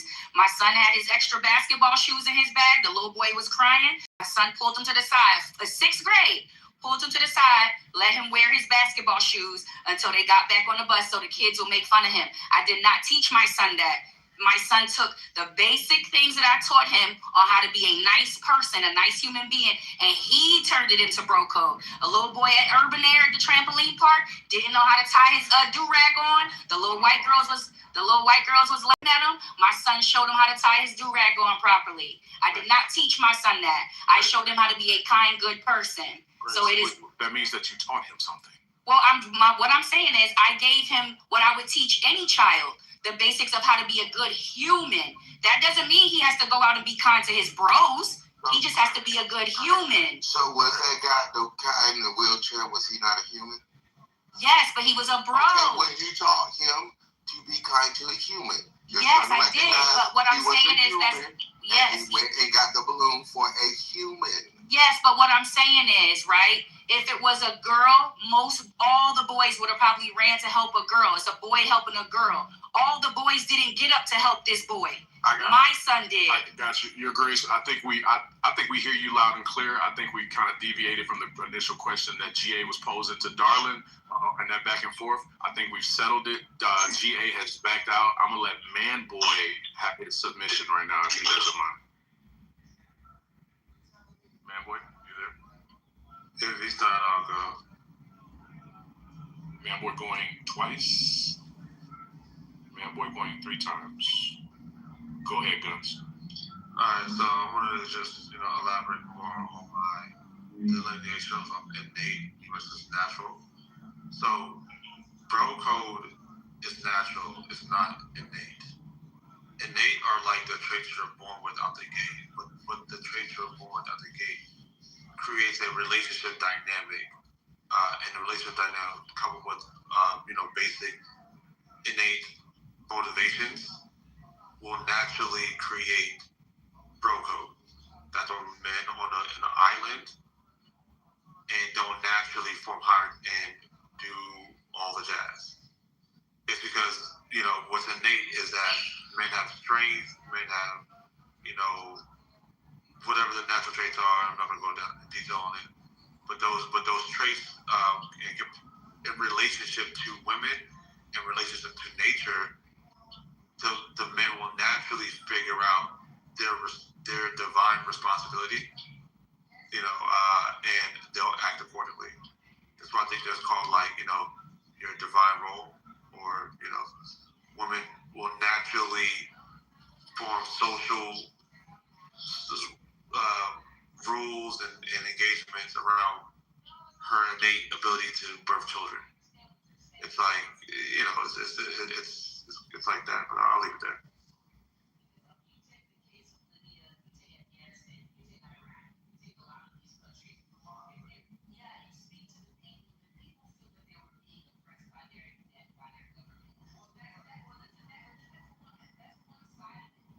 Yo, is it me or is it quiet as fuck? I think people are thinking, because this is a very thoughtful question. So I think people are thinking. Niggas is high. Right. Go ahead. No, Mom, I was just going to say, they pulled back out of the well. I was going to say this. My next question, if we could grab that concept, and I'll just say my opinion. Innate, natural, synonymous synonyms, because they're both both words are used in either definition.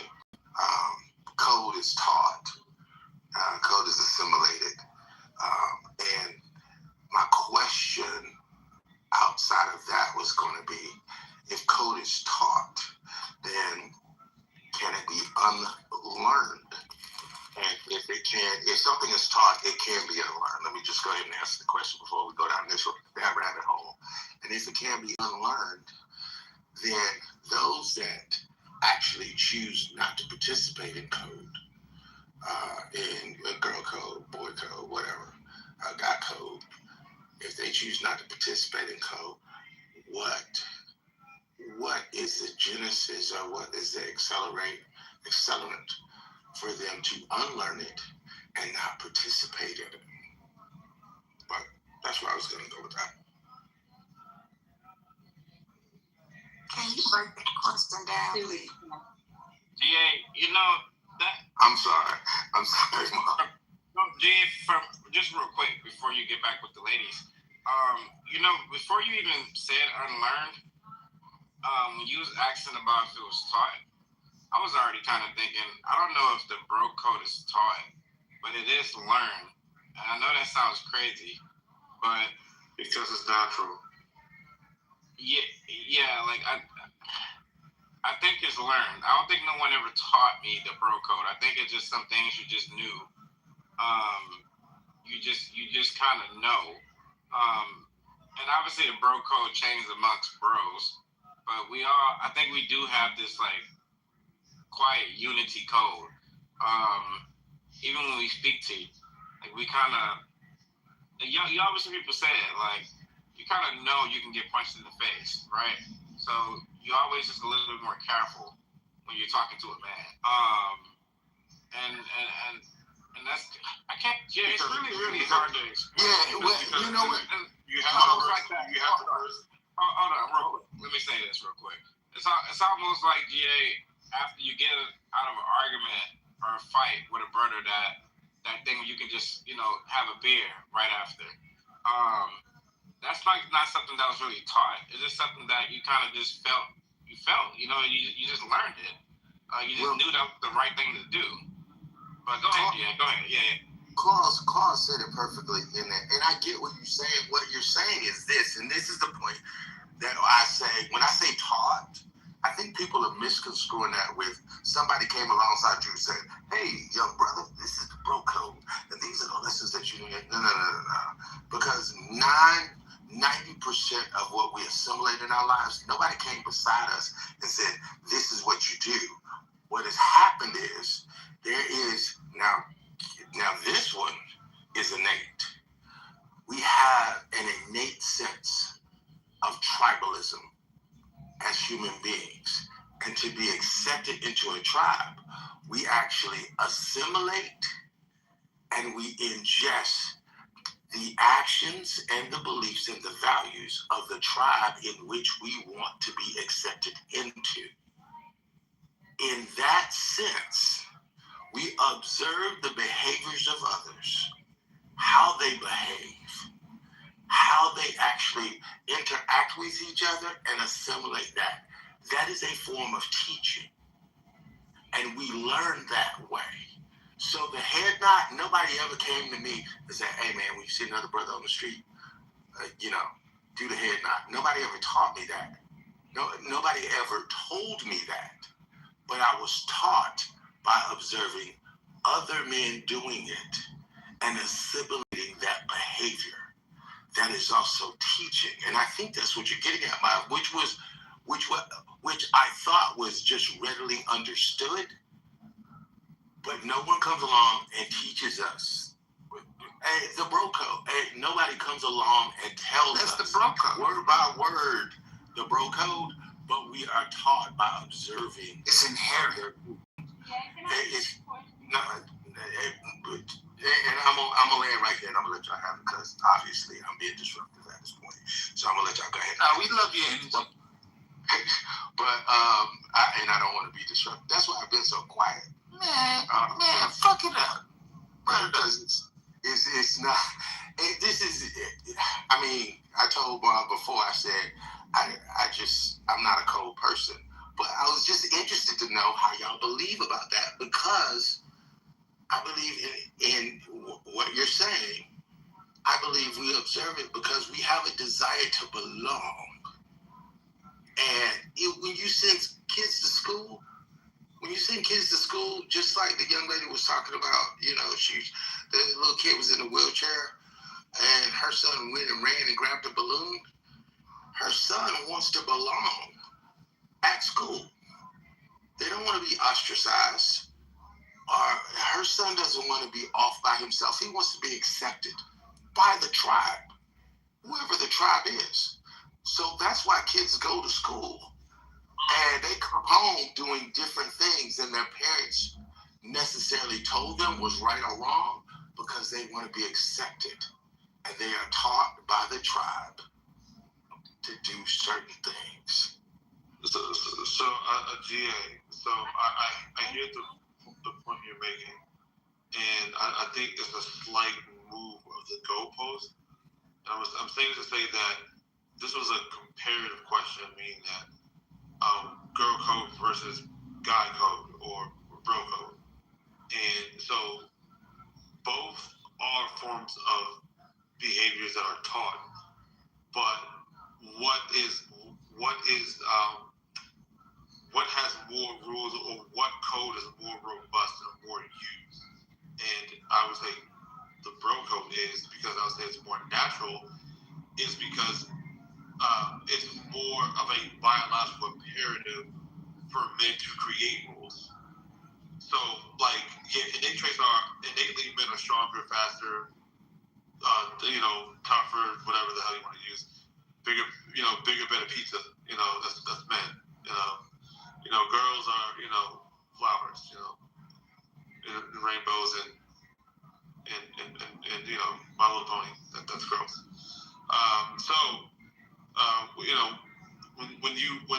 When men and women relate to each other, meaning that women innately give birth and men innately are stronger, that creates a power differential and a relationship dynamic in which they will naturally socialize a certain way. So men will more naturally socialize themselves, which is learn and talk and teach. But it's more natural and it's more robust. They will teach you the rules and create order and structure in order to fulfill their divine purpose, which is protect and provide. So there's more of a necessity of bro code to fulfill the means of protection and provision than it is, for women to, nurture in a sense. So that's why I say that, it's more natural and more for bro code to exist. Okay, share this with me. Who is that? You want to go? Go ahead. No, absolutely. Go ahead. Yeah, I wanted to ask you, if this is quote unquote natural, right? Why don't they carry this energy for gay men or bisexual men? What energy? Bro code. Well, what's like the energy? They're like what like? What? Okay, go ahead. I'm not an expert on homosexuality.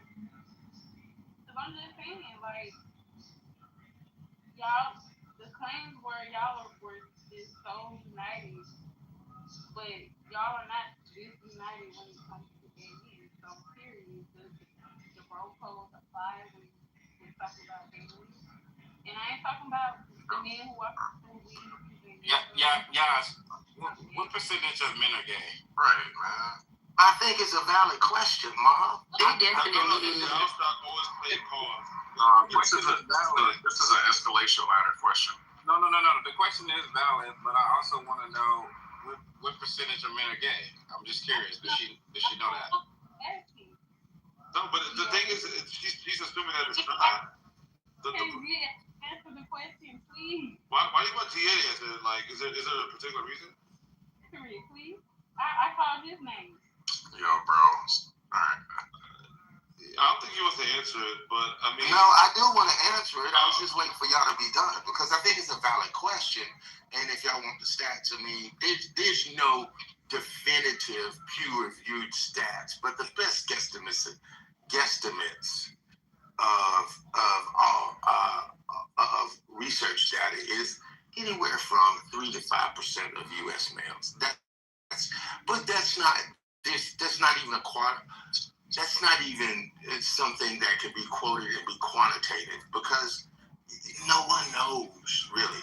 But to your point and your question, it goes back to what I said before, tribalism. We as human beings want to belong to something. The reason why the code does not apply is because gay men don't want to belong to the same tribe as heterosexual men. So that's why the code doesn't apply, because they are no longer trying to be accepted by that tribe. The code only applies to the heterosexual men that want to be accepted by other heterosexual men as a part of the collective, the society, the community, whatever the tribe is. Okay. But yeah. No, this. Oh, sorry. Go ahead. Yeah. So. You're kind of low, though. I think also you're low, just by the way. So, what does that mean that to the point that they were making that bro code is quote unquote stronger? Which I'm not trying to have a gender war, but since if you guys treat homosexual men different and women don't, like we kind of don't really see that. What did that mean, like to their points, right? That womanhood is kind of stronger. Why?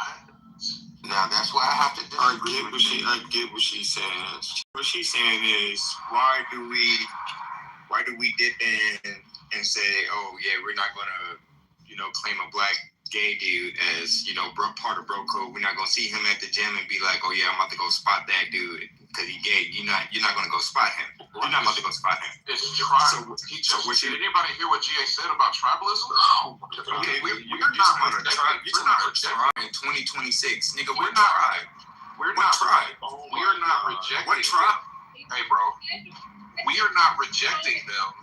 They are going to another tribe. They are choosing to go to the other tribe. But you talking about in that same that's what I'm saying. Forget the tribe. We're talking about code. Forget the tribe. We're talking about code. And that's saying you're lying, bro. Y'all lying. Forget it. One mic on off. All right. Can y'all please let Mace, and was it Arthur Mace you was talking to? Nobody was talking to Arthur. Arthur just came on, right? Yeah, he just kind of. So it was guns. Okay, go ahead. My bad. Yeah. No, I responded to what they were saying. The question is loaded. Okay, goddamn it, the question's loaded. The assumption is that gay men don't follow guy code, but they in fact actually do. So I don't know where this notion comes from, because when I go to a bar and these dudes are fucking gay, they still do the same guy code thing. They still dap you up, they still head nod you, they still talk about sports, they still assimilate and cosplay or whatever because they understand guy code. So I don't know where this notion is, like there's a gay dude in the bathroom, he still does the bro code etiquette. He's not gonna piss next to you when there's 5 in the toilets. Like I don't know, like why we even take that loaded question in the first place. But that's why I said what are we doing? But she answered it. I think he did a good job. I'm not sure what homosexuality has anything to do with this, but I think we answered the question. Yeah, we did. We can move on. And they still follow a bro code. Just FYI. It's just the code amongst them. I'm sure, 100%. They know they follow it amongst guys too. That's something you're saying. Like I suppose I was somebody with a lot of gay men. Like, they do the guy code thing. Like this is not. I don't know what the homosexuality has to do. Why say that? Why y'all trying to attack me like I was just trying to change the whole narrative of the conversation? That was a genuine question. I thought y'all was very important. Yes. In my opinion, I thought since the percentage is so low, like 6% being the highest, I thought it was a little irrelevant, if I'm being honest with you. Like, why talk about the 6% when we still have the 94% to talk about, which covers the conversation? I just felt like it was irrelevant. But either way, there are still men that still follow the bro code. So why even separate us too? We're all men. Like, that's the other part. I mean, I hear you. Because of the points that they were making, they were saying, "Oh, girls are so divided and men are so united. They walk down the street and give each other head nods and all these things, this and the third." So that was a real question. That's a man, right? Yeah, he's a homo man, and sometimes I see men treating gay men different. So what was wrong with my question? Like, how it was the question the question was loaded. So guys. Well, yes, I think I already answered that question. I'll repeat myself, but I'll answer it again. I just didn't think it fair to talk about the 6%. And I don't think it to separate us anyway. I mean, we're already talking about men. That includes gay men. I mean, we're not straight men. We're saying men. So I thought it was irrelevant. But I will say this: there's no such thing as a bad question. And GA also said it was a good question. I just didn't like it. I thought it was irrelevant. I didn't think it was bad. It was irrelevant to the conversation. So it been answered. I think we can move on from it. I don't really want to talk about homosexuals. I just want to talk about men or women in totality.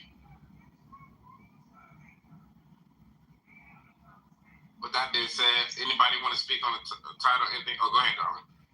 I had a couple comparisons for y'all, right? Because I just want to run this by Jazz again. Because I'm a girl, and I don't want to feel like I'm not on woman's side, but tonight I'm not. Tonight I am not, because women don't uphold the girl code. I'm sorry. I be here swinging by myself most times. Like, I'm just saying, like, a lot of times it be like 3 of us in here swinging while all the other women jump out of code. So, no, I'm not going to lie for the sake of a conversation.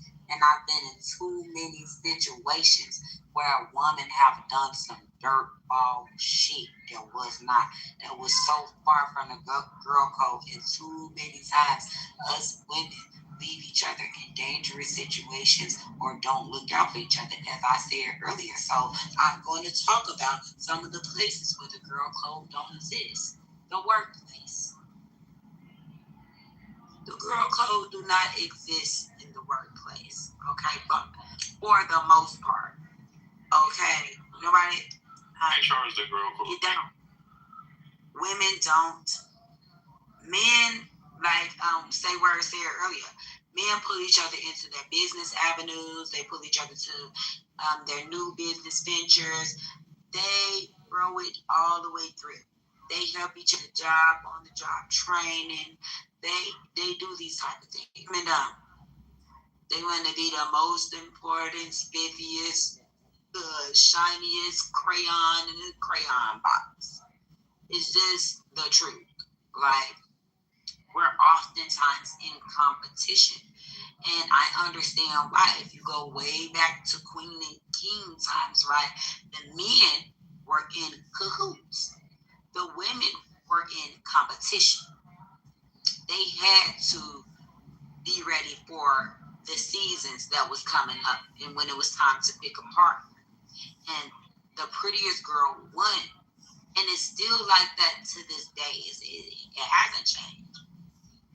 Okay. I'm not trying to ramble. If I am rambling, I'm not trying to. Oh, no, ramble away. Nobody, don't worry about me and what I'm saying in the chat. Ramble, shorty. It have not changed where women have to still compete. Whether you compete subtly, whether you have dropped out of the race and chose not to compete, whether you are full on in it, we don't have the luxury of looking out for each other the same way that men do, because the men aren't competing. They're the one who pop the question. They're the one who lead in the relationship. They're the one. Women aren't.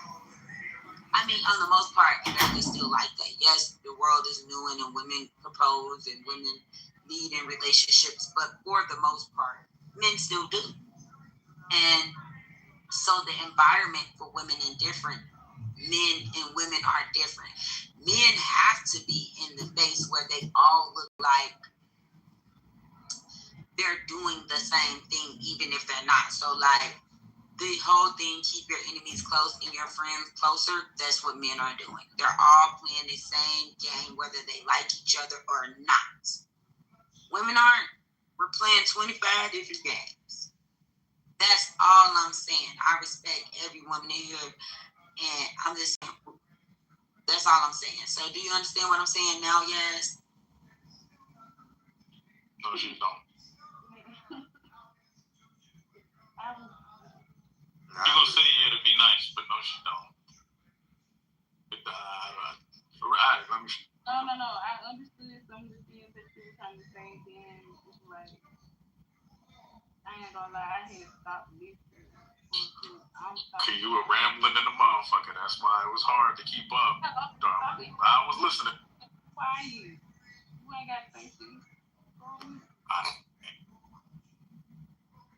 But so some of the points that you were saying, some women are mean. I can't admit it, but I don't think it's short.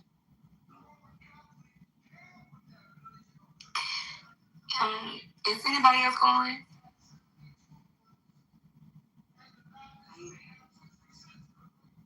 I'm sorry. That's a toy in my background. But okay, so I'm gonna agree with you for a second. I do think, especially in the beginning of Clubhouse, women were really mean to each other on stages, especially on stages with a lot of these celebrity men that was on here in the beginning. And some women are still mean, right? But men are too. Like, and I don't think that's my only thing with the shit that y'all are saying. Because, like, I can see if it was just this one side of thing where I only see women being so mean to each other, tearing each other down, and I don't see men doing it. I see men doing it just as much as I see women doing it. I know more nicer women from the app than I do mean-ass women who just want to sit and talk down on somebody all damn day.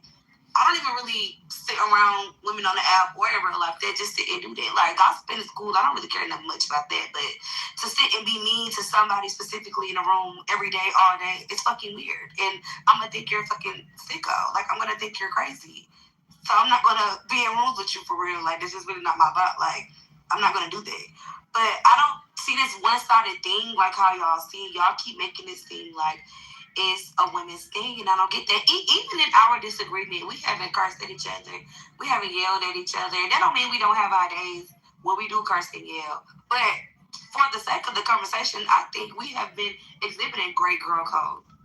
Great, in this room, we have been disagreeing, but respectfully, and the men have not. I don't get this how men respect each other. These men have called each other bitches, all type of shit in this one room for no reason, might I add. Like, talking over each other, being weird. We have not done that yet, and I just feel like, where are the examples of this strong brotherhood that men have amongst each other, even when they don't know each other? Like, where is that at? I don't like that. That's not gonna work because we don't have no contention with each other up in here. That's very different than us going in a room where we can't stand the bitches in. It's gonna be a whole different ball game. Yes, we will yield and respect each other, and you're not lying. We will. We can see women that we don't care for. We can be in the room with women that we don't care for. But let them say 2 words to us and see how that changes. It's like I don't see men in here behaving like how she said, like, especially in some other places, but that don't be happening. They did it tonight. I didn't say that they happens in here. I'm saying that in this conversation they've done it. Because earlier today they were dragging. These men was up in here clowning, dragging each other, showing out, calling each other everything. So you don't be in here all the time. We can talk shit to each other without taking it personal or kicking each other down. But that's not the conversation. Differences between us. I'm saying I don't need it to be a conversation. That's what I'm saying. But why would you say that when that's not the conversation? Because that's what I want to say. Am I allowed to say what I want to say? I mean, yeah, but like, that wasn't the conversation. Nah, that is literally, we talk about girl code and bro code, and so just a part of bro code is understanding the danger of talking to men crazy. Like, I'm about to talk to these niggas crazy, and I don't want to fucking fight with them, or I don't have the real reason. I think we can talk shit, but I've heard from niggas in this room, and generally, like, I said some shit to GA, he ain't come off and was like, fuck you, nigga, like, I made a slight joke. Just I kept it moving. So I think women do the same thing. You can't say who does more, who doesn't. I don't think it works like that. I think it's maybe even your horoscope is more important, but the gender. I think women do certain stuff better, and then men. I mean, I did say the men though. I think the men have a better front, or like they appear to be more together than how we do. You know what I'm saying? But I do agree that women, we're gonna hold each other families up, stuff like that. Like the matriarchy, whatever y'all say. We don't live in a matriarchal society, but Black women, we take care of each other. When it comes down to our kids, stuff like that.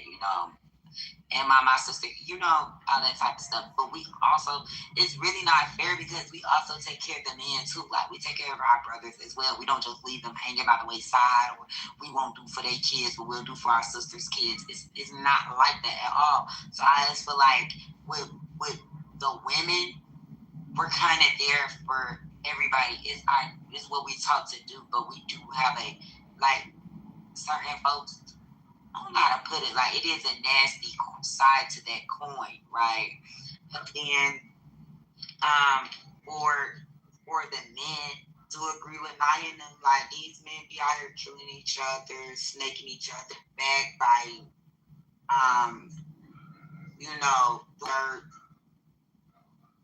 For placements or status or whatever the case may be, and I don't see us doing that. Like I mean, yeah.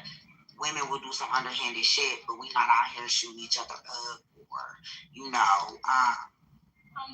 micing each other out or, So I do agree that on both hands, we could be worse than them on some stuff, and they could be worse than us on other stuff. That's the thing.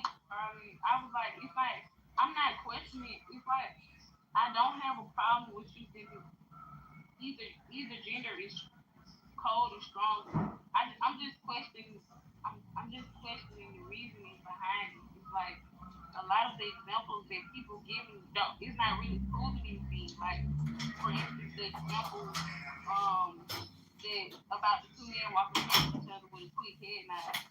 And somehow that shows like men are more united. Like, and then on the other hand of that, you turn around and say women are unfriendly. Like, but it's like a small